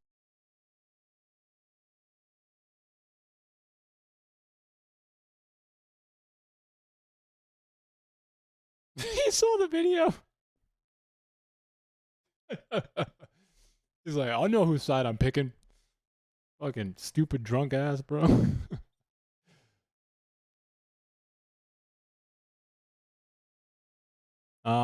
Zach, it's very important. I need you to fill out what I asked you though still, okay? Because in the off chance that you get fucked for this or fucked in any way, Zach, I want you to have options, okay? So please fill out what I sent you. It's not like you need to, you know, sign a contract with an attorney, but I just want you to have the information and the evidence map, the missing list of facts that I sent you, as well as the basics. So when we do an intake form, we can make sure that you are covered, okay? Because it can happen quick. All right. So don't forget to do it. About him today. No one had anything against him really, but his name was Robert Payne.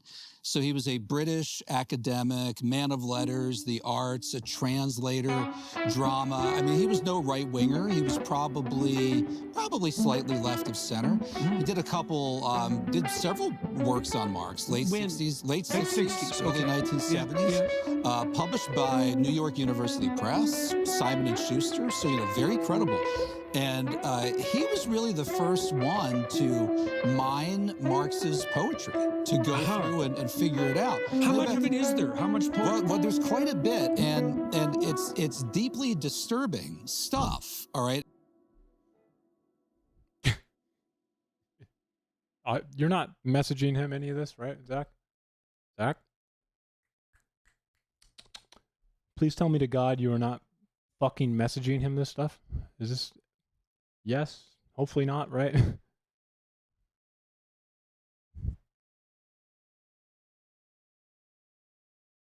Please say no. Please say no, Zach. Or I swear to God, I will find out where you live and I will come sock your ass, okay? Like you're not text messaging him this shit, right? Like, oh yeah, fucking socked him good. Hopefully, right? Like it's all like in person, hopefully. On phone? Phone's even okay. But there's not like a physical text message trail, right? Good. Keep it that way.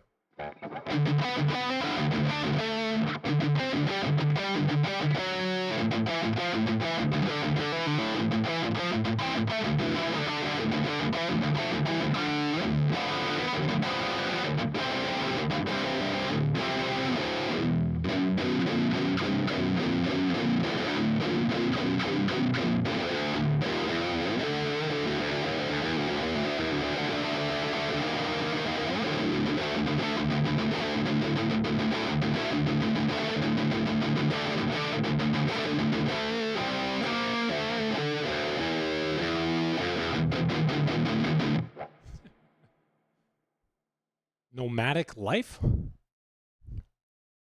Dude, same, Mida. Same. Just kidding. You kind of have to when you're homeless. A lot of it is about the devil. And you know, quite literally about the devil. It's chilling, right? You know, thus heaven I forfeited. I know it full well. My heart once true to God is. That's because his family was extremely Jewish, ethnically and religiously, and then needs to be chunkier. I got you, dude.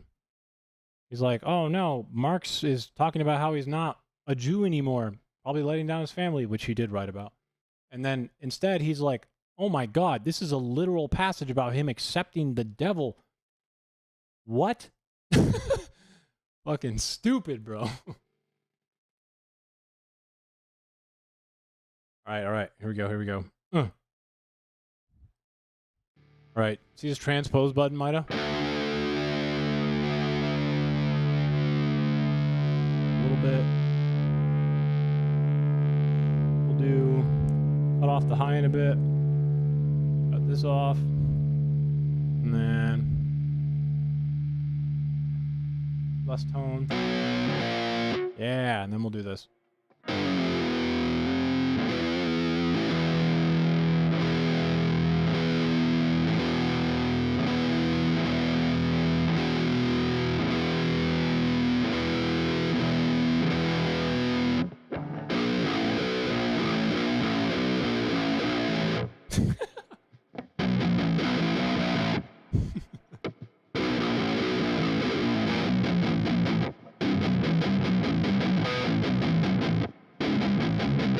It's not good enough. Fuck. Actually, you know what I can do? I can use Modern Misery. Yeah. There we go.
Meaty.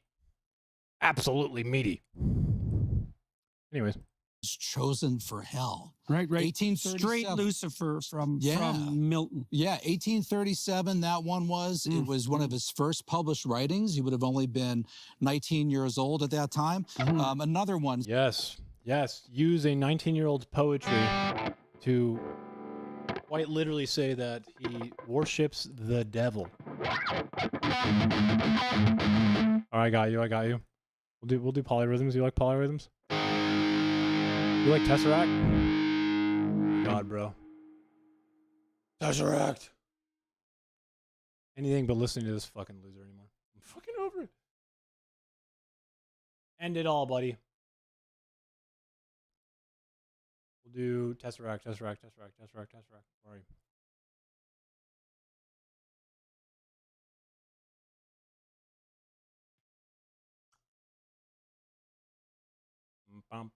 you? Altered state. You don't mind them. The fuck does that mean, bro? Excuse me?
fucked up again. Ugh. Anyways, the God riff happened. What actually has fucking polyrhythms that I can fucking jam to, bro? I can think of off the top of my head.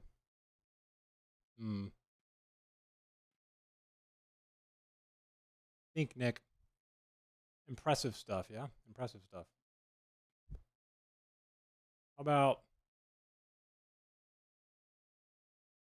That's not a polyrhythm. You want me to play like jazz or something, bro? I don't want to play jazz.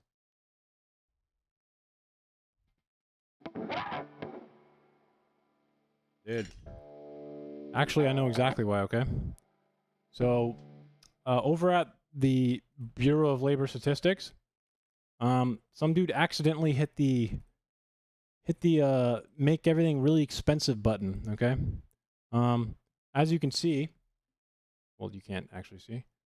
As you can see, okay, we were doing fine in February, kind of, January, and then someone hit buttons they're not supposed to, causing the cost of gasoline and fuel oil to go up a percentage point I don't think I've ever fucking seen in my entire life. 54 basis points. The Bureau of Labor Statistics?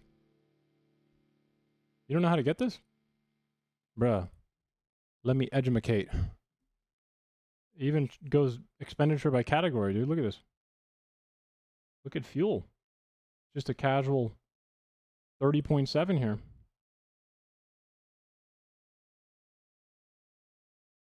No inflation. No inflation. Inflation's fake. 6%? I don't think I've ever seen 6% in quite a long time, guys. Let's see.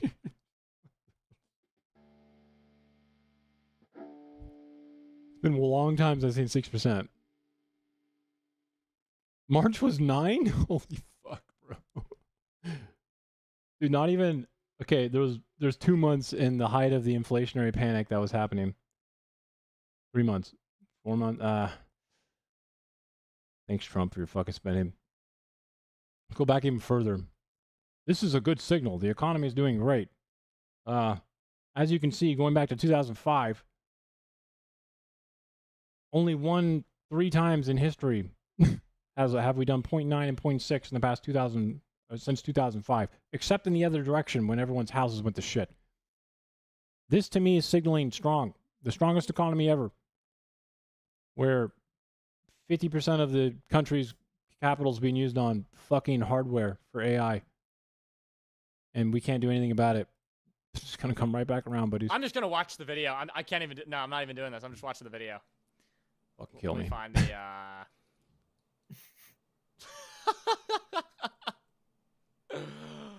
Oh, can't even. Oh man. Okay. Breaking. We have breaking news in one of the criminal cases The evidence. against Luigi Mangione, the man who's accused of killing United Health. Breaking evidence, and the prosecutor couldn't contain herself, had sex with Luigi Mangione. Case completely ruined. Will be allowed to use some key evidence uncovered during his arrest in El. Yeah. So the idea was they illegally searched his backpack, which. What, you think it's going to throw out the case?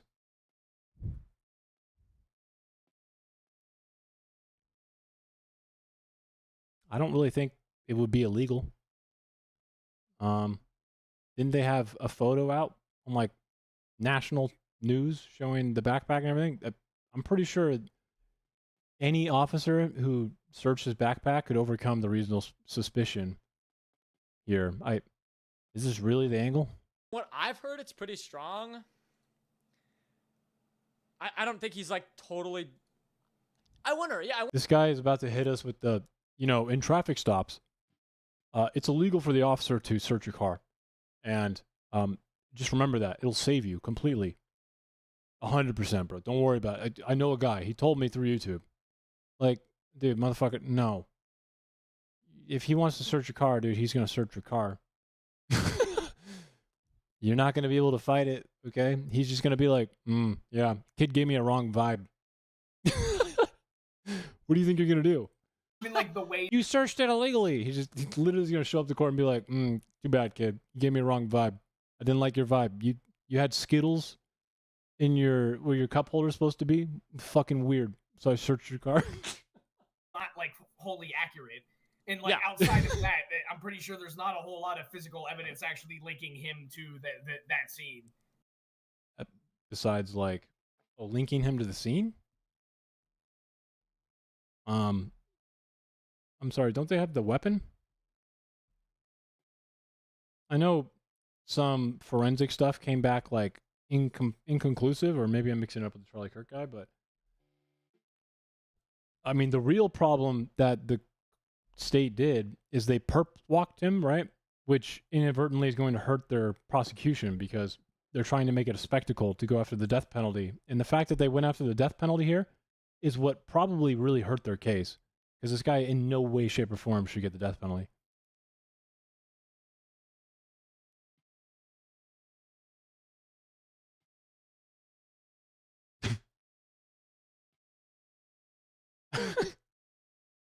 Yeah, well, you know what, Kay? You're going to hear from my lawyer. My entire murder charge is going to be dismissed. Like, awesome. Like, they literally fucking aura farmed. Like, they gave him free aura farming, bro. That shit was crazy. I mean, like the dude is already a Giga Chad. He's so. Relax, Adderall boy. You too can become Giga Chatty. Okay? Just keep your hair up. Yeah. Dude, that's on my island that I live Sleep on. every now and then. Really? I could go to that fucking place and recreate that picture. In fact, I have a friend, and I don't know how much he watches my streams, but Hey, come. Ahaloa, my friend, he recreated that picture. And that's his profile picture. Isn't that fucking tough? I want to do that. And he's jacked. He's jacked too. So he looks like. Have you ever been to jail, buddy? I used to be jacked, and then I got into ultra running. So now I'm.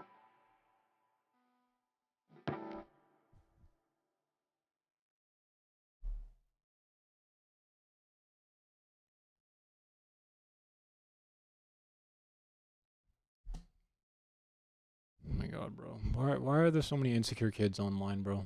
What are we doing? Can we learn how to, like, you know, control these insecurities before we come online? What do you mean you're like 10, bro? What do you mean you used to be jacked? What are we talking about? I also am a runner. I was still pretty jacked when I ran. I just The shooting. Like, his entire comment section, hold on, I'm literally going to bring this up, okay? I used to be jacked back when I was 10.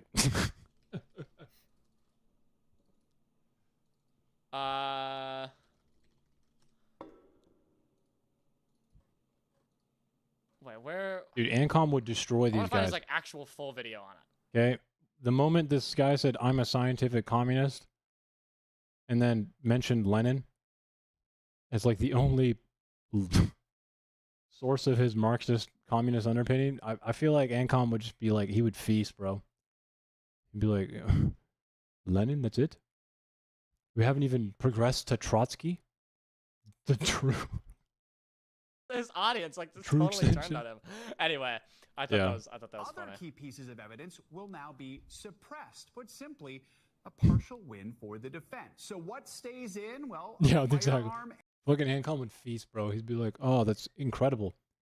I swear to God, Ancom, this kid, when I was like, what's a scientific communist? He was like, it's kind of born out of the project of Lenin and Marx. And in my head, I'm like, okay, Lenin was born like 20 years after Marx wrote his magnum opus work, and he was in London.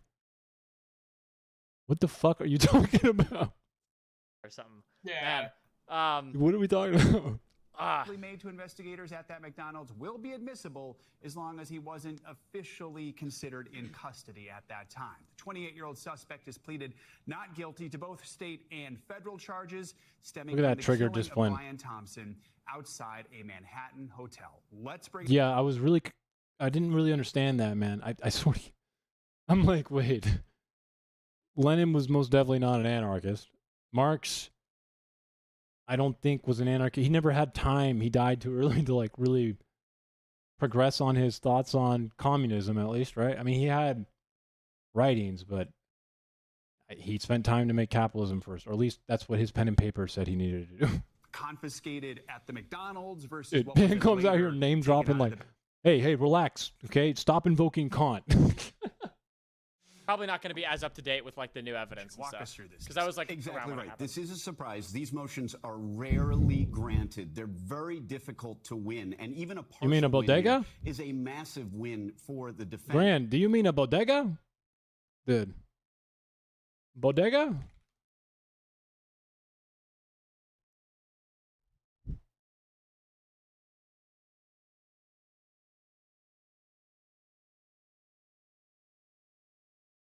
Bodega. What's going on here? Why are we not playing? Will it not play on stream? Cardi B won't play on my stream? How important is this? Oh, wait. Did it fail?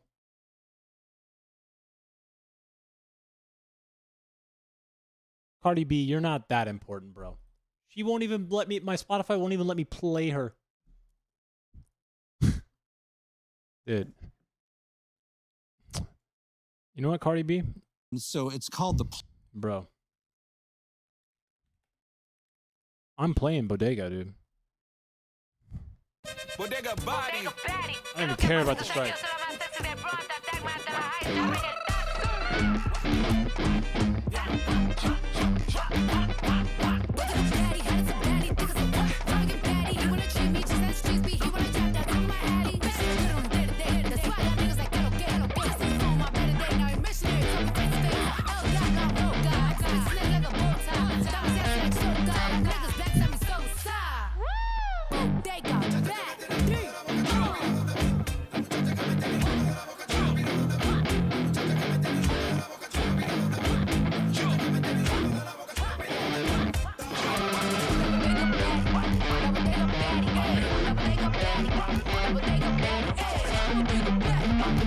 This is the inner workings of my mind.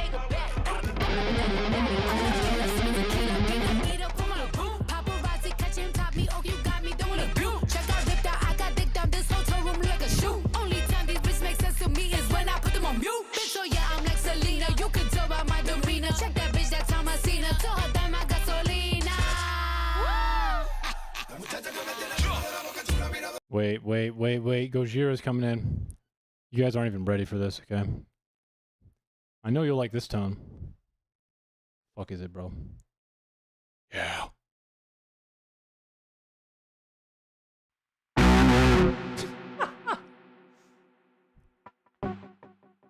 Ready?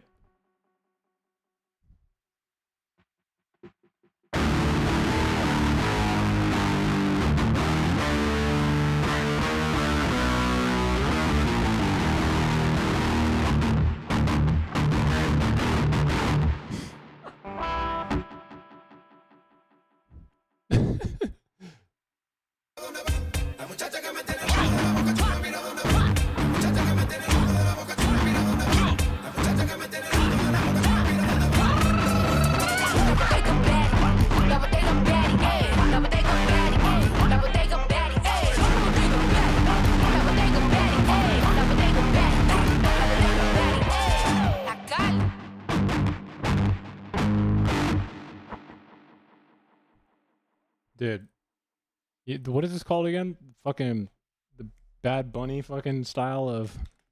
It's just a. You know, it's like full on Mexican pride shit. Dude, fuck the guys earlier, bro. If Culture is going to bring in that stupid snare and kick, then the dance floor is going to be hot, okay? That's all I'm saying. Like, wait, no, not this one. I'm talking about Bad Bunny. Fucking Christ. I don't know who the fuck this woman is. Yeah, D-Team Impregnito. All I'm saying is, if this is what Culture's bringing, I'm all ears.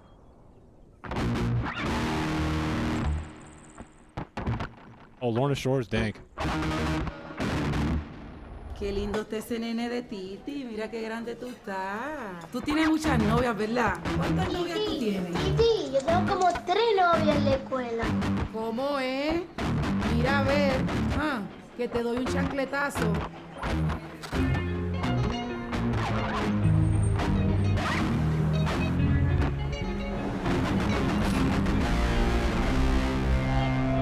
Ey, Titi me preguntó si tengo muchas novias. Muchas novias, hoy tengo a una, mañana a otra, ey. Pero no hay boda, Titi me preguntó si tengo muchas novias. Muchas novias, hoy tengo a una, mañana a otra. Me las voy a llevar a todas pa' un VIP, ey. Saluden a Titi, vamos a tirarnos un selfie. So loud, bro. Ey, que sonrían la... In Wild, All Kids in America, bro? Is that the We're the Kids in America? Whoa. That one? Yeah? It is. From fucking Digimon, bro. Is that one? We're the Kids in America. Fuck yeah, bro. Song's sick. I need to, like, find a riff, though. I don't really like any of my tones right now.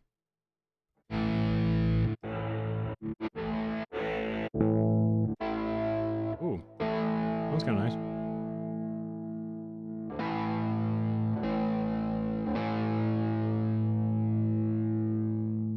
Whoa, that's cut off high.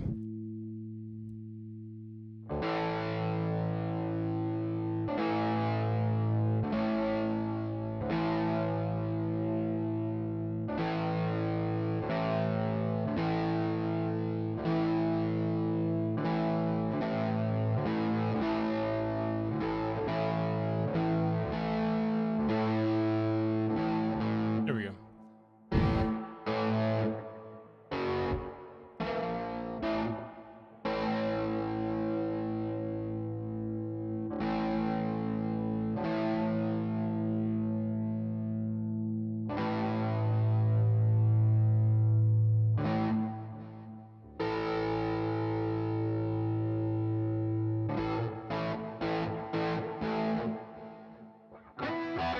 Do that.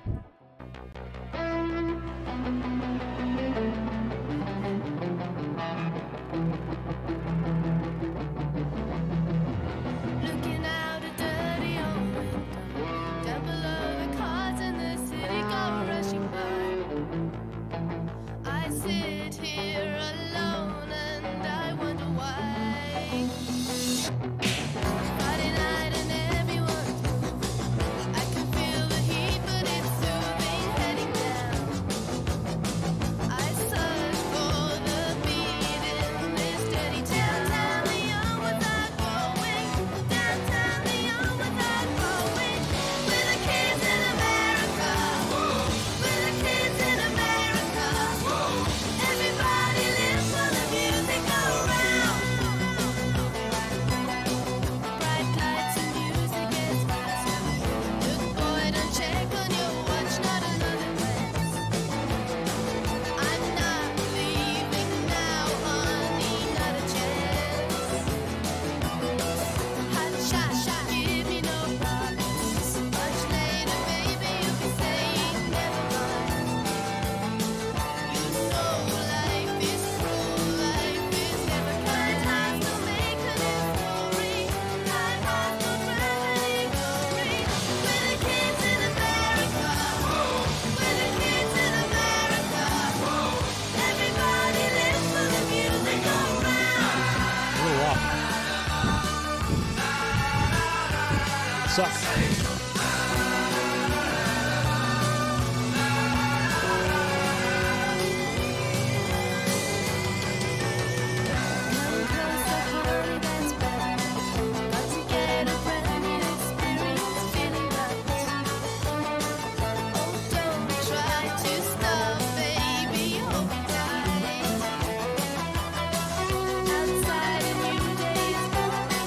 Outside suburbia is falling heavy.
was kind of fun.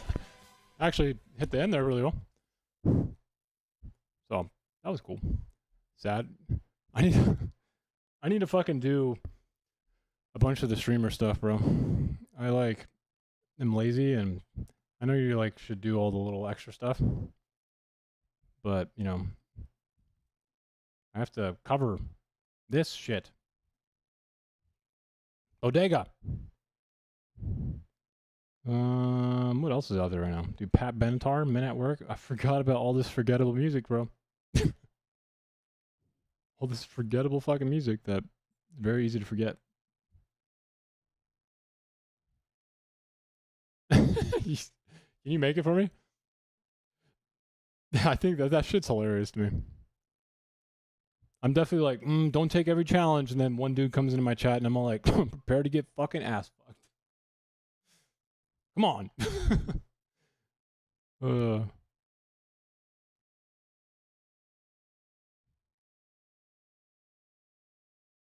Dude, how come every symphony orchestra thing, it's straight up, it's always just a white girl. Every video, I swear to God, YouTube and the algorithm is just like, white Eastern European women, the only people who know how to play an orchestra. It's just fucking, what are we doing? Every one of them, bro. This shit cracks me up. All intense, you know?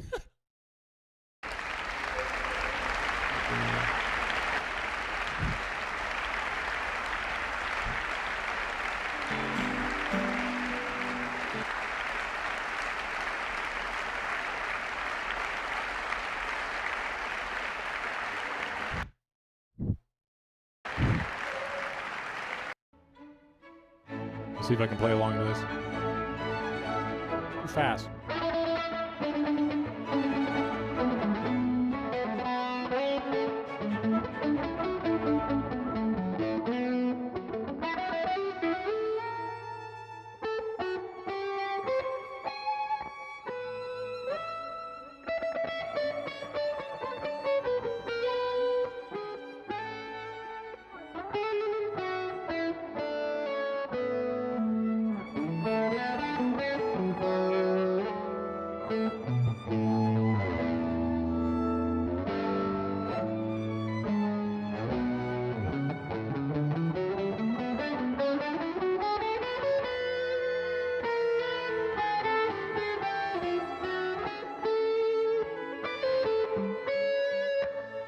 My guitar's too loud.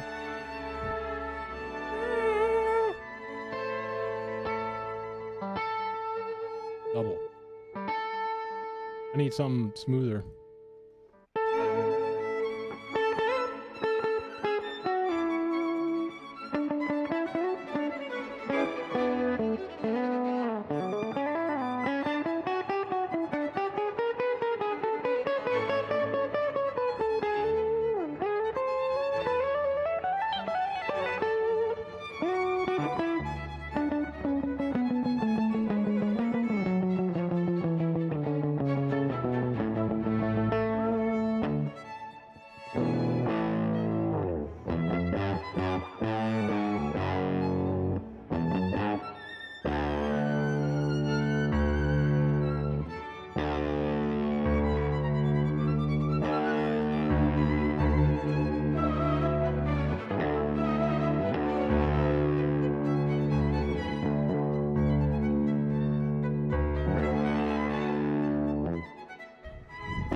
Yeah, what is this fluttery bullshit, bro? It's all like, and fucking stupid. What about this one? Another Eastern European white girl.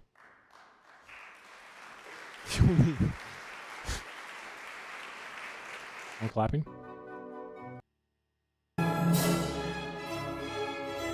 Where's Rakhan-Makov? Here we go. Rakhan-Makov school. I like Rakhan-Makov. And look, Anna Ferdorova. Another Eastern European white girl. Something's in the water over there. Besides death, killing, talented musician women.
hard.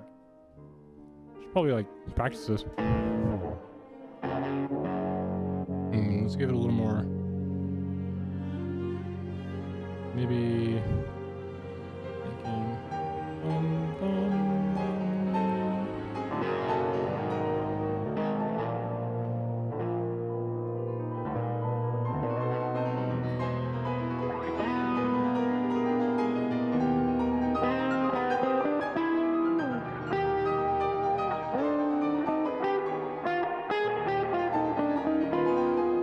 Less tone. Less decay. For sure. No pre-delay.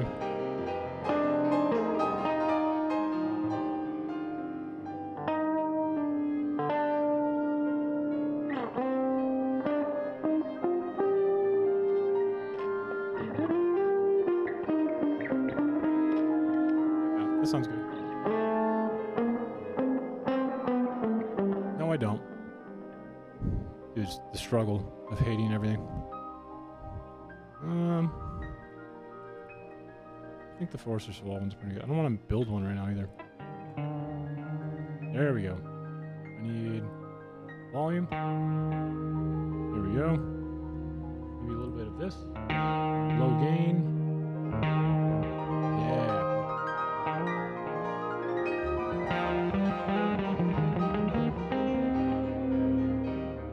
And then the dynamic 409. Yeah.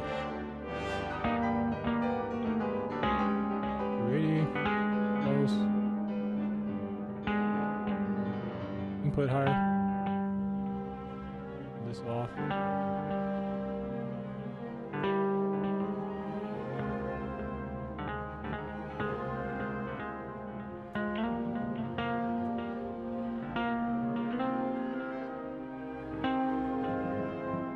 And then we will cut the top end. Do that.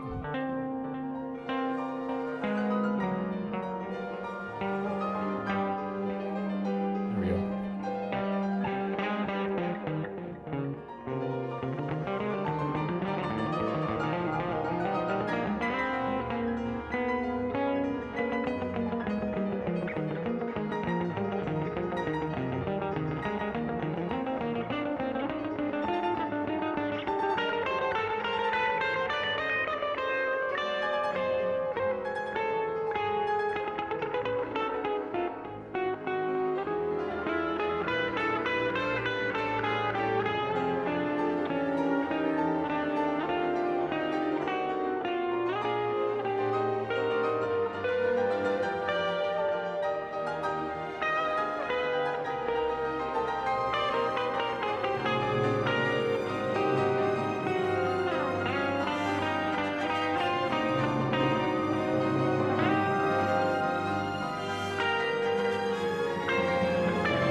Oh my god, this is hard to play.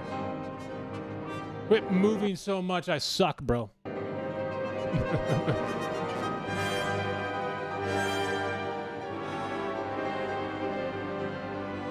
Does anyone have a better recommendation right now?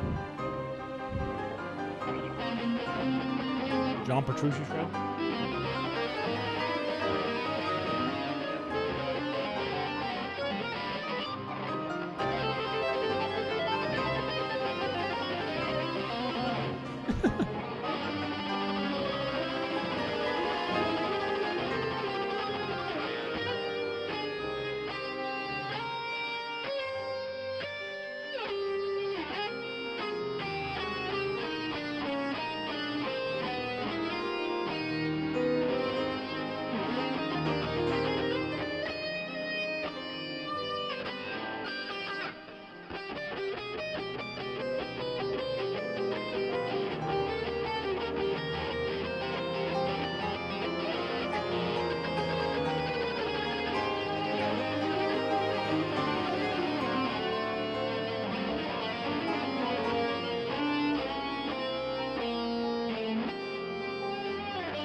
Bach cello, Suite Prelude in G.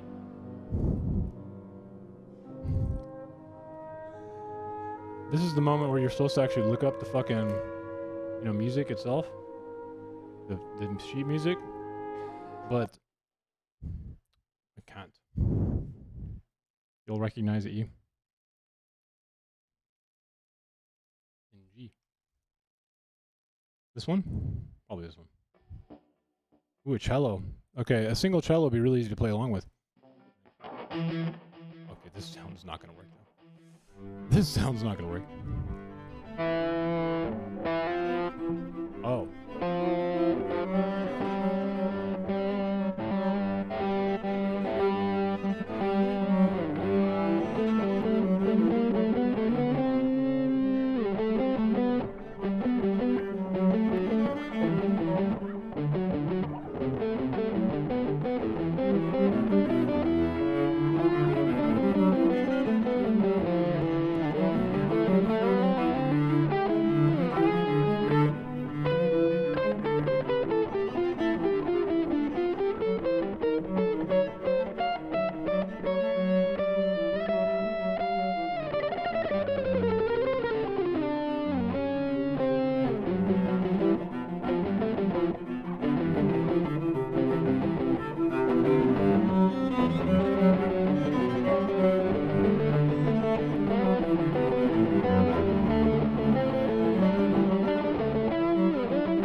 I should learn classical again.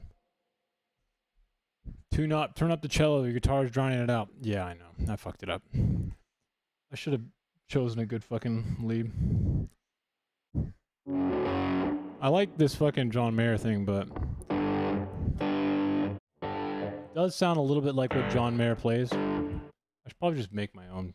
I just like am using the presets, but because you know how John Mayer is just like I'm playing always. Oh, there we go.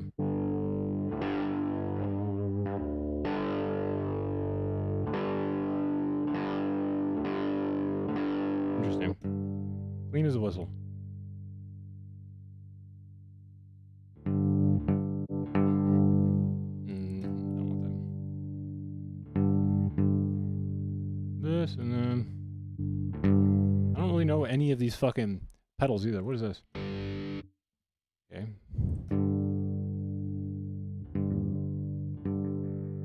What is this? Oh, something.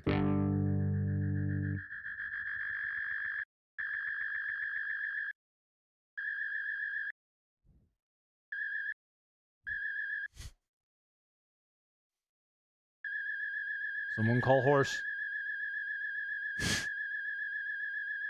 Someone call horseradish. I have a new UFO video.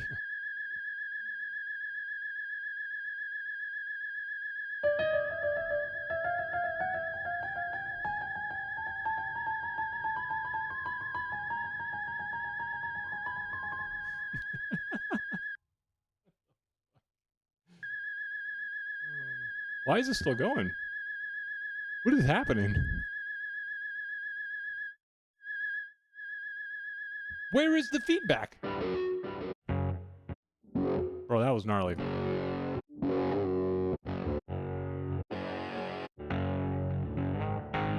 And that reminds me of fucking Joker and the Thief.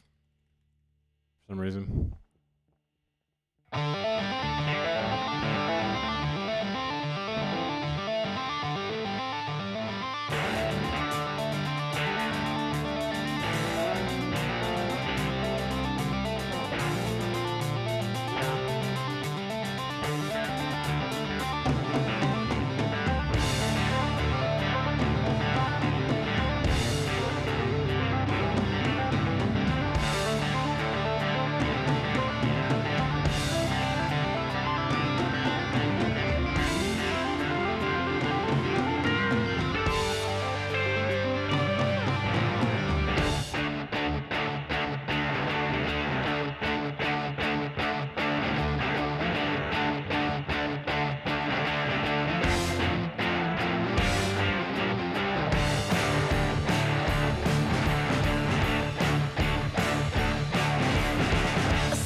Dolly Parton's 9 to 5. Oh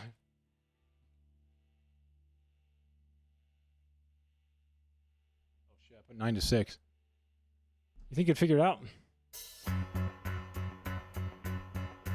Okay.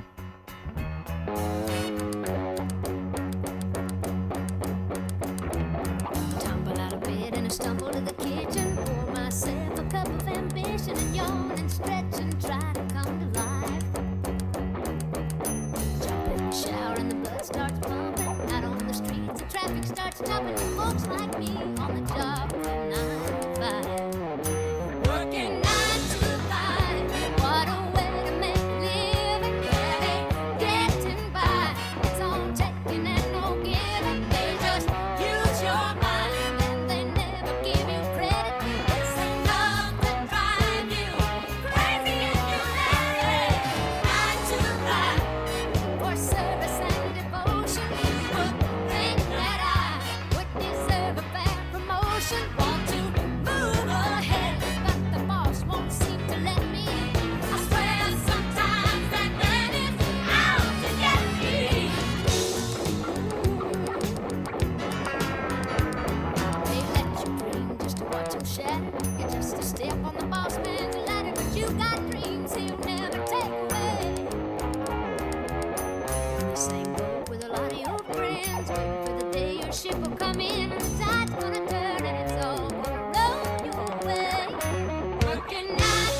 Mother of God. How long have I been streaming? 6 hours, bro. Sometimes I feel like my brain at this point has turned to mush because of the light in front of me. Thank you, Graham. I think you're right. Why don't we watch some garbage? Millions of years ago. Look at the coral growing on that. Wow. Takes millions Is of this years. debate number 2? Giant, rare, 400-year-old coral. Watch my video number 1. Now, I'd like to go back to my original point, which you never answered. Why are there 400 or 700, whatever they said, flood legends? Why was everybody in ancient times talking about a worldwide flood and a family saved in a boat? That's historical evidence of a worldwide flood. The purpose of the debate tonight. Read the titles right under your chin, okay?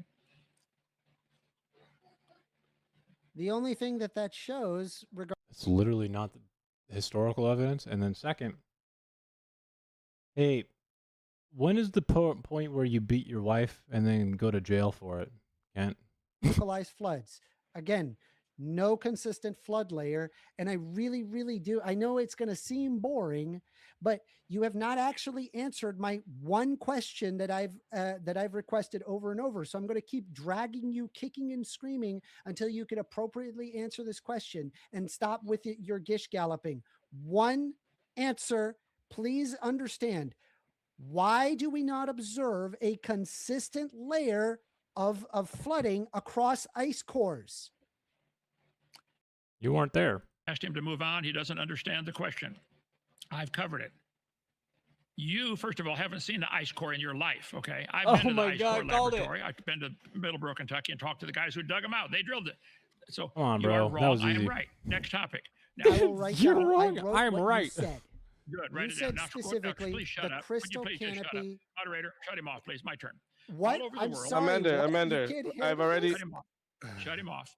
All over the world. What do you mean shut it petrified off? trees. I want you to answer the question. You have not answered the question. You wouldn't understand I if I wrote told you it was down light what you outside. said. It doesn't make any sense. You said the crystal canopy used to protect the earth. Moderator. And then Moderator. something about outer space. Moderator, please. He's not letting me beat her like my wife. We need to. He's not letting me beat him like I did my wife. Independent line of evidence related to whether Noah's Ark can be. I'm gonna cause havoc in the chat. historically or Actually, scientifically. We don't. Okay, then we can ask the same. Moderator, We can ask he's the still same hogging question all from the last time. week. Then Amanda. He's I still thought you were hogging all the asking time. me to ask another question, and he Shut wants his to talk mic some off. more. I All would right, like to go talk. ahead. Would you please shut his mic off? Okay. Yeah. Let Kent bring us to another point here. All over the world, thousands of petrified trees turned to stone are found standing up, connecting all the layers that you claim are different ages. Petrified trees running through multiple layers of strata that you guys claim are different ages is indication all the layers form very quickly. There are thousands of these. Nova Scotia, Canada has a whole hundreds of them just on one cliff face. Petrified trees standing up, running through all the layers. The layers are not different ages. The ice cores are not annual layers. It's just not. I know you need that for your religion of evolution to be sound true, but all over the world, fossils are found, go from one layer to another. There's a fossil fish found with the nose stuck in rock 1,000,000 years older than the head. Did he balance there 1,000,000 years? The geologic column does not exist. These varves and stuff like that, all this is covered on video number 1. Back to the topic though, can Noah's Ark be defended? Historically, there are hundreds and hundreds of flood legends by people telling the same basic story. A family saved in a boat full of animals. Your ridiculous answer is these are all local floods. That's a ridiculous answer. Nobody's going to build a boat and save it full of animals. The animals will find a way from it. If it's a local flood, move. So no, I win. We can close the debate down right now. He did not prove it cannot be. It's historically wrong. Yeah. Again, God, still don't my- see a consistent flood layer across those ice cores. But you hey, if wouldn't we see move that- on you to the wouldn't- next, if you want to move on to the next thing, why don't we observe this microspeciation exuding itself from Mount Ararat, but instead observe biogeography, like I asked prior, but you once again never answered in the last debate? Why don't we observe that microspeciation from Mount Ararat? Go. I think we observe, we're way off topic again, moderator. Look at the title to the debate. Okay, You this guy are cannot stay on topic. asking if can the Noah's Ark be defended historically or scientifically? So if we Correct. I think it can presume be. the Noah's Ark account to be true, then we ought to observe is microspeciation coming from Mount Ararat. But given that we have no evidence, okay, this prompt is weird, guys, because technically, okay, it could be true, But if we don't have any historical evidence of it or scientific evidence, then I guess the debate is still technically false. But this is a weird way to ask this question. Shouldn't we just be like, is Noah's Ark a literal or literarily driven story? I think that would probably be the better prompt, because it's clearly fucking They have a, you know, they share a common. meant to be written or listened to or read literarily, right? If I acknowledge that it just came from other ducks, which I do acknowledge that, stop. Can you just pay attention for a second and put down your chart? Oh, Just no, pay you attention. need to see this. I'm Pay paying attention. I know what the tree of life looks like. Now, you said what Okay, we ought to that's observe that's not the tree of life, First Amender. starting at Mount Ararat, Why would you say you know what the tree of life looks like when that's clearly not the tree of life? spreading outward, starting at Mount Ararat. Wouldn't that be the case if all of the ducks started at Mount Ararat? I believe that is the case. Can you prove otherwise? Okay, well, we don't observe that. What we observe is biogeography based on plate tectonics. What is We don't biogeography? observe what you are saying. You mean so geography? why do we not Why did he observe just call it that biogeography? Is that a Go. word? coming from Mount Ararat? I think every farmer in the history of the world has observed the fact that his ducks always make baby ducks. There might be different varieties. I They guess- now have classified them as 167. Do you believe I mean, you I are guess this related is a to a word. duck? He's not answering the question. He can't answer. I did. Why Yeah, I do we think not you're calling observe it microspeciation coming from Mount Ararat? because you got dark. Okay, he's correct. He's being a little too complex here, though, isn't he? Oh, also, Ancom, whenever you're ready, as long as fucking K's not in here, that dirty bastard. Yeah, you better be out of this. My fucking. God damn it, K's the only one in here. Okay, fuck you, K. The skeletons of one kind of duck, a common duck that would be found among all other new ducks. And then outward slowly, higher up on the ground, but still under the ground, changes in the duck. We don't observe that. We observe biogeography. We observe on the basis of. Did he say we don't observe changes in the duck? We can observe changes in ducks in the present day. So I don't know why he would say that. We can see change in real time. It just people just can't wrap their head around the fact that The layers don't form vertically. it's just a single line, right? That's connected.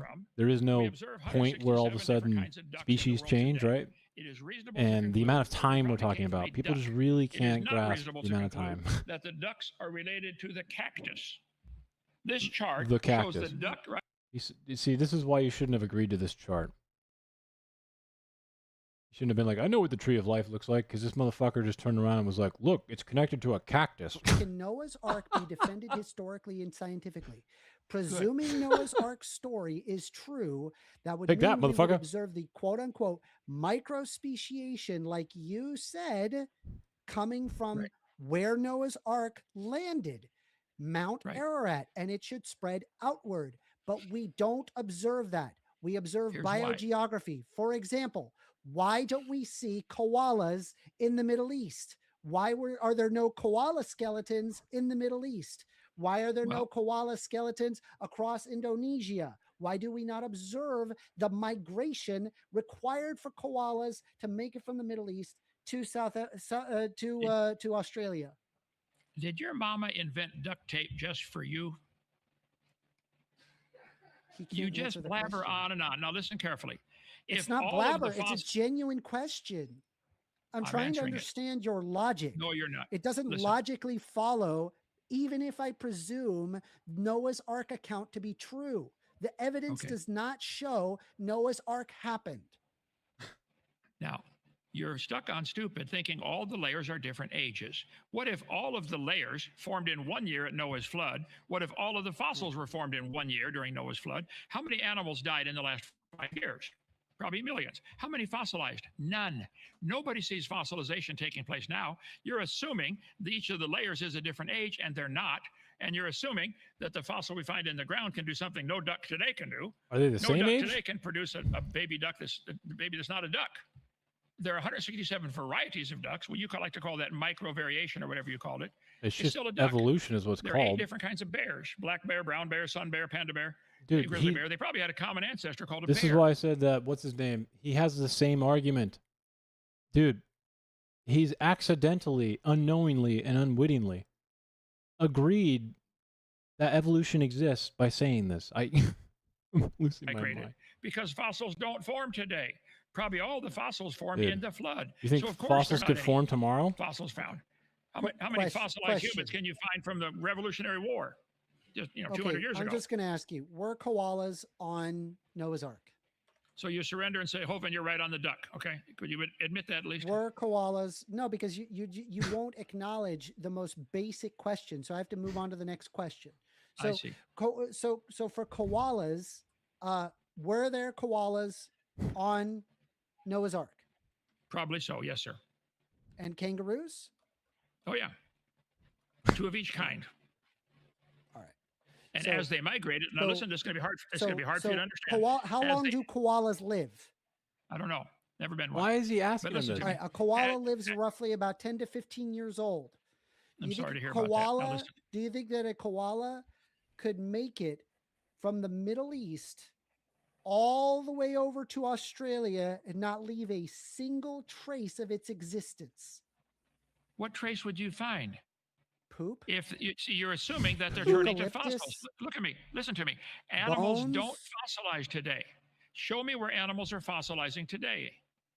I think all the fossils were made during the flood. All right. The Bible said there would be scoffers like you who would be willingly ignorant like you about the It's flood. not Read 2 willingly Peter ignorant. chapter 3 It's and write your reading. name. Yeah, It's you are. looking at evidence and whether or not that I'm that like, he says that poop. evidence He said poop, bro. Like, aligns with the Right. Noah's account. It doesn't. The So ev- we the don't evidence observe showed- koalas in the Middle East. They didn't Right. come from Mount We Ararat. don't have any koalas in my backyard either. What does that prove? Okay. That would prove that you don't live in a Gondwanan distribution. You don't live in Ah. that area, so that's why there's no koalas there. You're literally making my point. I am. That is the Well, I'm concept of sorry to hear that. biogeography. Do you understand? Listen to me. That's why there's Where- koalas in Australia, but because Right. they didn't have any mammalian, they didn't have any mammals to compete with. That's why koalas and kangaroos don't know that. exist in Australia. We do know that. Do we people do know ever that. keep We koalas? Whoever specifically. keep That's why we do not observe Do- koalas in a Laurasian in Laurasia, which would include Europe as well as Asia, as well as the United States when it was originally connected. That's why we Ah. don't have koalas and kangaroos. However, we do have koalas in Australia, and it's okay, I'm confused. Isn't this just because Australia disconnected as a continent early on? So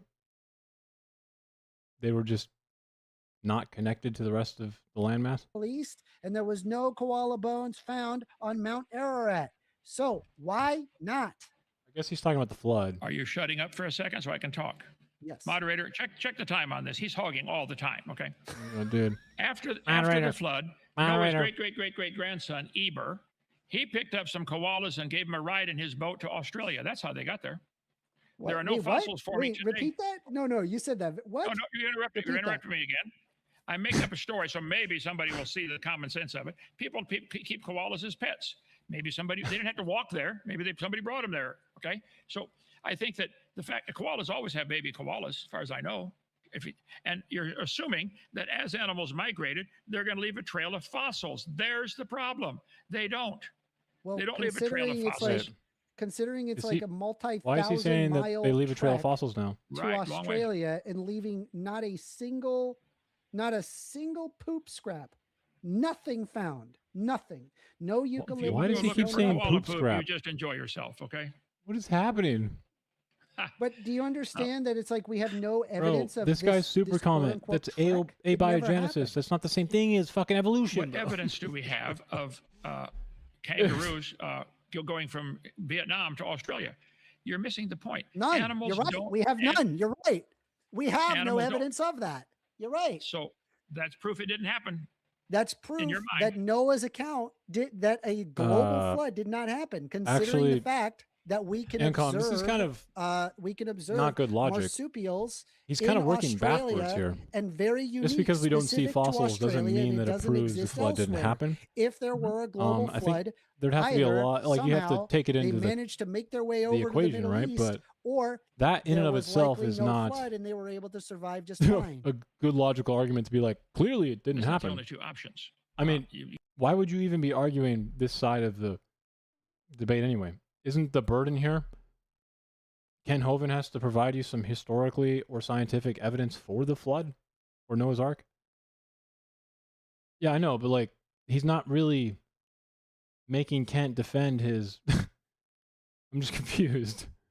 Koalas going from Mount Ararat to Australia, and Kent is saying that they may have not just migrated there; they may have been brought there from Okay, maybe on a Well, boat. that's one something option. like this. Let me Wait, finish. did- Shut him hold up. on, Shut him up, that's please. actually a- And no, no, no, moderator, Just a second. moderator, Let him. I'm done.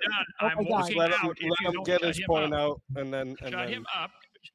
I don't interrupt him. The animals don't fossilize today. They dry, they lay on top, and the scavengers eat them. You don't get it. In order to fossilize, they have to be buried quickly in usually mud, and that would be perfect from Noah's flood. I answered your man. question. I think Mud all is of the so fossils, hard or to nearly find. all of them, came Oh, because fuck. of one big flood in the days of Noah. And so the animals dispersing from Noah's Ark aren't going to leave any fossils anywhere. Duh. Why can't you get it? So let me ask you this. In Noah's account, did everyone die except for Noah and his family? That's what the Bible says. That's correct. I believe that to be true. 8 people can So easily who populate the brought world the today. koalas back? Noah's great-great-grandson Eber took the koalas off the boat and carried them on his airplane and flew them to Australia and dropped them off. That's how they made it. Prove me wrong. wild. I'm walking That's out if you don't wild. mute him. That's wild. I mean, you could. I'm sure you could like make up all sorts of nonsense, but I mean, just the koalas itself. It presents itself as a ginormous problem, but let alone like what are the indigenous creatures that would have existed all throughout China or as well through India? What would have happened there? Again, we just don't observe this migration, or North America or South America for that matter. North America and South America would have been physically disconnected from them. So there's not even any way for a marsupial or any of the creatures Holy fuck, from North bro. and South America to even make it to the Middle East. None of what you're Right. saying makes sense. What we observe look is in a the mirror. biogeographic distribution on the basis of answered that. Pangeic into a Laurasian to a Gondwanan distribution. That is what we observe. And we consistently find evidence of the Laurasian and Gondwanan distribution. I'm not even talking about evolution, so you can put that down. I'm talking No, no. about I got koala. There's biogeography. koala right here. Koala. Look at it. This chart shows the koala came from an amoeba. Yeah, Do you we believe have a koala. koalas came from an amoeba? I gotta get you. I gotta Do get you you a believe? crayon. Do you believe koalas came from an amoeba? I would say I the don't know koalas why came we're from. talall talking about evolution regarding I don't Noah's know why I'm Ark debating you at all. being I feel like defended violating historically and Proverbs about scientifically. believe a foolish man. Okay. I'm asking, can Noah's Ark be defended historically and scientifically? Yes, The I think answer it is can be. no on virtually every account, and I've given multiple pieces of evidence that shows pretty conclusively that Noah's Ark did not happen. And I think anybody that is even minorly logical would know that it didn't happen. You could sit there, maybe you could say that the Epic of Gilgamesh, that it is based on a true story of, say, for example, the Black Sea flood or the or the other flood. I forget the name of it. You could believe that, and there's nothing wrong with that, right? At least that there's some semblance of truth to it. But the idea of a global flood, complete nonsense. There is no evidence, none. Okay, I'm sorry you feel that way. Now, if you'll put my slides back up here, Joseph. All over the world, we have around the continents what's called a continental shelf. You can see it from the satellite around England and Ireland and Scotland here. If you lowered the oceans a few hundred feet by freezing the water, if you made the ice caps bigger, the oceans would be smaller, and you could walk anywhere in the world. Here is Florida. If you lowered the oceans a few hundred feet, I believe Australia was a peninsula off of the mainland. The water around Indonesia, Sarawak, all that place is shallow, 30 to 50 feet. You could walk to New Zealand if you lowered the oceans a few hundred feet. So I think the koalas, the marsupials, the wombats, etc., are less aggressive than most other animals. they would be continually migrating to the edge of the be forced out of their land over hundreds and hundreds of years. They would be migrating away toward Australia in that case. And in the meantime, the ice cap's melting. And over 500 years, the water comes up in the last 200 feet. And now Australia becomes an island. And it wasn't before. And animals aren't going to leave dead. They're not going to fossilize along the way. They're going to die, lay on top, and they're going to be eaten or just dissolved. Fossils aren't forming today. You're stuck on that. Show me where they're forming today. So you're saying I that can show you lots of fossils. The bones would dissolve? Yeah, bones. Do some research on, do animals fossilize today? If they're left on top of the ground, even the bones decay. There's special bacteria that eat the bones. Some animals come by and chew on the bones for whatever various reason. We probably had 10 deer between here and Monroeville get hit in the last 6 months. You see them laying on the side of the road. The buzzards come pick them clean, and then the ants pick them cleaner. Then the bones dissolve.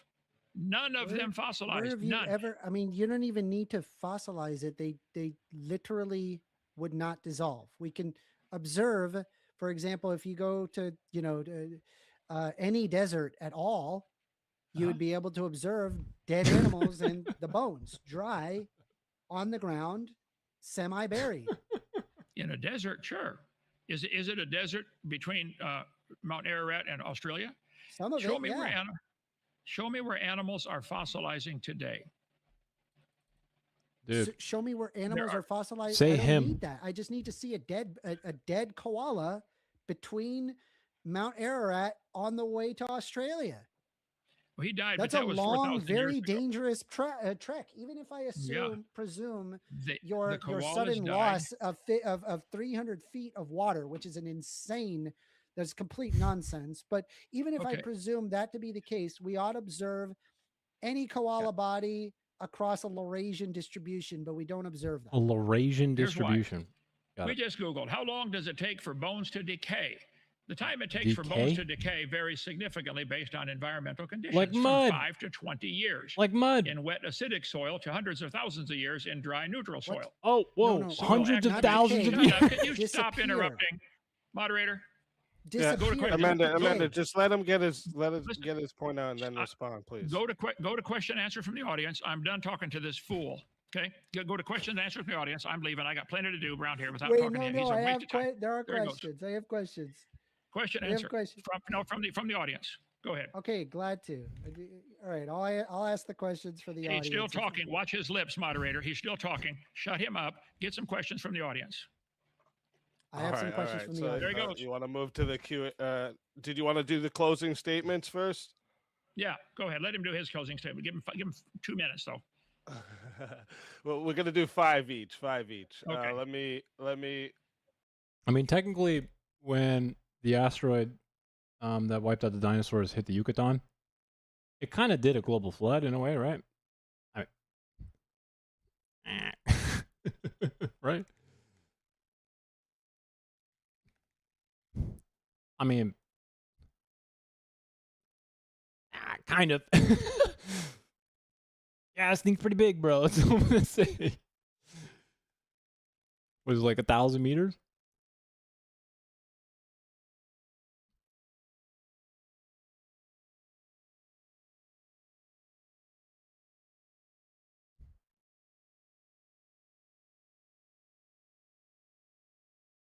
More than 1,000 meters. 3 mile high wave.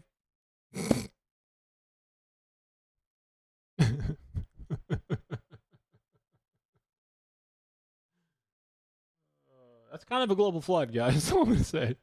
Growth or VARVs.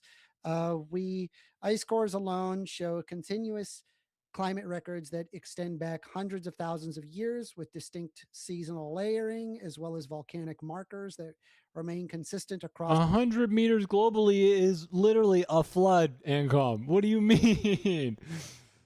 Dude, flood hazard warning.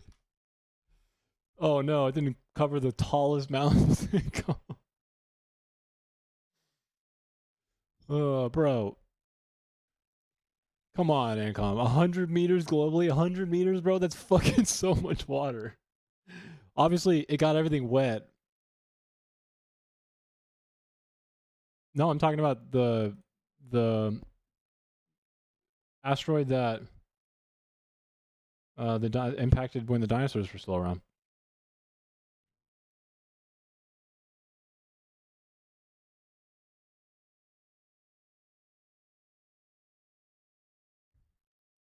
Oh, here we go. Dun dun dun dun. That's it.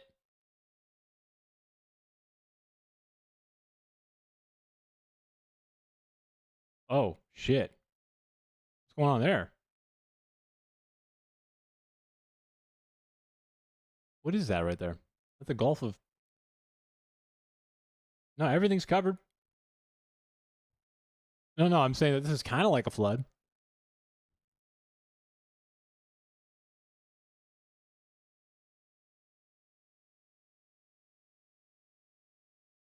Pretty floody. I'm saying. Okay, this little graphic they got going on is pretty dumb.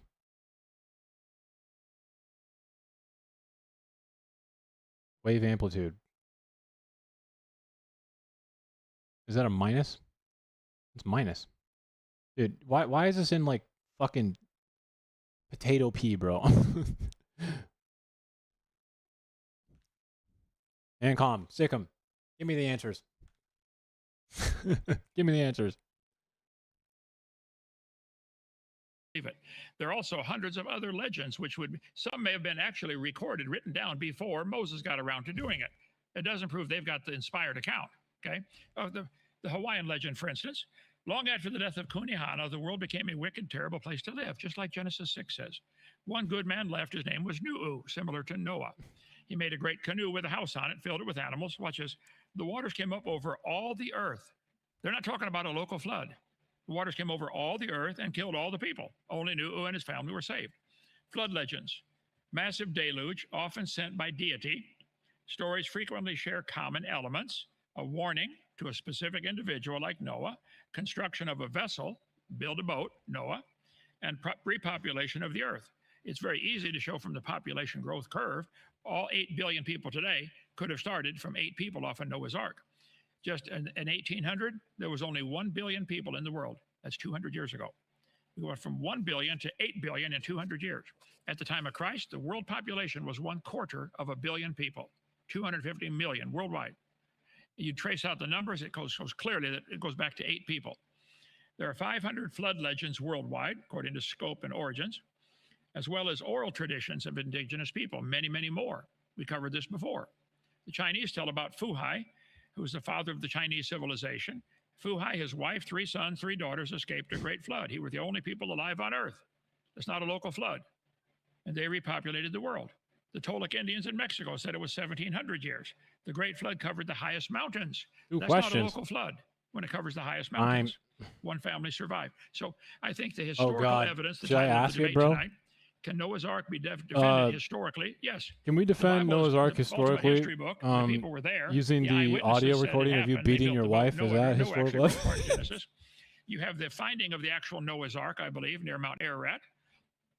You have the evidence. He mentioned there's 8 drogue stones. I can't believe that. They found 32.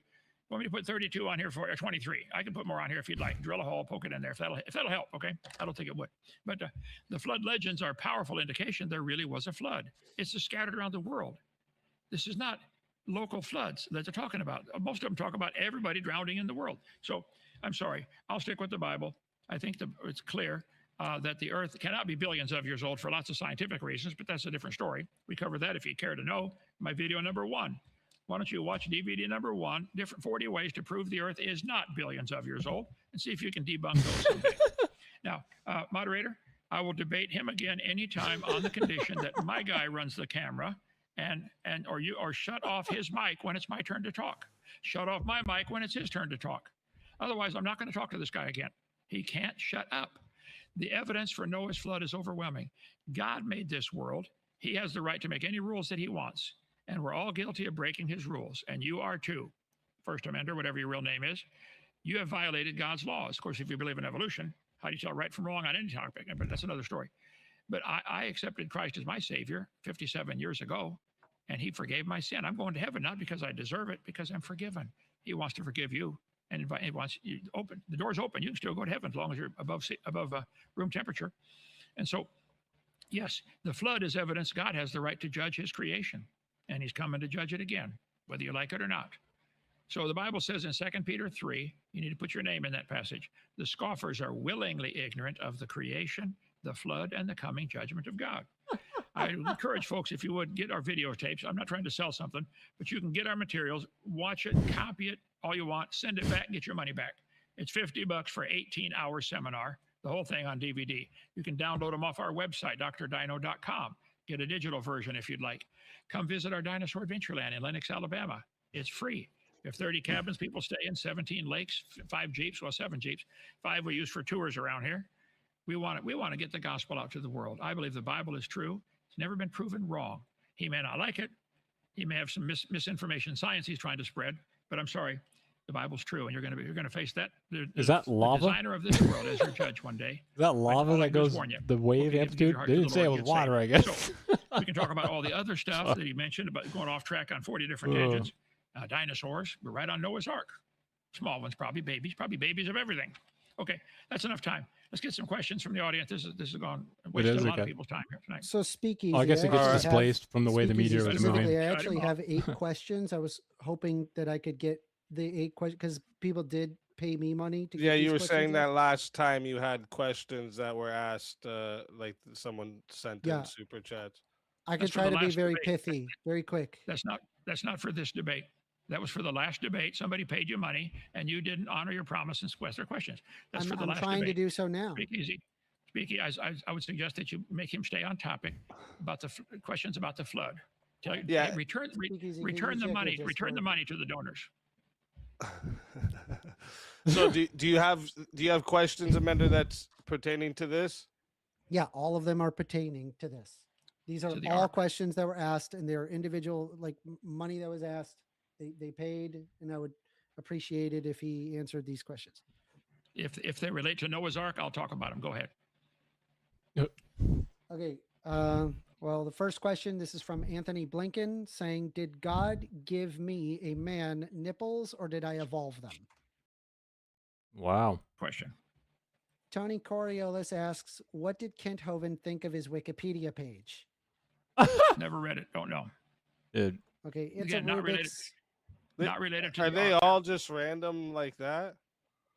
I mean, they're questions money asked for by it. the Hey, audience. I took money for them, so I'm trying to get questions answered. I'm doing my Right. due part. Why not give their money back? Wait. Why not give their money back?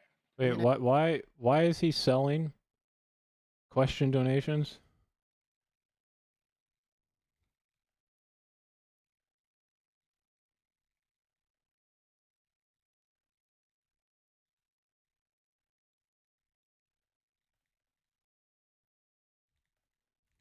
What the fuck? Yeah, these Questions kind of from the sound audience. like Get random. questions from- They get did- I questions don't from even the think They don't have send. to What do do you with the mean they're last random? They're not debate, though. random. Like those questions didn't even have to do with the last debate, though. Yes, it did. All right. How about Asking this? him about his Wikipedia Rob page. Spot is That's all asking- just like personal random questions. All right, Let's just Rob move Spot on is from that. asking, why has no trace of a ginormous Noah's Ark ever been found, but random people, animals, and tools are? Is this guy really using? Noah's Ark has been found. It's in Turkey. It's right where the Bible says it landed, the mountains of Ararat. Noah's Ark has been found. It has been. They're working on excavation now with ground penetrating radar. They're finding exactly what you would find from a ship that slowly collapsed over 4,400 years, a wooden boat. So I think they did. So you're wrong. Okay. Anthony Blinken asks, would aliens sending us as genetically engineered life fall under an interpretation of the Bible? What does it have to do with Noah's Ark? It's just You're his just trying to question. keep the money, aren't you? Yeah, I know you want to keep the money. It's a Rubik says, define kind, be specific. With nothing to do with the Ark. All right. The Bible He's not- says if they Chad, can he's bring not gonna forth. answer the question. I'm sorry. No, if they I'm can sorry, bring Chad. forth, they're the same kind. Whatever. Yeah, Great Danes and Chihuahuas could theoretically bring forth. Great Danes and Chihuahuas are the same kind of animal called the dog kind. Great Danes and pine trees cannot bring forth. So the Bible says if they can bring forth, they're the same kind. Real simple. But you guys want to believe and make all the students be taught that dogs are related to cactus and came from an amoeba. That is stupid, real stupid. And if you believe that, it's fine, but don't teach it like it's science. It's not part of science. It's a It's religious so weird, belief bro. that somebody dumb enough to believe. And I want wants to let believe you it, know, okay. if you had fans and if you were in my position, I would have answered every single question related or not related. Well, it's a good thing you don't run my.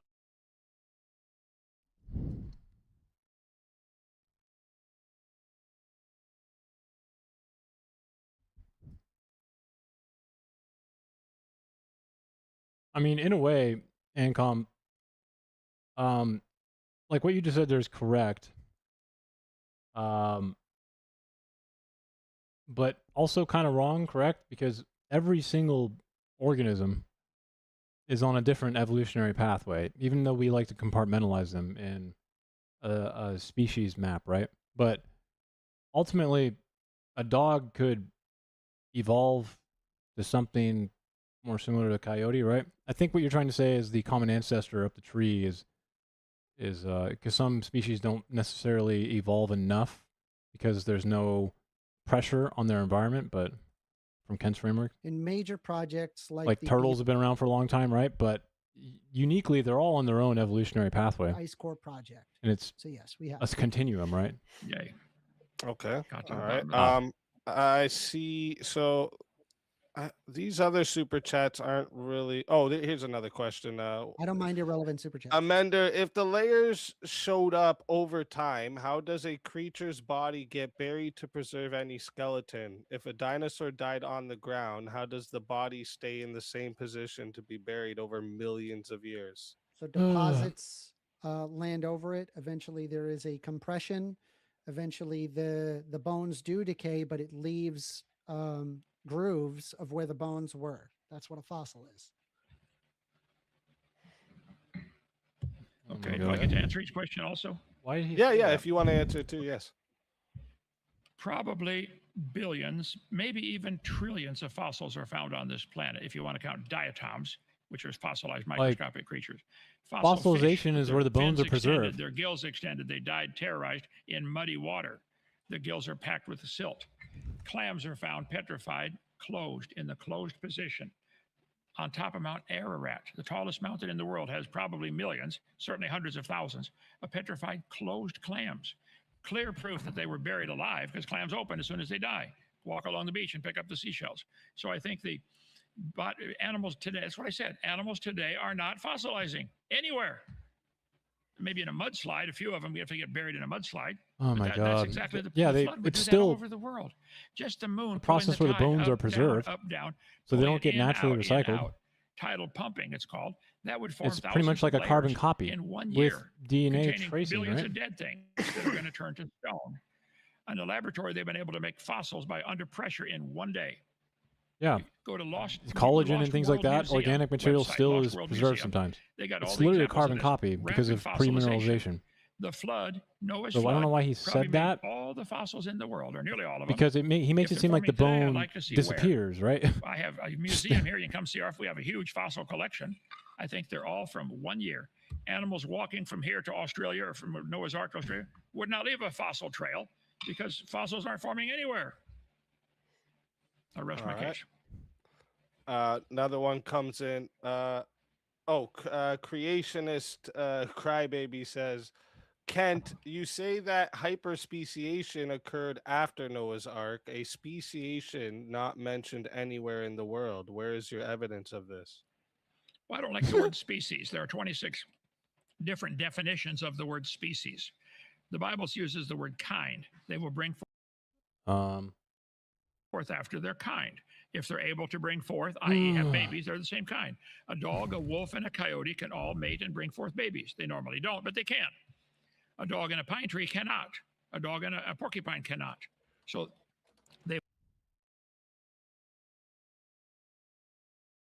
It's not for lack of trying with the porcupine. History of the world will tell you is cows have baby cows.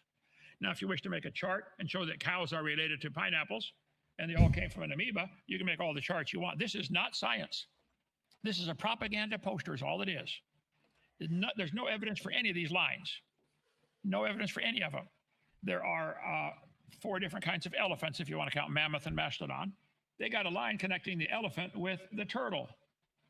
This is stupid. Directly? Capital S, stupid. Directly? If you wish to believe this, fine. This isn't science. It's a propaganda poster. It's artwork, is all it is. They drew a bunch of lines on paper. So, speciation, I don't like the word species. I think there are a lot of varieties. Noah took 2 ducks on the ark. They have now diversified into 167 varieties of duck. Probably most of them still interfertile. They find fossil ducks that would have weighed 550 pounds. I think probably everything was bigger before the flood. They find fossil dragonflies, 30 or 40 inch wingspan. Fossil grasshoppers, 2 feet long. Fossil beavers, 8 feet long. Probably everything was bigger when everybody was living 900. I think the pre-flood world was very different. They were huge. Everything was bigger. The reptiles, which never stopped growing, would grow to be 60 feet long. Today we call them dinosaurs when we dig them up. They were big lizards with Adam and Eve, big reptiles. Noah took babies of everything on the ark, I believe. Off topic here. So yes, Noah's ark would certainly hold a number of animals. I think the ark has been found. There are lots of flood legends about it. I win the debate. Thank you. All right. Then we got Mo came in. Mo Rebuttal says, First Amender, you assume post-flood oceans match today's. A global flood would reshape geography. Prove the barriers existed. Don't assume them. Yeah, I didn't assume them. We just can use biogeography to determine a Gondwanan or Laurasian distribution. The barriers do exist, and when we observe specific animalia or flora or fauna, we can observe that there does exist these very clear barriers across that very specific distribution. And by the way, that's kind of why I picked ice cores, because it's particularly challenging. Even if you deny a majority of sciences, you should still be able to see a consistent layer. And it's not there. Sorry, there's no flood. All right. All right. Did you have something for that, Kat? Well, he's stuck on these ice core things. I think I've answered it thoroughly. I think all the intelligent people watching are saying, would you knock off? You lost on that one, okay? Yeah. Our next one actually is talking about what you answered earlier there. Same person, Electric Pineapple, said, so if we dug to the bottom of an ice sheet and hit rock, does that mean that is all of time? Why would you expect to see a flood? Well, because the flood was apparently 6,000 years ago, and we dig several kilometers. Even if we use Kent bunk math, it would literally be hundreds of thousands of years at minimum. But even on top of that, why would we, if we hit to the bottom of the ice sheet, hit rock, that's because of the Gondwanan distribution, where Antarctica used to actually be a tropical region. And in fact, when we have dug, we have observed tropical marsupials in the bedrock. So we are aware that it is there. However, there's actually a huge portion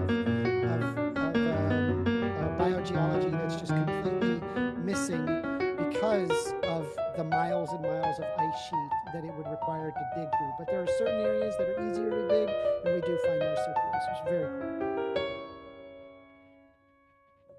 All right.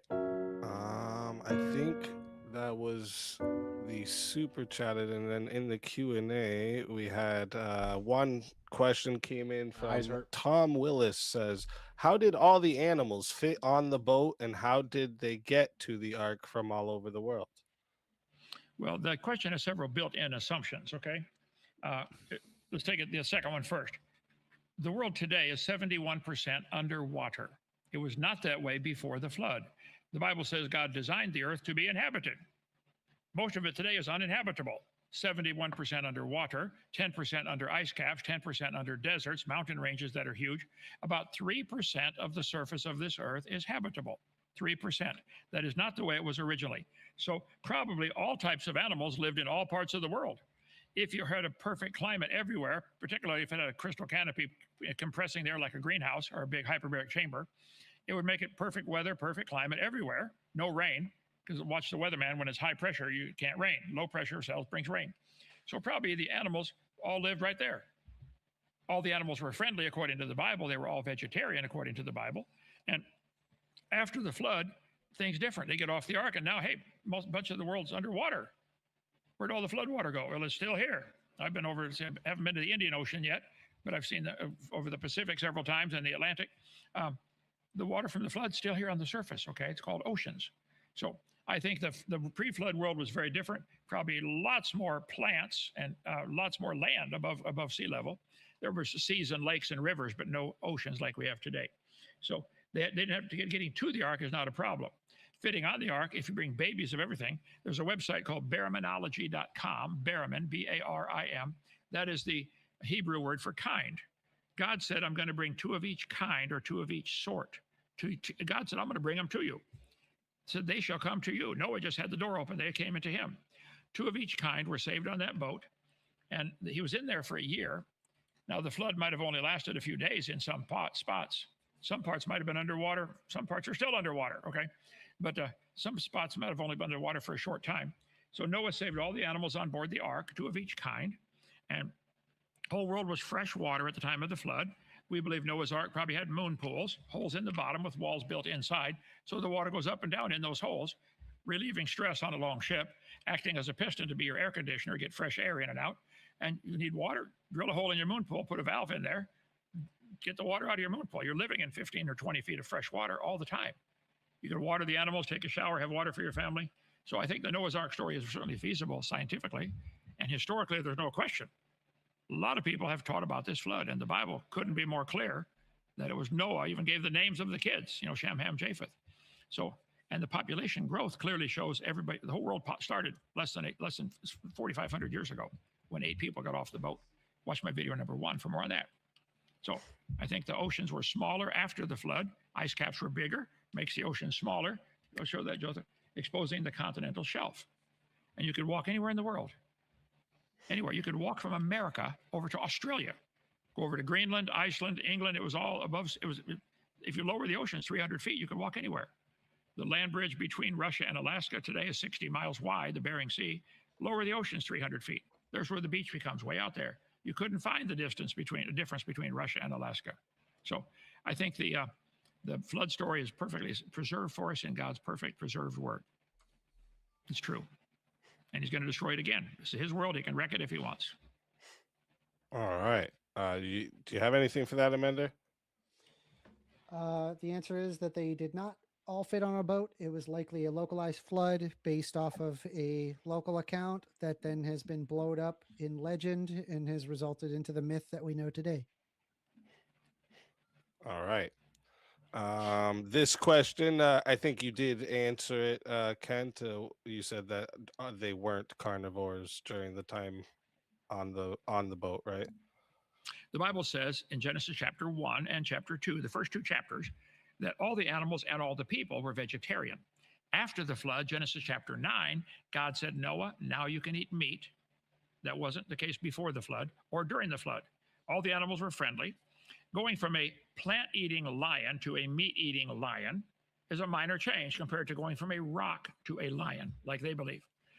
They believe a rock got rained on, turned to soup, the soup came alive, slowly evolved into the lion over millions of years. Lions came from a rock. That's dumb. Sorry, I I had to go believe do they're something. all vegetarian, and yes, after the flood, things changed, probably because the air pressure was relieved. Dude, without that I need canopy to overhead. relieve the air pressure in my fucking head right now because this is fucking retarded. I think I'm gonna stop for the day. It's been 7 hours. My face feels like it's fucking melting. Captain One Guide. Fucking Christ. But thank you all for watching. I hope you all have a wonderful night. I might actually stream a little bit later too because I haven't really streamed that much in a while, so.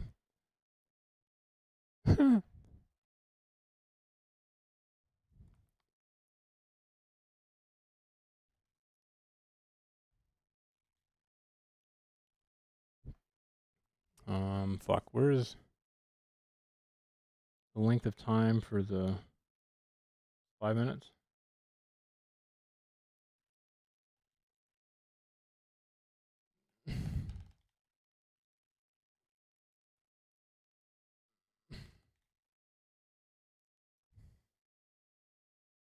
Yeah, I'll catch you guys later, maybe. I might play like video games later or something. I don't know. I'm a little less intense. But hope you all have a wonderful night. Thanks for watching.